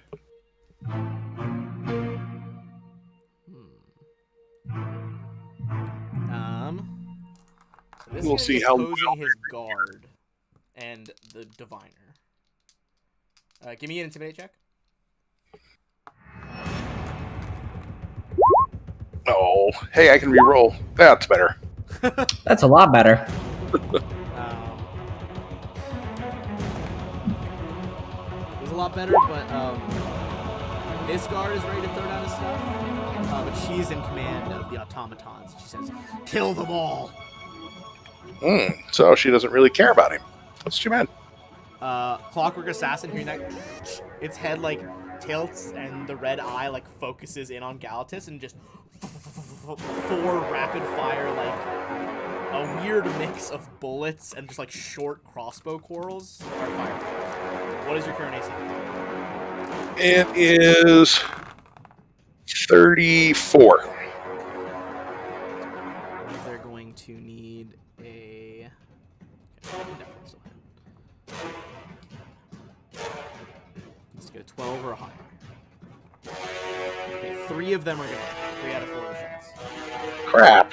You rolled higher than 12 3 times? Different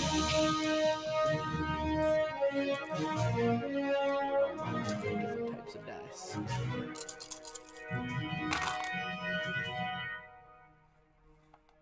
That's moderately improbable. Yeah. 13 from the first shot.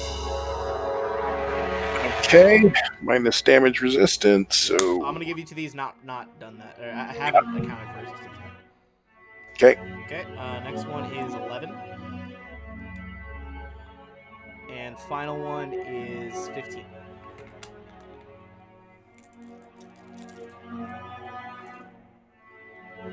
Okay.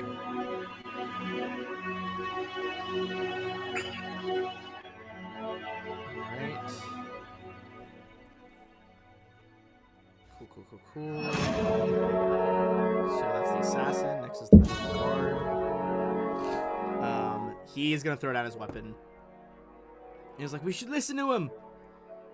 So I'm gonna put the surrender flag on him. Then Bursting through the back door, they came thundering up the stairs, is his second contingent of Zamar Sentinels. Only the lead one of which is going to be able to get to you.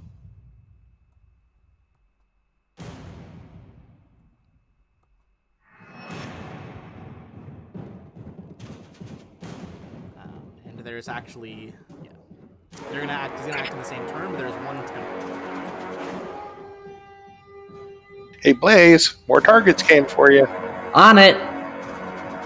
Phineas. Strike her down. Right, I'm gonna. Mortal Kombat.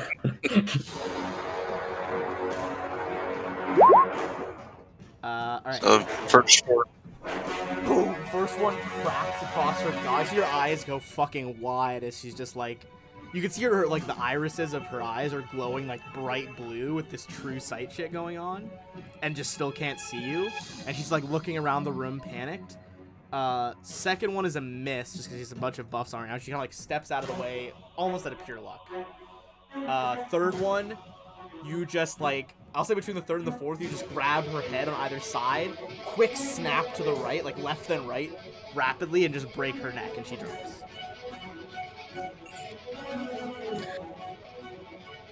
She is out of the order. Surrender, all of you, or he dies. So all that's left is, all right. So we have these guys. The automatons are acting on her orders or his, but both of them are dead, so they can't change course now. Next is the sentinels. All right, so give me an intimidate check as Phineas, as you shout this from nowhere. 30 is actually not going to be enough with the sentinels and the temple, because they are the zealots. Oh, well, 33 probably isn't going to be either, but I tried. That's going to be, all right, so she's out of the order now. It's the Guardian of Coin. From where he's standing, he's just going to try and punch Galatus twice. These are both with that. Alright. I love having combat reflexes. What's your AC right now? Because I think both of these might miss. 34. Okay, no, so you parry the first one out of the way. Do you want to riposte? Yes, I do. So that does a little bit more damage to him. And are you parrying the... Hang on.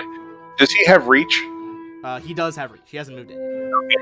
I cannot repost. Oh, okay. You don't have reach. Got it, right. Okay. But you do parry it away. Give me another parry attempt on his second hit. Okay.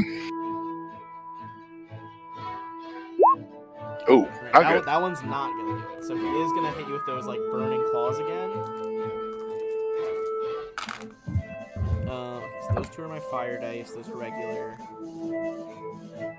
Okay, so fire gets rid of 5 of that. And that gets rid of another 5 from DR. So you, my friend, are going to take, after all your damage reduction stuff, 16. Okay. I like DR. DR is pretty good. Pytharius is dead. Horse is going to go berserk. Like, he's not dead. Well, he is bleeding out, and the horse is not smart enough to stabilize him. However, Yeah. he does have an exotic military saddle on that makes it so he does not fall out of the saddle. So he's still up there. So no extra damage from falling. So if you guys want to try to Good stabilize for him, first we make his save. Oh, no, he actually got a nat 20. So he is stable on the back of the horse. Cool. Is the horse's evasion tied to the horse? I don't exactly know how cavaliers work. I believe it is just listed in the horse's stat block, so I'm gonna say yes. Alright. He is going to attack 3 times on Calatus with his bite and 2 hooves. Wow. Okay, hang on. So I did one. Pop He attack. tried to parry twice on the last on the golem. Right, and then once more when I moved. And I didn't need to use the no, I didn't need to use Seize the Moment for the last one after Valeros critted. So yeah, I'm still good. I'm gonna parry. All right.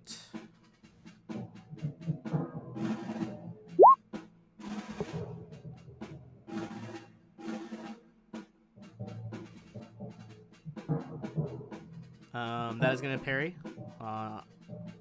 Repost. Sorry, each of these are right. So 38 does it. Repost. Yep, for 15. Horses hit. Can't be defended by Pythares anymore. All right. Parry. That's a parry. Ooh. Roll your damage. Nope, no damage. Oh, no repost. Okay. And then third parry. He has 3 attacks. Okay, Oh. One attack is going to get through as one of his hooves just kind of connects with your head. Ouch. It's going to be... After DR, it's going to be 2 damage. All right, not that big of an ouch. All right. However, as the hooves hit you, with our By the Gods bonus, you're going to get some healing here from the chat. So you're going to get...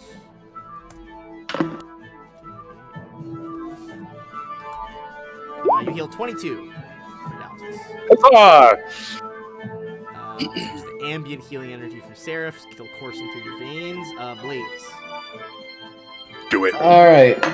We have more targets, and I have just enough charisma that selective will save everybody that we need to be saved. Wow. Does that include Pythares? Yes. Because I don't want to, kill him because somebody did surrender. Yep. Okay. So just... He's playing nice, so... Yeah, so everybody else needs to make a save. Okay. Where are my d20s at? Alright, Yep. I'm going to start with the 5... Sorry, there's 4 Sentinels and 2 Templars. I'm going to start with the 5 Sentinels. All fail. Woohoo. 2 Templars. Both Templars... what's the DC on this time? 29. I'm still doing the maximum possible one. One of them fails, one of them passes. This guy passes. And 90... Same damage as last time? Yes, correct. The 184. They're all gonna go down, except for the Templar that made the pass. Good for him. Assassin on the top evades. How that horse feeling? I'm about to roll for the horse 1 second. Just trying to declutter the battlefield a little bit. Feel free.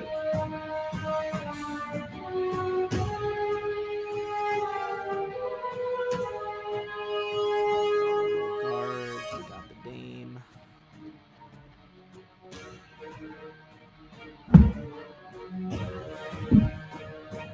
Okay. Horse is going to evade it. Dang.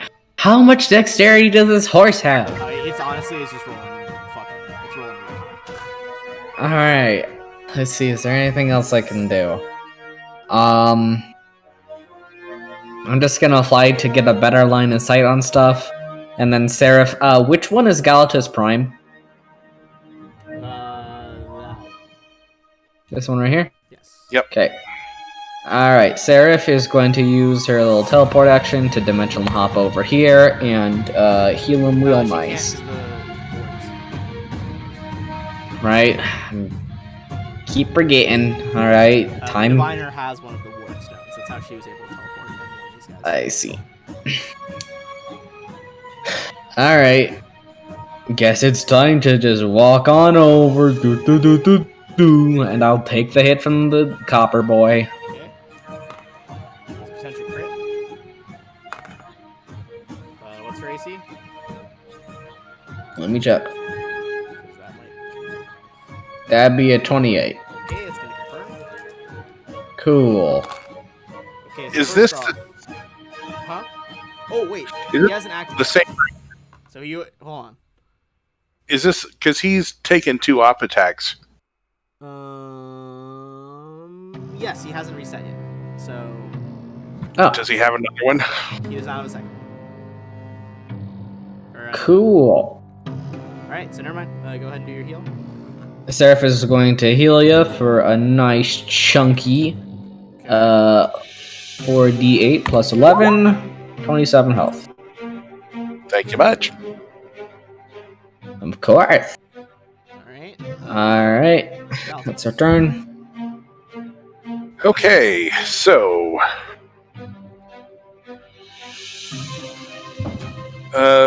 this one's going to disappear, and a new one's going to come here. And he's going to 5-foot step and 5-foot step. And they're both going to do full attacks. Okay. From Valoros, he's gonna have some cover from the wall, but still possible. Okay, so we'll do his first. Okay. Go for Valoros. Crit. What's Valoros +2 weapon? Yeah. Okay, so bit of DR going on here. Yep. Okay, and then second one is actually a miss. Mm-hmm. Third one with cover is also a miss. Okay. And we've got haste on, right? Correct. Okay. That is a confirmed crit, though. Even with the extra +4 from cover. But still alive. Okay, so should I do Galtus' regular attack first before getting his seize the moment? Yeah, do regulars first. Okay. Are you baning constructs or anything? Yes. Okay, so this gets through to you. Yeah. Okay, hit, miss, exactly a hit. His new AC is 36 with the cover. Oh no, you don't have cover. Sorry, so 32 though. So then they all hit. And then I have one more for full attack. Full attack, 43. And because this is with the bane damage already. Yep. All right. With those attacks, your blade kind of coated in this weird, like pulsing, pale blue light, stabs directly into that clockwork mechanism that was shooting out the gold coins. It stutters and stops. That one is dead. Nice. All right, and then the other guys are going to assist me once again with AC. No ones. No one. Okay. That is Clockwork Assassin.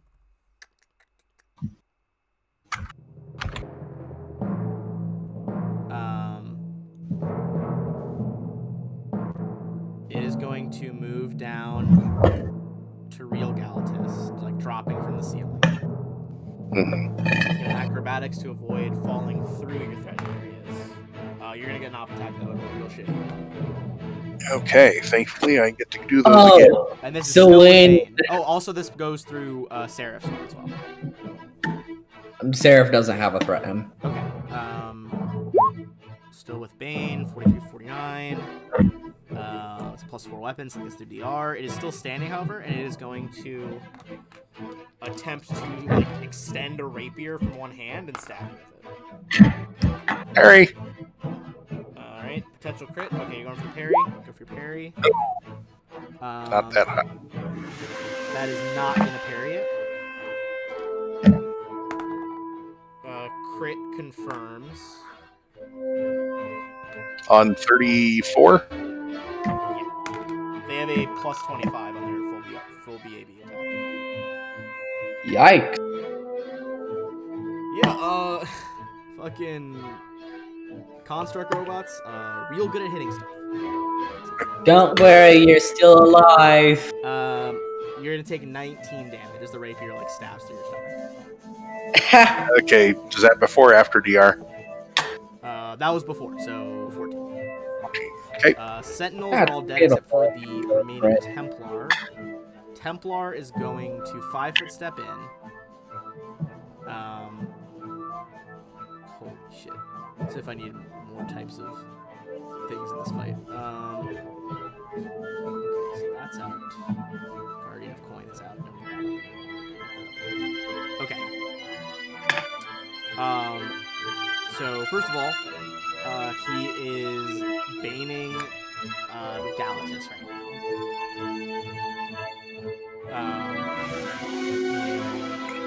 What spell is this? Not gonna do it. And he is going to actually he'll 5 a step back, so he can use his special crossbow on you. He's gonna take Wow, kill 2 shots with the crossbow. crossbow. It doesn't like this guy threaten. Oh, they do threaten. They threaten, but they can't attack. He'll risk it. He's also got Judgment active. Those are both potential crits. Ouch. Neither confirms. Huh. 2, 7. How much is their Judgment acting?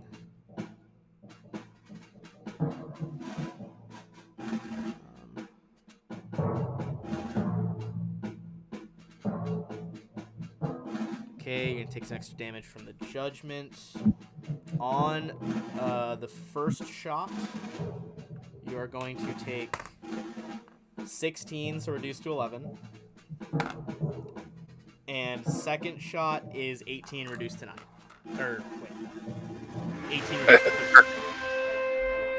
Ah yes, 18 reduced to 9. And Phineas, you're the back.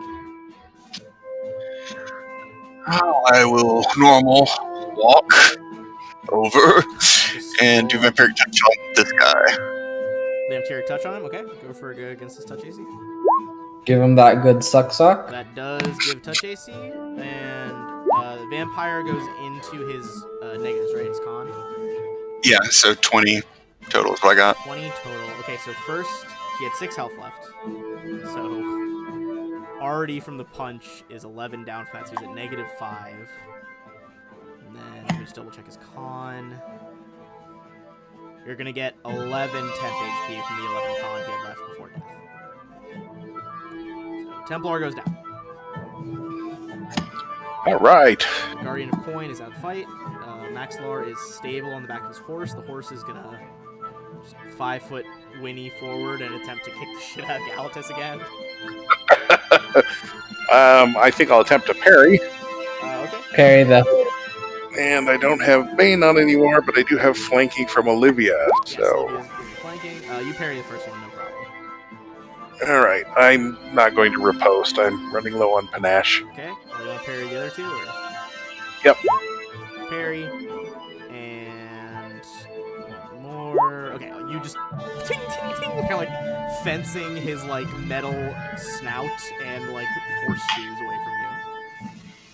They're not shoes. Blaze. Alright, so the remaining threats are a horse and a robot. Yep. Inaccurate assessment. The two The things horse- have evasion left, which is why they're still alive. Yep. The horse is annoying because it has high fortitude and, has evasion. I doubt that this little robot man has high evasion, so I'm gonna go hit the. Where do you hit? For a disintegrate. Make a fortitude save. Disintegrate. Yes. Disintegrate isn't specifically a death effect, is it? I don't think it is. It is not specifically a death effect, it's just you deal damage and then it Disintegrate is fucking wild. Okay. So it got a 24. That does not succeed. Okay, roll. Takes a 66. nice silky smooth 90 damage. Robot just collapses into dust. Yay! Woohoo! That means all that's Alright, left is honor the horse. All right. Alright. Somebody With see if the horses horse and- will surrender. Wait one sec, I can still heal. Olivia's gonna crit twice and kill the horse. Okay. Also, Galatus, you get 28 hit points. Holy shit. Alright. That's a lot of bodies. That is a lot of bodies. We'll find out what happens next time with unconscious Pytharius. But I am going to give you guys XP just to so you guys have that on the books. Hey, Ben, you've got fucking stacked like one of these two. There you go. Let me space these guys out. Okay, so Royal. Okay. Yeah, like just like coin count them, Should you know. have 1, 2, 3, 4 sentinels. I'm just gonna give this to you guys piecemeal because it's gonna take me further otherwise. Sure. I have a calculator open, so I can. Starting with, oh yeah, you can calculate this as I go. So, actually, no, I would still just add it. Yeah. All right, everyone gets 3,200 from the sentinels. Okay. Let's get the sentinels out of here. Okay, and then from the 2 Vault and Chain Templars.